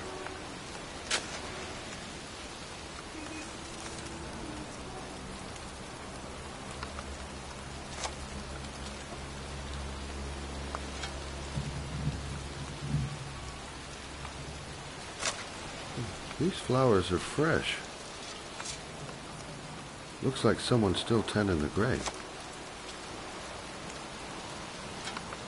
origami figures. That's one hell of a coincidence.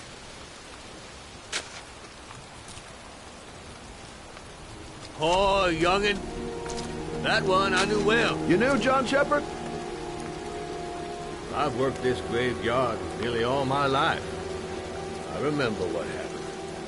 It was in 77. October, I think.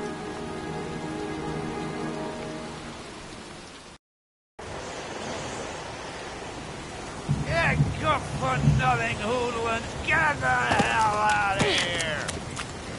God! Beat it! You lousy, no good brats!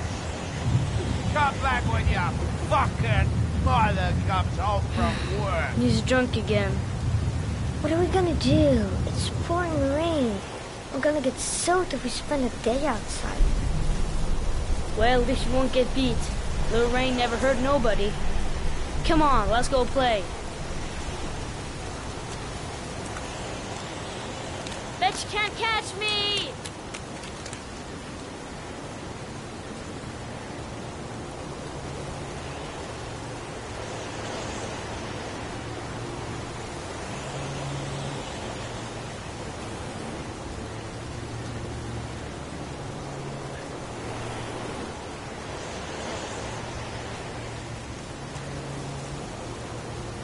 Mom won't be back from work till later. She wouldn't let him treat us like this.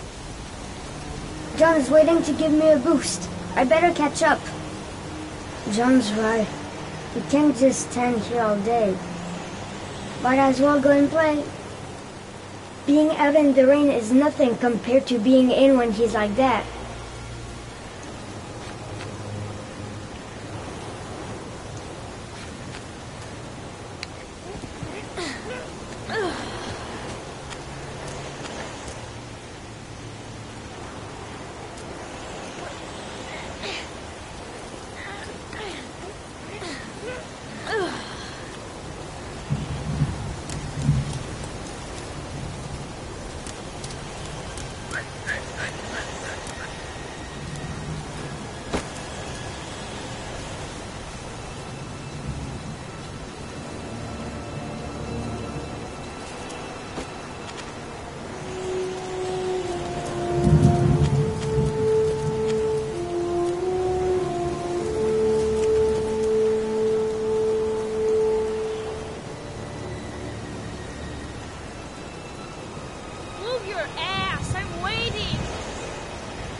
Nothing but a slowpoke.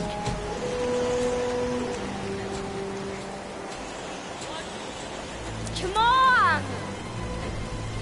I told you to watch your head. You dumbass. Gee, you're nothing but a slowpoke.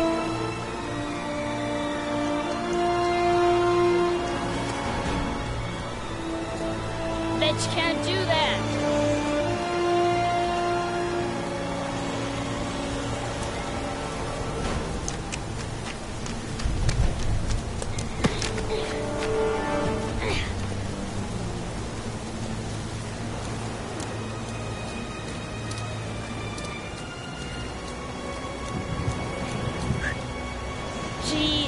Nothing but a slowpoke. Come on, loser.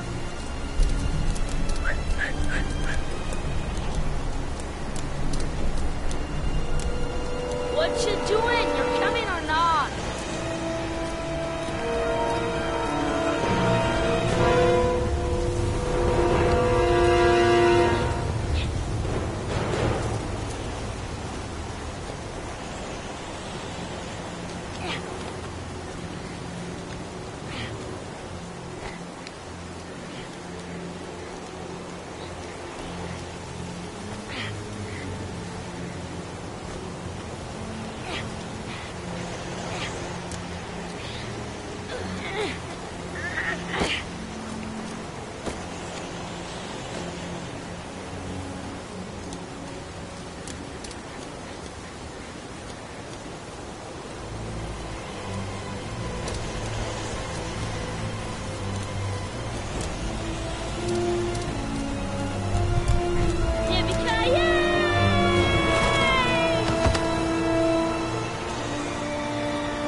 wanted to do this, but it's too hard for you.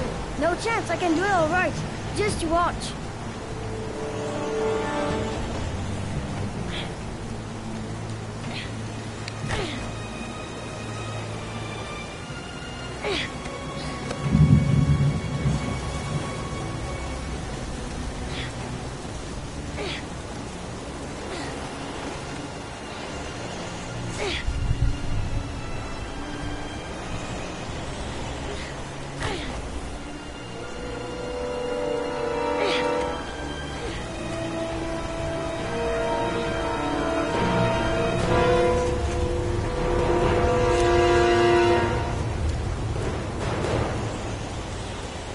Wait for me! Get a move on!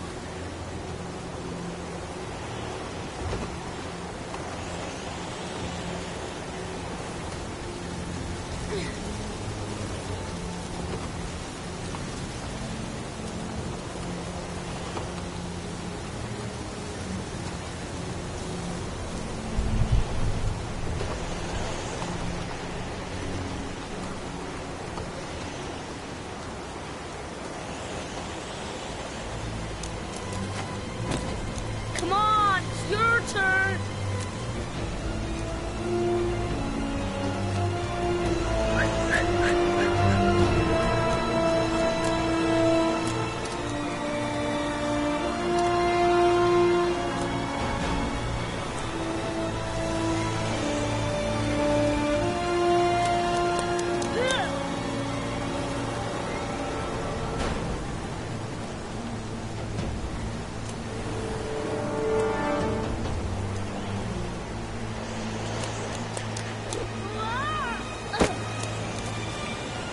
It's time to jump up jet!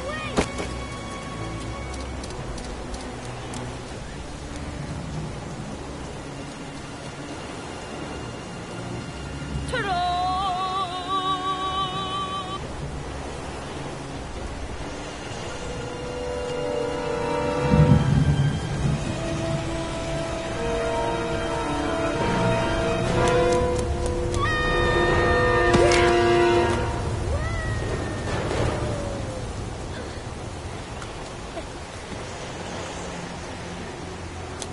Whoa!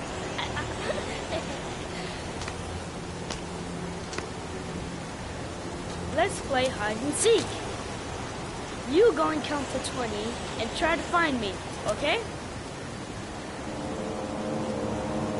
1, 2, 3, 4, 5, 6, 10, 14, 18, 19, 20.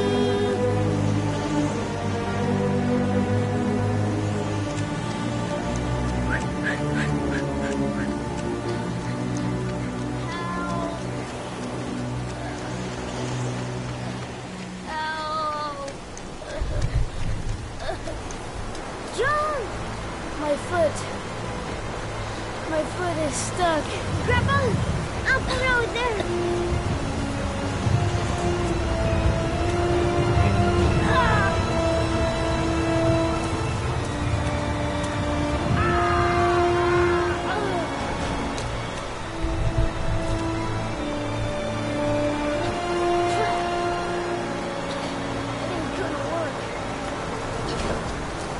What are we gonna do? Hang on, John. I'll get help. Just hang on. Go on, hurry.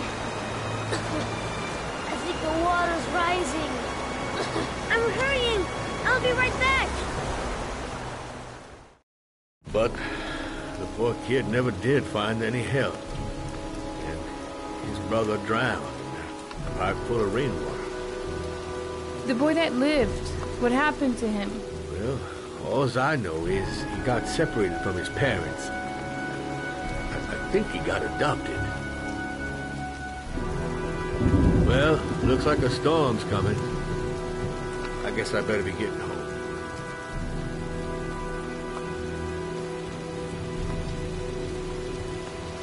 Christ, what a horrible story.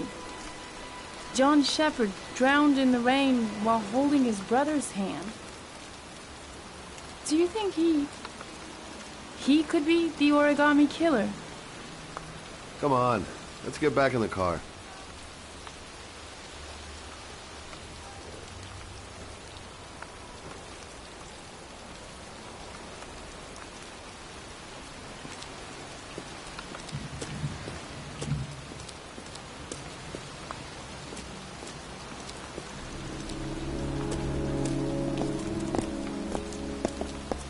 Wait, What's the matter?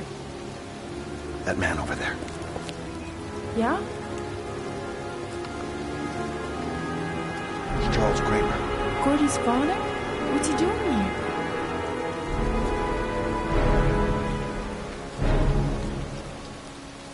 He's putting flowers on John Shepherd's grave.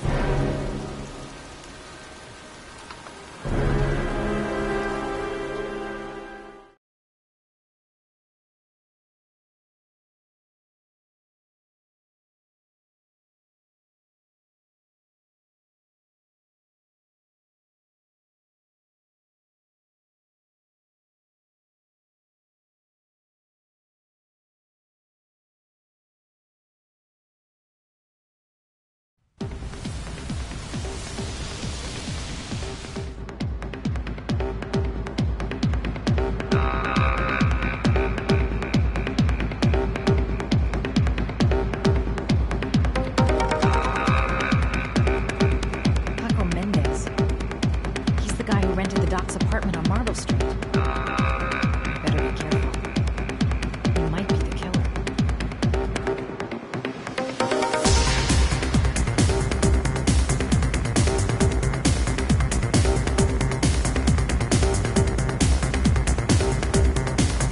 Paco Mendez, the guy the doc lent his apartment to. Not the kind of guy you take home to Mom anytime soon. I'm gonna ask him a few questions. Still haven't gotten over my encounter with Dr. Death. Bartender. I know where I can find Paco. I've nothing against techno, trance, whatever music, but this stuff is really loud. Play school for the jet set. Not really my kind of hangout. If this Paco is one of the buddies of Dr. Death, watch my step. Bartender. I know where I can find Paco. Everything's gonna be alright. I find the guy, I ask a few questions, and then I get the hell out. I'm looking for Paco Mendez. Do you know where he is? He's at his table over there. Does he know you? Not yet, but I have to talk to him. That's not possible. Mr. Mendez has asked not to be disturbed.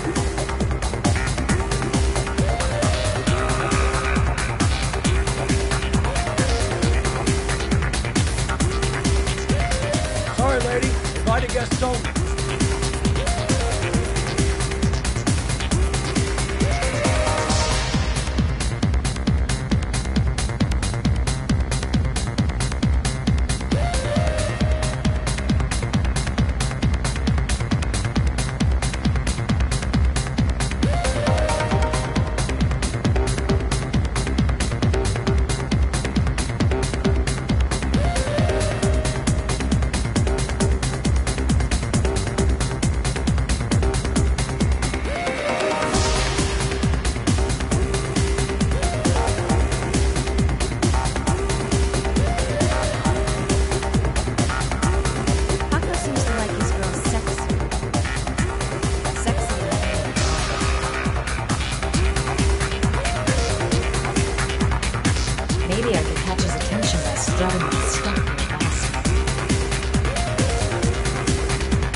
If I want to talk to Paco.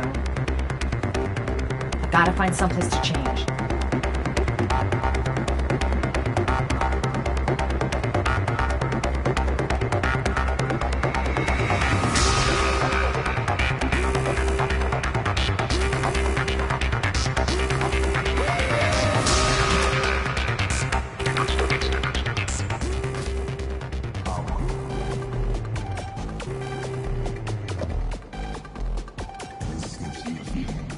time to play the sexy girl.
Hey, you!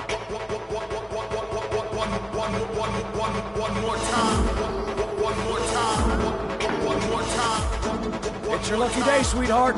The boss wants to invite you to his table. Hey, thanks for accepting my little invitation. You know around here, honey? I think I would have noticed you before. My name's Paco. And you? Madison. I'm Madison. Ah, I like the way you move, Madison. You're making me all hot under the collar. Maybe we can continue this conversation somewhere more private. Oh, sure, baby. Yeah, come with me.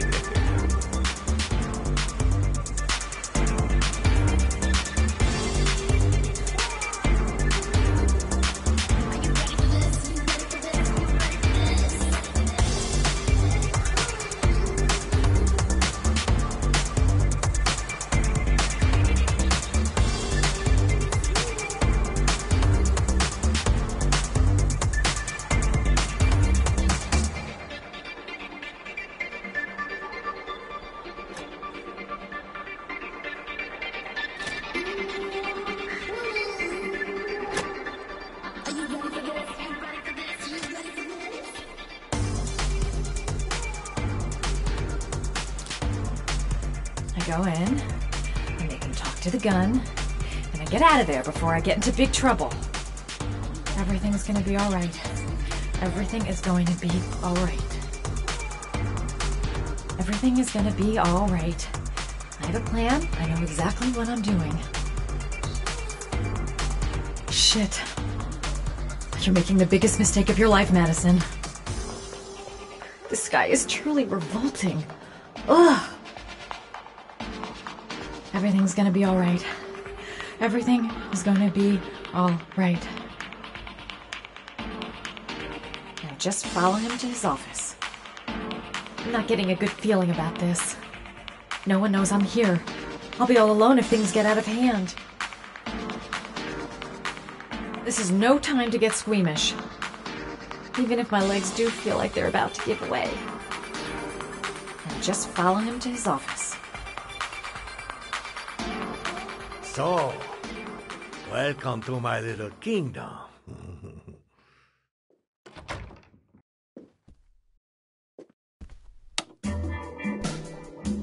I'll take that.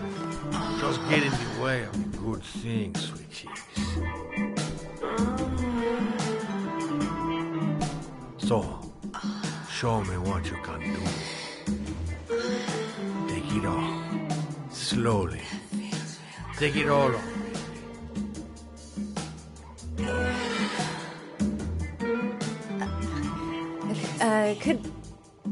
Could I have a drink?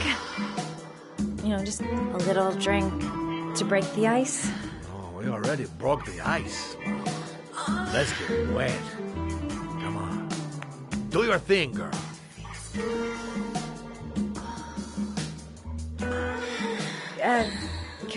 Could we just talk first? Oh, no. We don't need any more talking, baby. I'll talk out. Now, show me what you can do.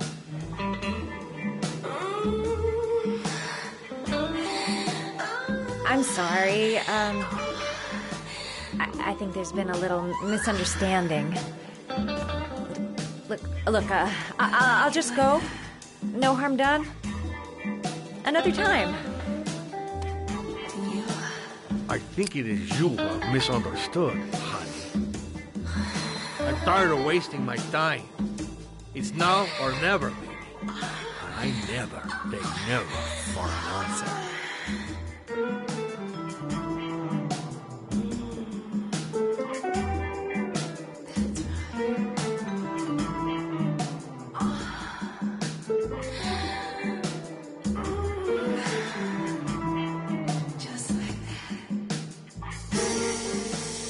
The lamp.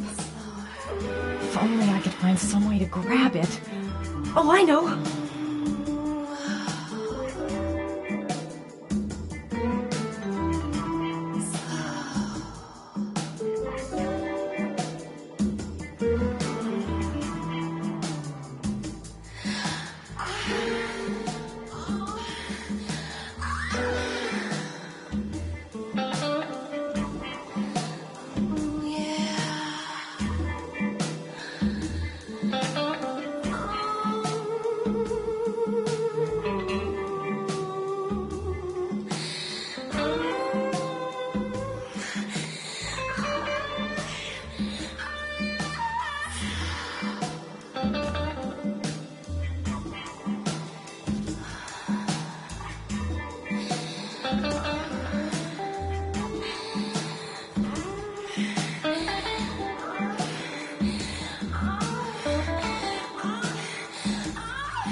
That's what I call kicking butt.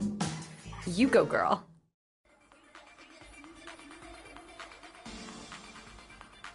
Okay, Act 2. Let's hear Loverboy sing.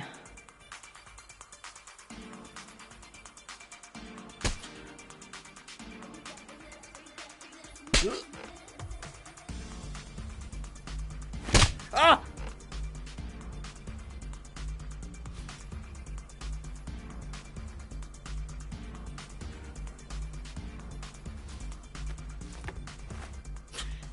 If you call out, I'll kill you. Got it? Shit. What you want? You rent an apartment on Marble Street. I want to know why. An apartment? I don't know what you're talking about. Ugh! You fucking bitch! I'm gonna kill you!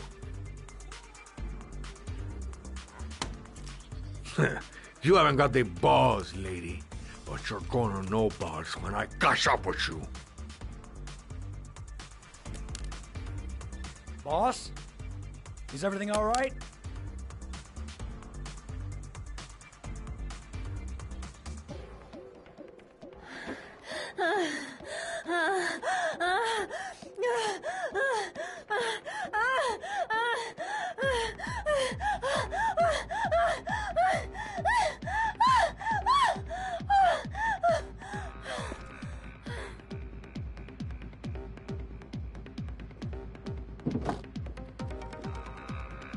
If you value those prized balls of yours, Paco, then it's time for you to talk. Oh! Ah! What you doing? Stop it! Stop it! I'm only getting started. How about some more? I never set foot in that apartment. I gave the keys to some guy. He said he needed a place. He had money. What was that guy's name? I don't know his name. I swear. Ah! Ah! Ah! Shepard. His name is John Shepard. That's all I know. I swear it. Ugh. There, that wasn't so hard, was it? I really appreciated this romantic moment, but I gotta dash. See you next time, lover boy.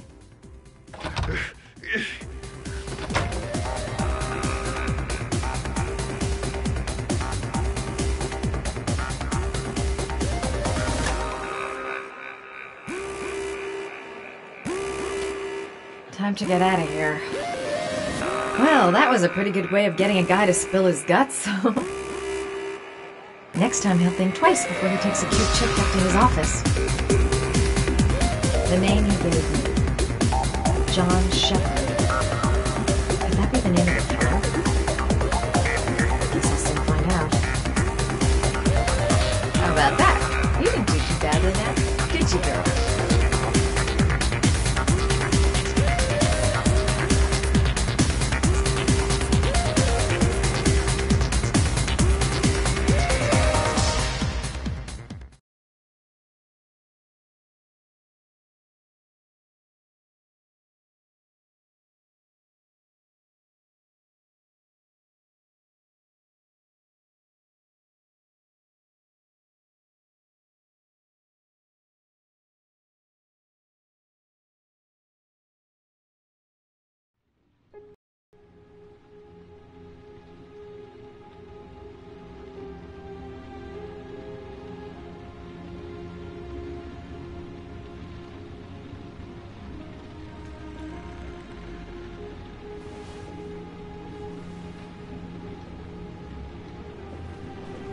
Ethan, are you all right?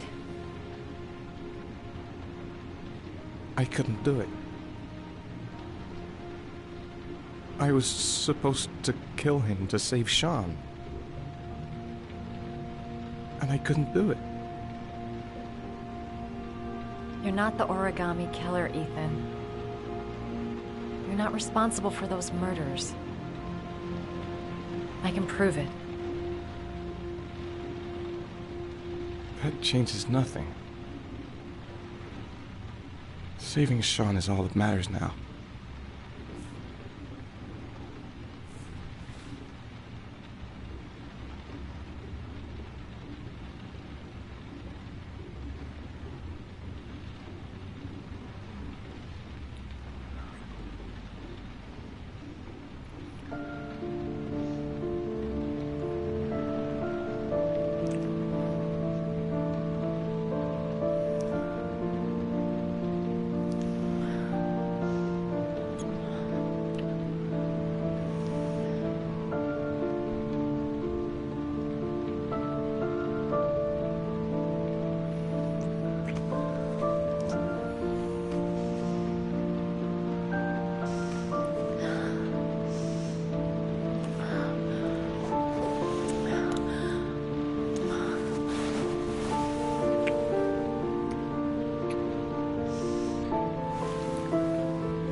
Things might have worked out between us, if circumstances had been different.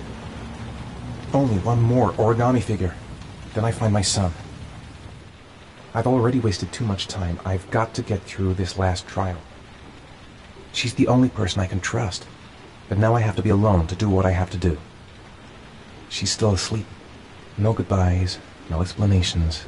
I'll just leave before she wakes up.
I should have guessed.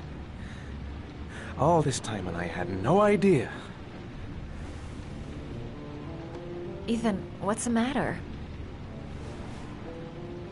I thought I meant something to you. Listen, You're a pretty good nurse for a fucking journalist! Ethan, I wanted to tell you, but... What kind of article were you gonna write? My life with a serial killer? No. How I caught the origami killer. Maybe you'll get a book deal. I hope it was fucking worth it! Ethan, it's not what you think. You lied to me, Madison! All this time you fucking lied to me! I thought you wanted to help me, but you're only thinking of writing a fucking book!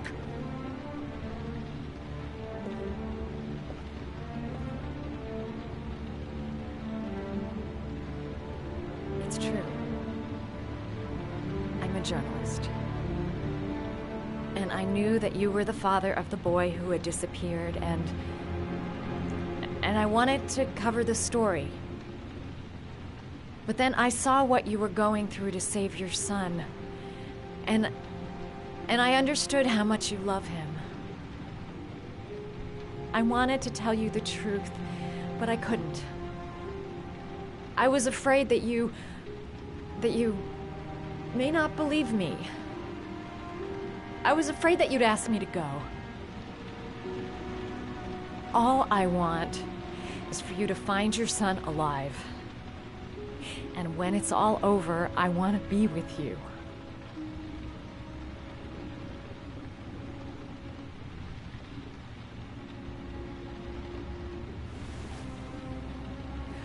I'm sorry, Ethan. I'm so sorry.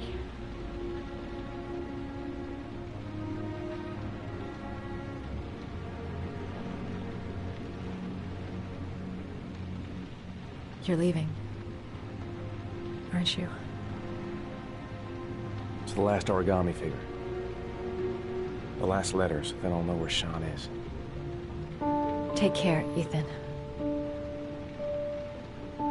I can't lose you now.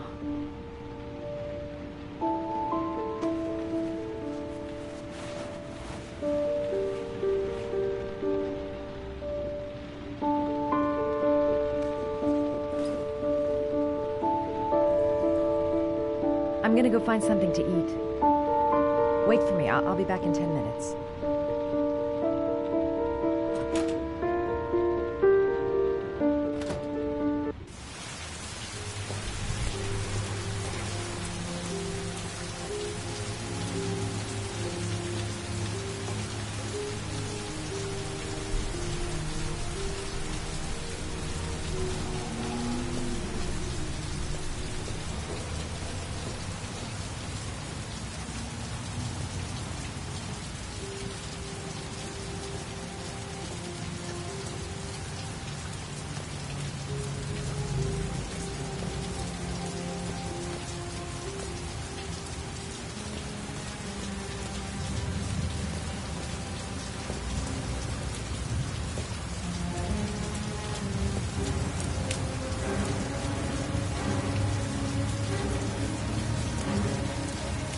cops.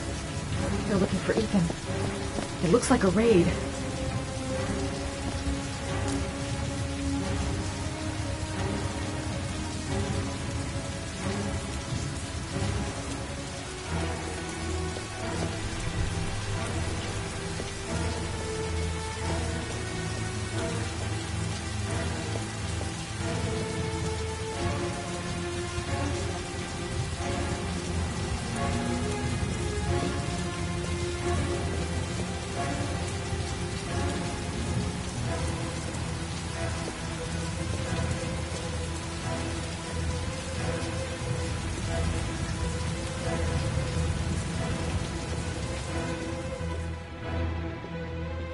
What's going on?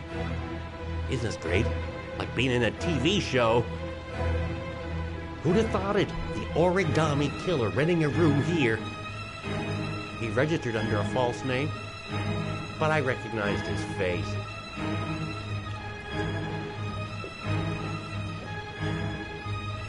Come on, what was the damn number?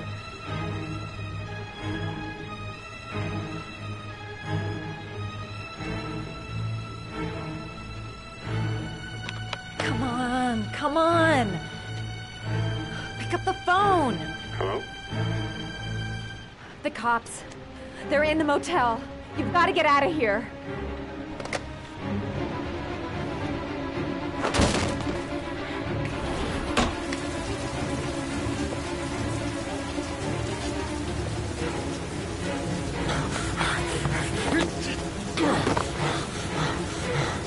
He's still on the move! We get him! He's making a run for it! He's on the balcony!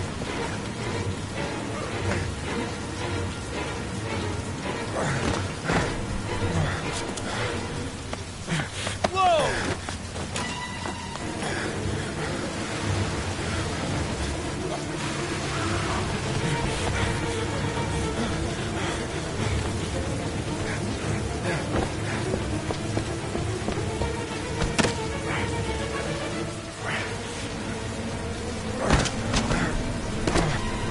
Don't move!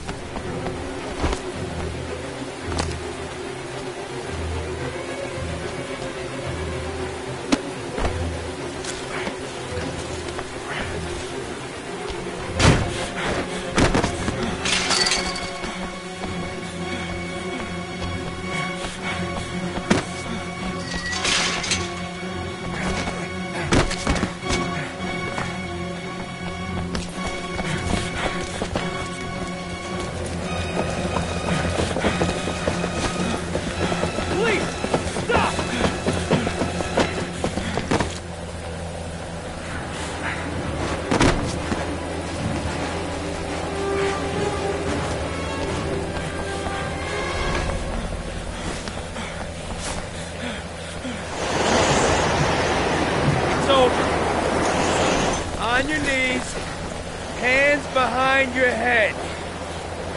Easy, pal. Nowhere to go. You're surrounded. Everything's good. Holy fuck!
Lauren?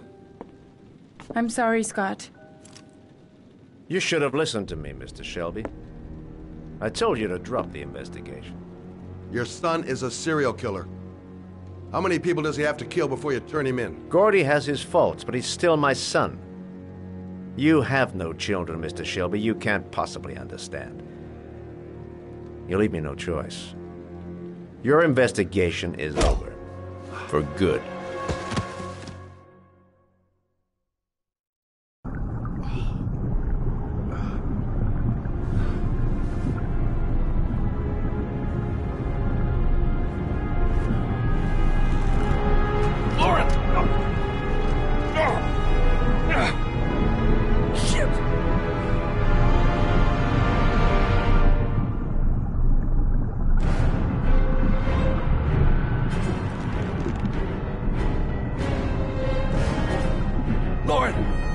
Lauren, wake up! Lauren!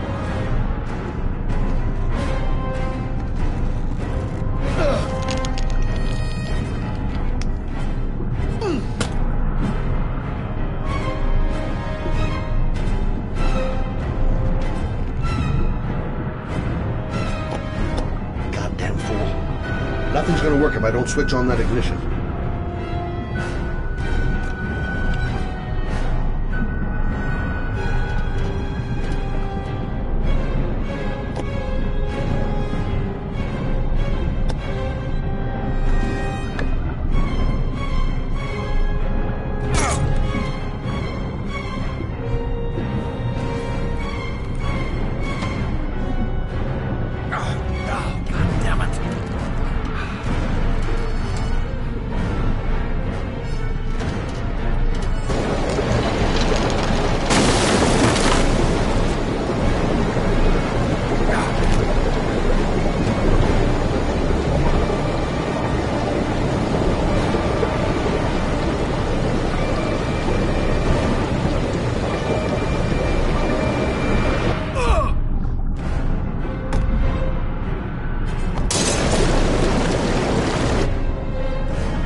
Stay back!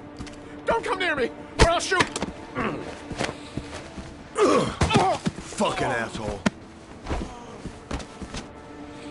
Please. Oh! Bastard! Lauren is dead! You fucking killed her! Stop! I beg you!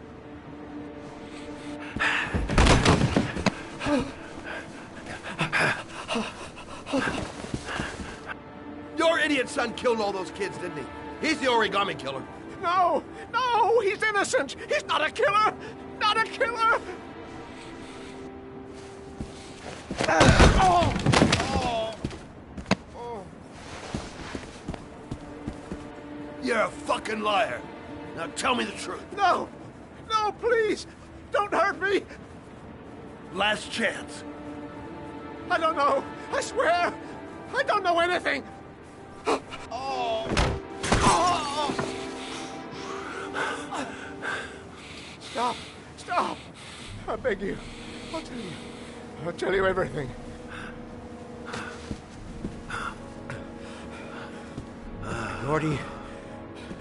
Gordy always wanted his fun, you know.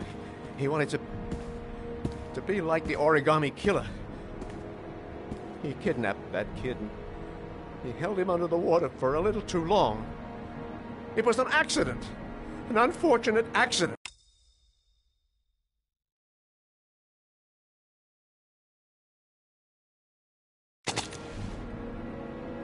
He just wanted to play. He told me everything.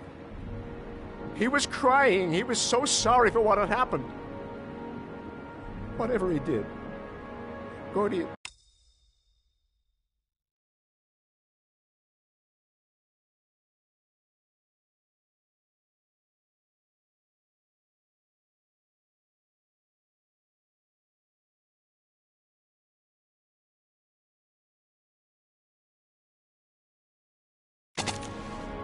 Gordy is my son.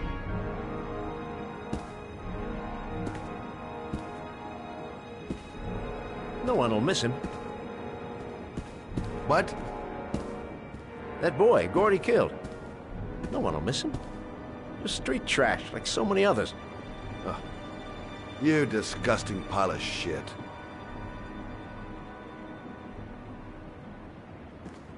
And what about John Shepard? Why did you put flowers on his grave?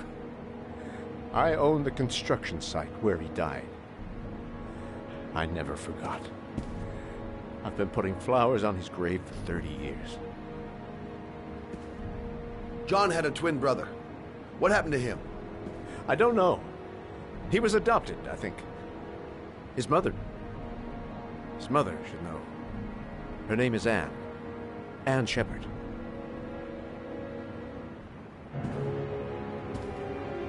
That girl, Lauren, she was just a whore. You'll forget her in no time. Come and work for me, Shelby. I'll pay you well. You'll be able to have all the girls you want. Never say her name again. You hear me? Never.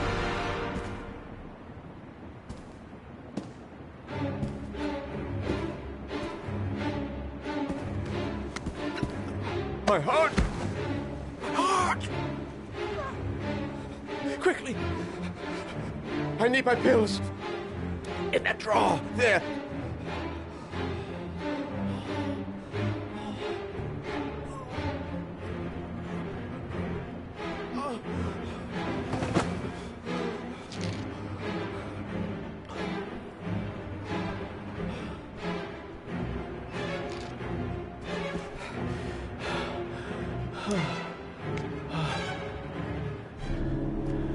Thank you. You saved my life. I already regret it.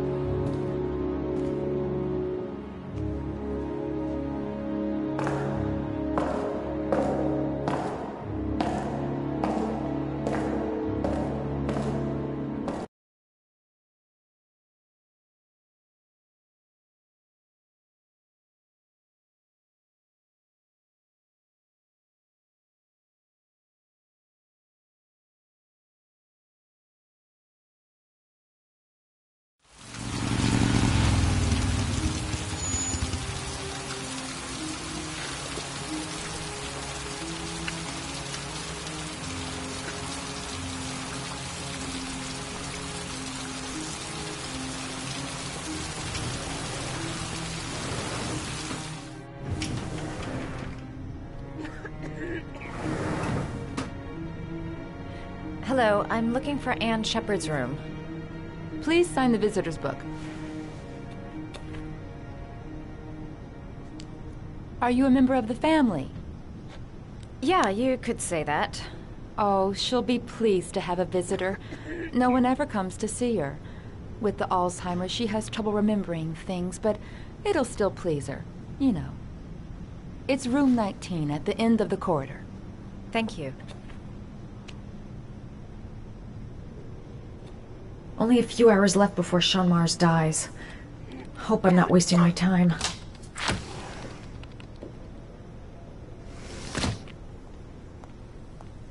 John Shepard died 30 years ago. Hope his mother has all the answers to this puzzle. Room 19. Where is that?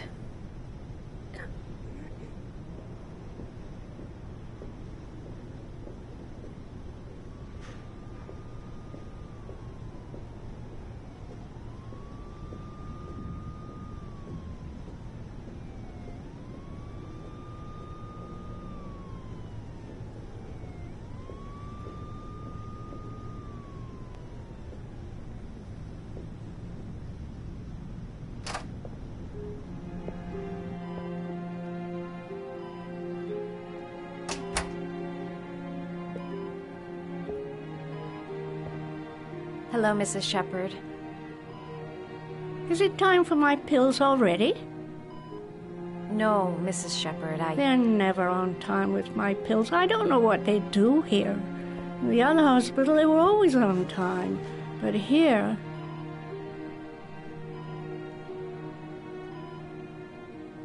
My name is Madison Page.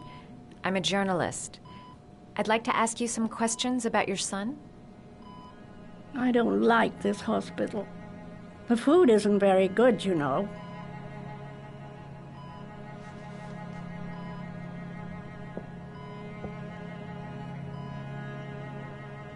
Try to remember, Mrs. Shepard. John's twin brother was placed with a foster family after the accident. What was the name of the foster family? I asked them for a television, you know. They said I didn't have enough money. It's a pity. I'm fond of television.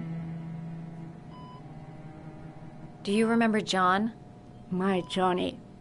He is a good little boy, you know. I know what happened at Carnaby Square. Do you remember? Carnaby Square.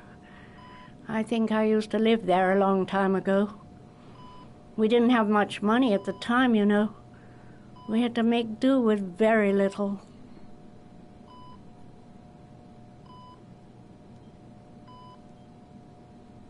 You had a son named John, and John had a twin brother. Do you have my pills? It's time for my pills. I think your son is in trouble, Mrs. Shepard. He's done some terrible things. I need to find him. Do you understand? Terrible things you're telling me. He never came to see me, can you believe it? In 10 years, never. No one forgets their mother, do they? Your other son, Mrs. Shepard, John's twin brother. What was his name? What other son? I have no other son. I never had any children. Mrs. Shepard, your son may be linked to a series of murders. Perhaps you have some information that could help the investigation. Are you a new nurse? Where are my pills?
I love origami, but that's not my favorite one.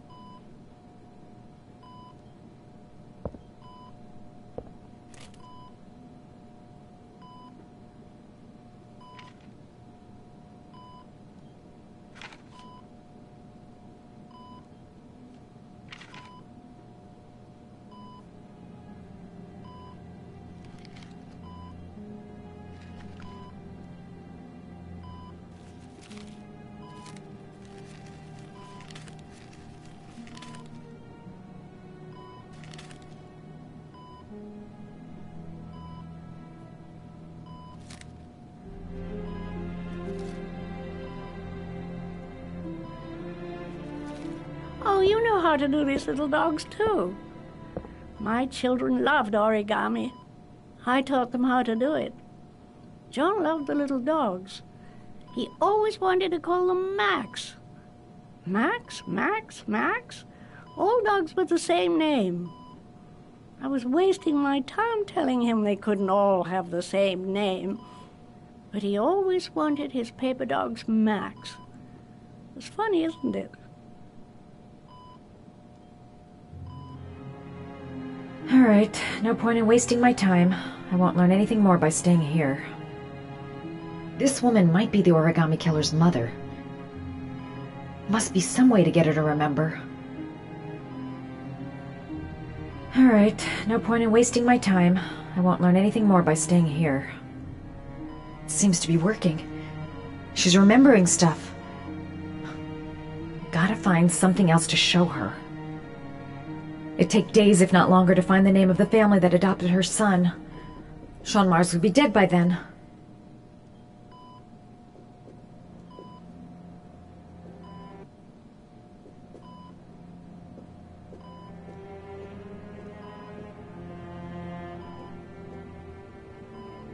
Did you make these origami figures? My little paper animals. They played with them for hours. I showed my boys how to make them, you know. Yes, your boys, Mrs. Shepherd. John and... what was your other son's name again? My other son? I only had one son. My little Johnny.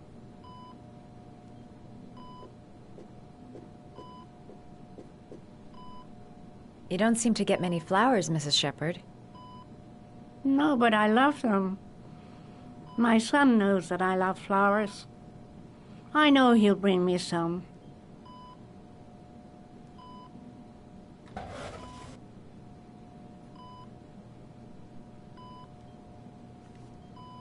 Are these your children, Mrs. Shepherd?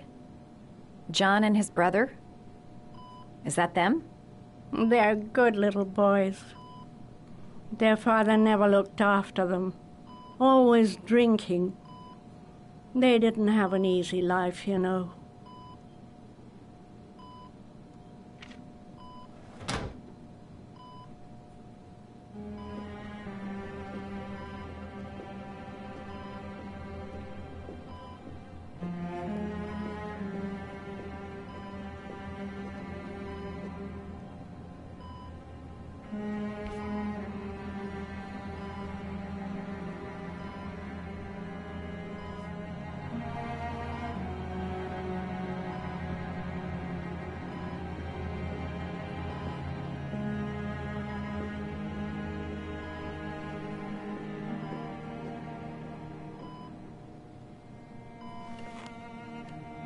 Her memory is coming back.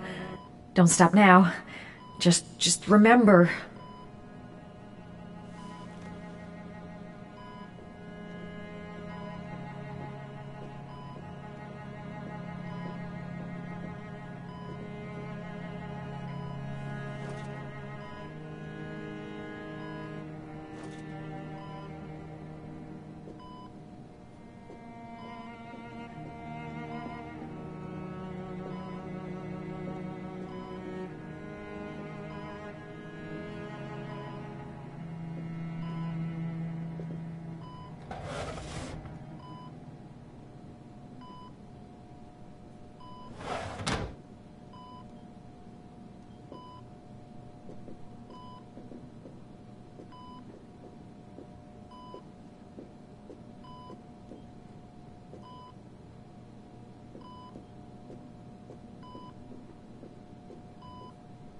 right, no point in wasting my time. I won't learn anything more by staying here.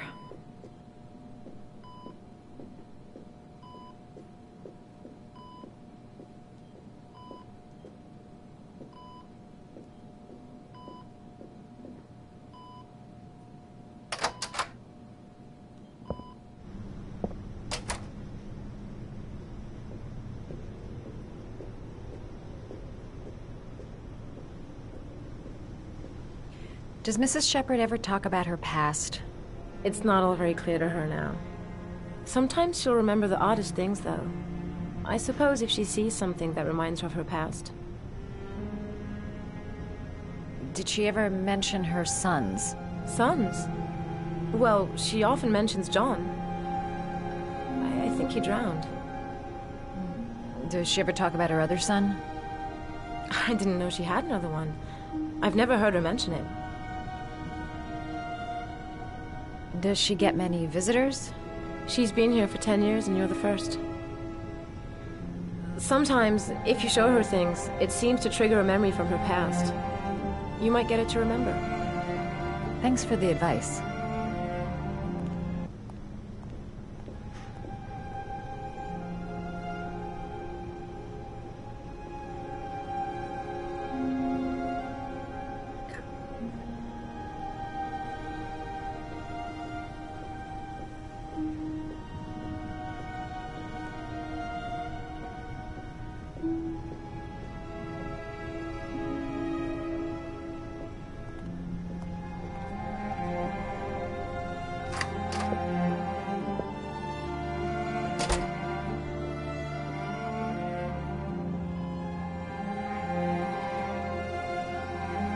What a lovely orchid. My sons loved orchids. We used to grow them in the back. When John died, I laid orchids on his grave. I cried when they told me I'd already lost one of my children, and now they were taking away another one, you understand. The foster family, Mrs. Shepherd. What was the name of the foster family that adopted John's brother? They were really very nice people. I met them, you know. In the beginning, I used to go and see my little boy. And then I got sick and I couldn't go any longer. Perhaps he thought I'd forgotten him. He must have thought I didn't love him anymore.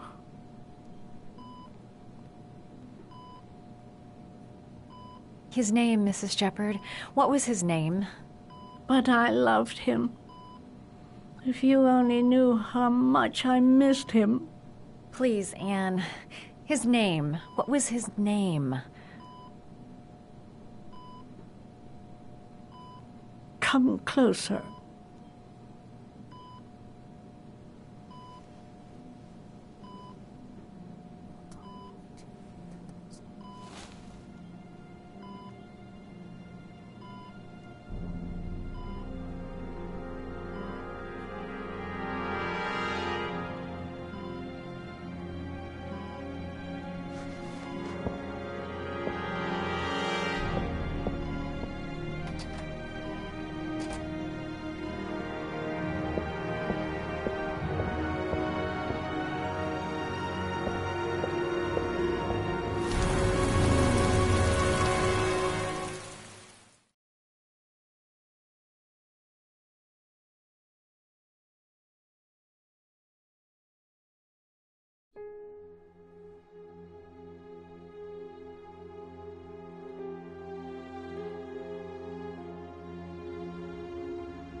The last trial. The last question. Are you prepared to give your life to save your sons? There is a deadly poison in this file. It will kill you in exactly 60 minutes. If you drink it, you will get the last letters of the address. You will have enough time to save your son and say goodbye to him, but then you will die. You can drink the vial or decide to leave. The choice is yours.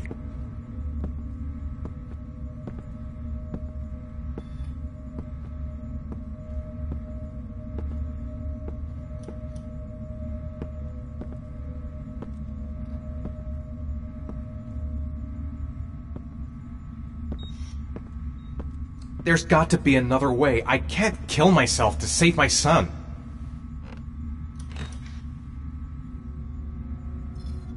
Save Sean and die. Christ. He loses his father, but at least he's alive. Maybe it's the right thing to do. The cameras. He must be watching me. He could be lying. Maybe I'll die as soon as I drink this, and then no one can save Sean.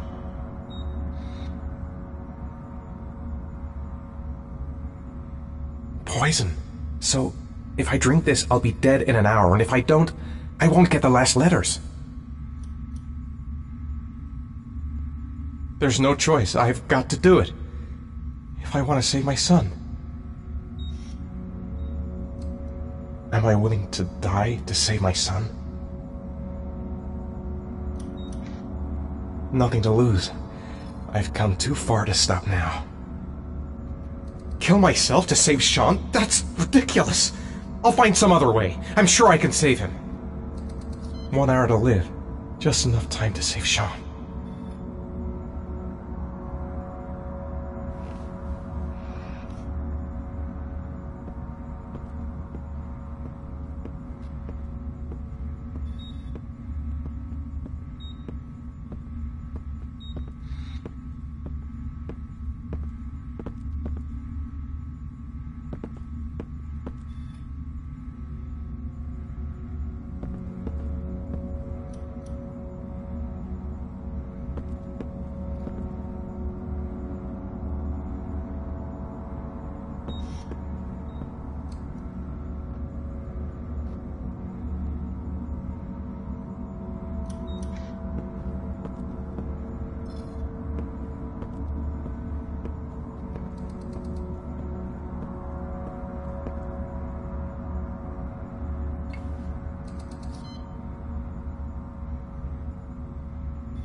The last letters have been sent to your phone.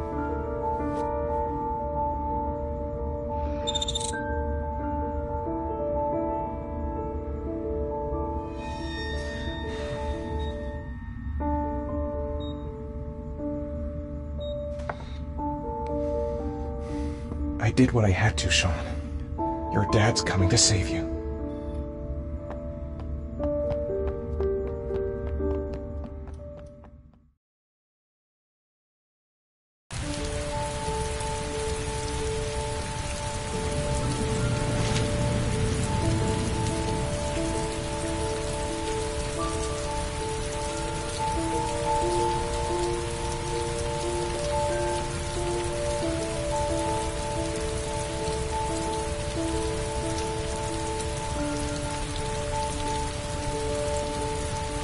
nowhere, and I'm out of time.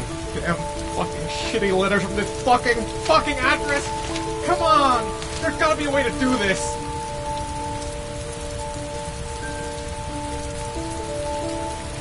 Several different addresses fit these letters. God, they're scattered all over the city. I don't have time to check them all.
I may only have time for one address. If Sean's not there, I'm done.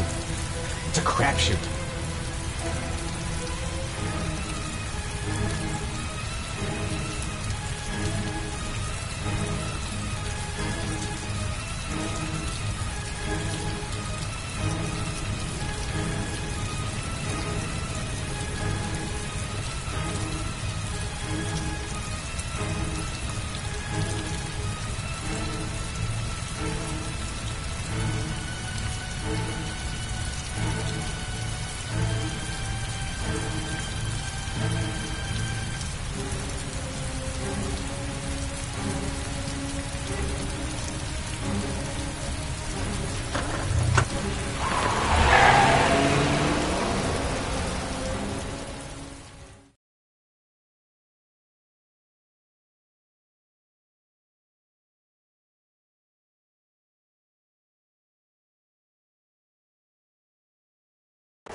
Don't forget about this guy.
What's your touch, girl?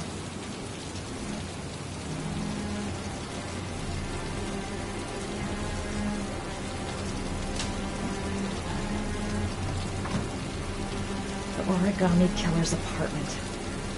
There must be something that'll tell me where Sean Mars is.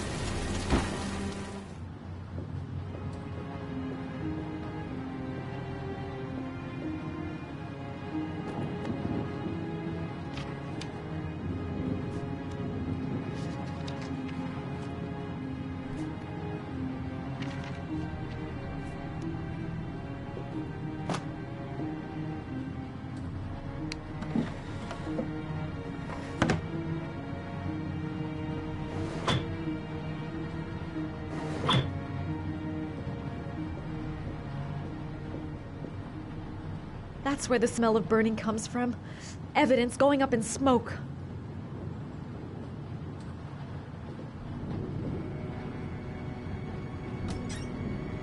A cop's uniform. Always trust a cop. That's why children went with him. He was dressed as a cop.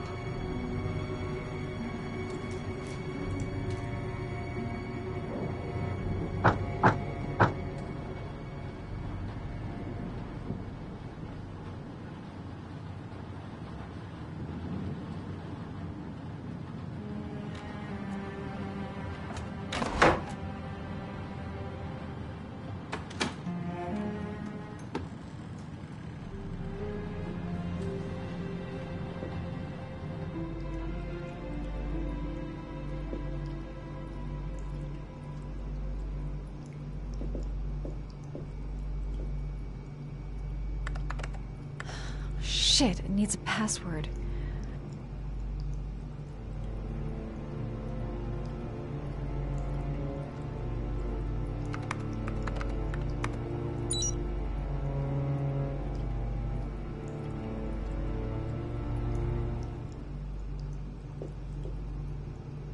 Sean Mars. Oh, the lunatic's been watching him drown. But it's some kind of a well filling up with rain, slowly drowning him. Oh, there's not much time left. This is where he cultivated the orchids that he left on the chest of his victims. Shelby could come back at any moment. I think I just discovered the identity of the Origami Killer. There's enough proof here to have him arrested.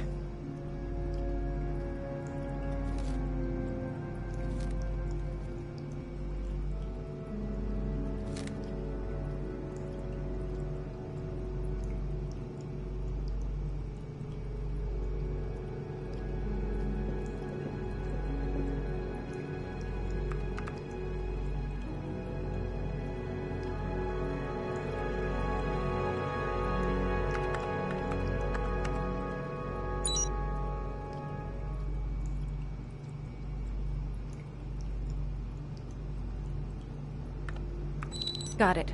Max. The name John gave to his paper dogs when he was a child. What the hell is that? An address. It's gotta be where Sean Mars is. Hurry. There's no time to lose.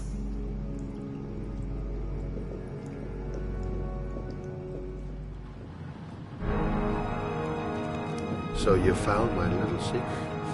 It's over, Scott. All those children killed just to find a father capable of saving his son? Shut up! You don't understand. There's one child left. There might still be time to save him.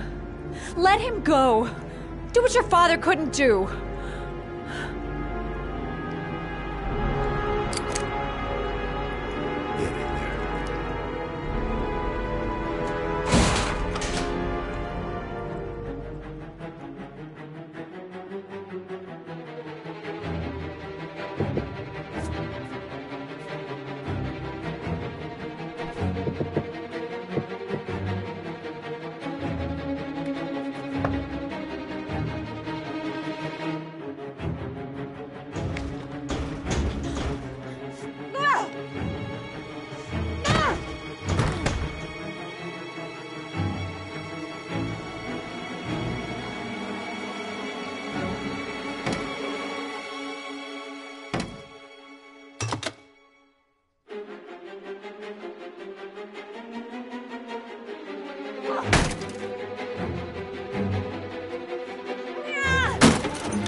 too high.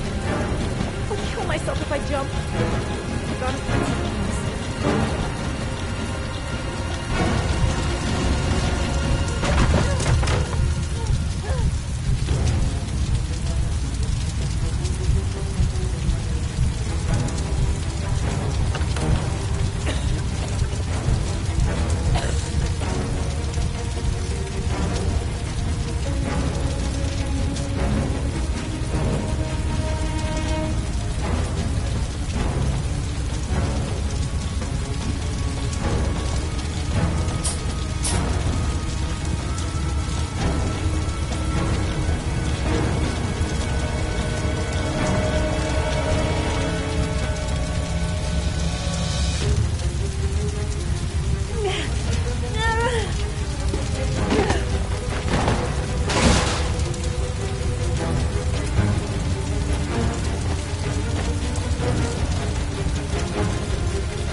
I know where Sean is. I've got to tell Ethan.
Sean! Sean! Can you hear me? Daddy's here. I'm gonna get you out of there.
My God, Sean, answer me.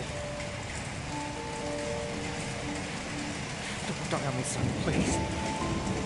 Breathe. You gotta breathe.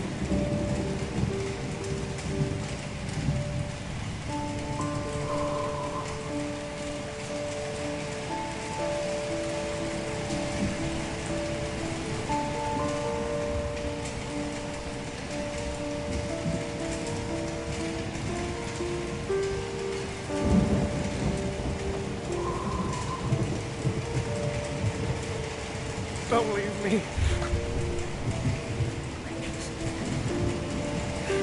Sean. Don't leave me.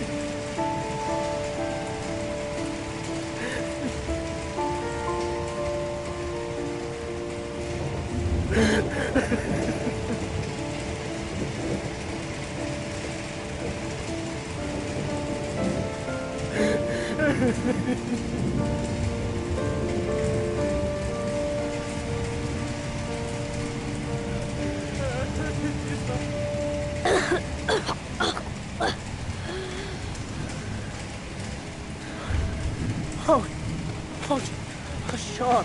Oh. I thought you were gone. Dad, I knew you would come and save me.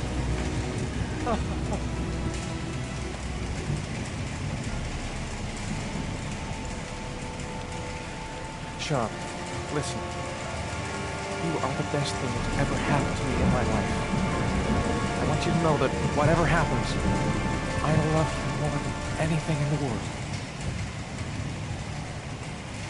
I'm not dead. I took the poison an hour ago, and I'm not dead.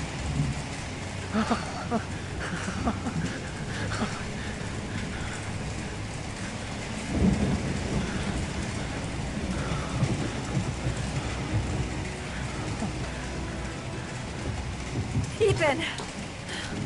What are you doing here? I did some hunting around. I know who the killer is, Ethan. I can prove your innocence. Congratulations, Ethan. You succeeded. You're the father that I have been looking for all these years. The man capable of giving his own life to save his son. You got what you wanted. I finished your trials. Now let us go. I'm afraid that's not possible. Your lady friend knows my little secret. I don't intend to end my days in prison. I'm going to have to kill you both. I'm sorry. You earned my respect.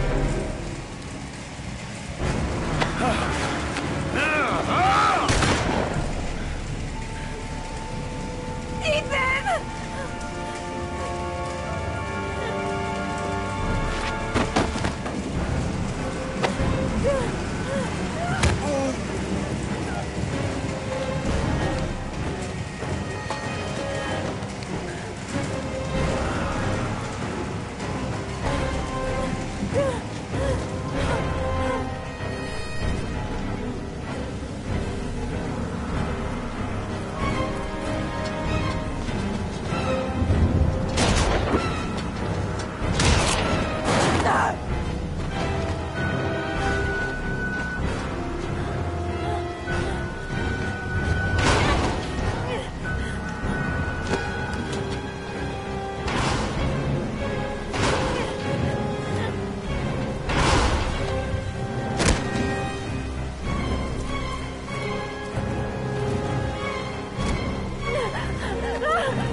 relief this morning when the police announced that they had found Sean Mars alive more than 4 days after his disappearance.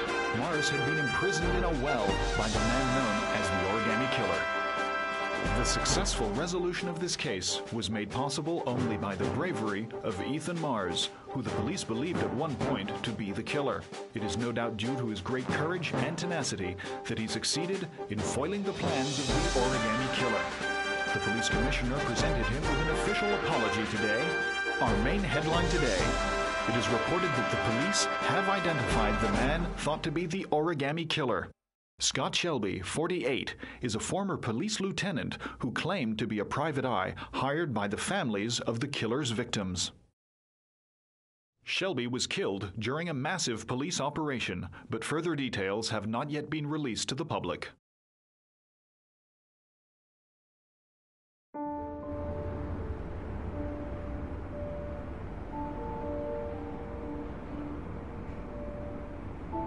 Let's just say a friend of a friend let me jump in line. If we like it, it's ours.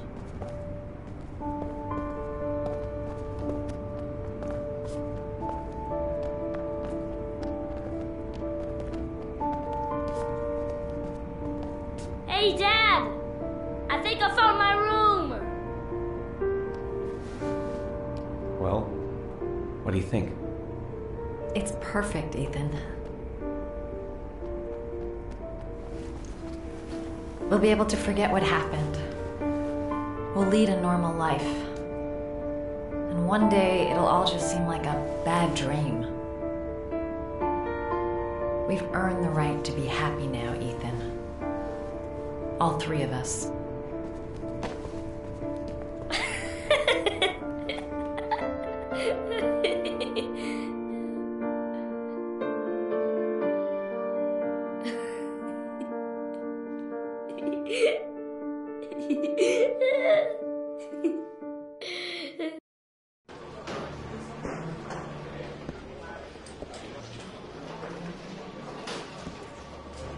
He's being buried in 2 days in some godforsaken hole in the back end of Beyond near Washington.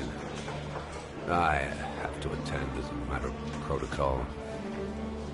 I'll pass. Jane and I didn't see eye to eye on much. No problem. I understand. Hey, sir, I still have his glasses. What should I do with them? Well, we won't be needing them again. Do whatever you want with them.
don't want to see them again. I'm a father, too.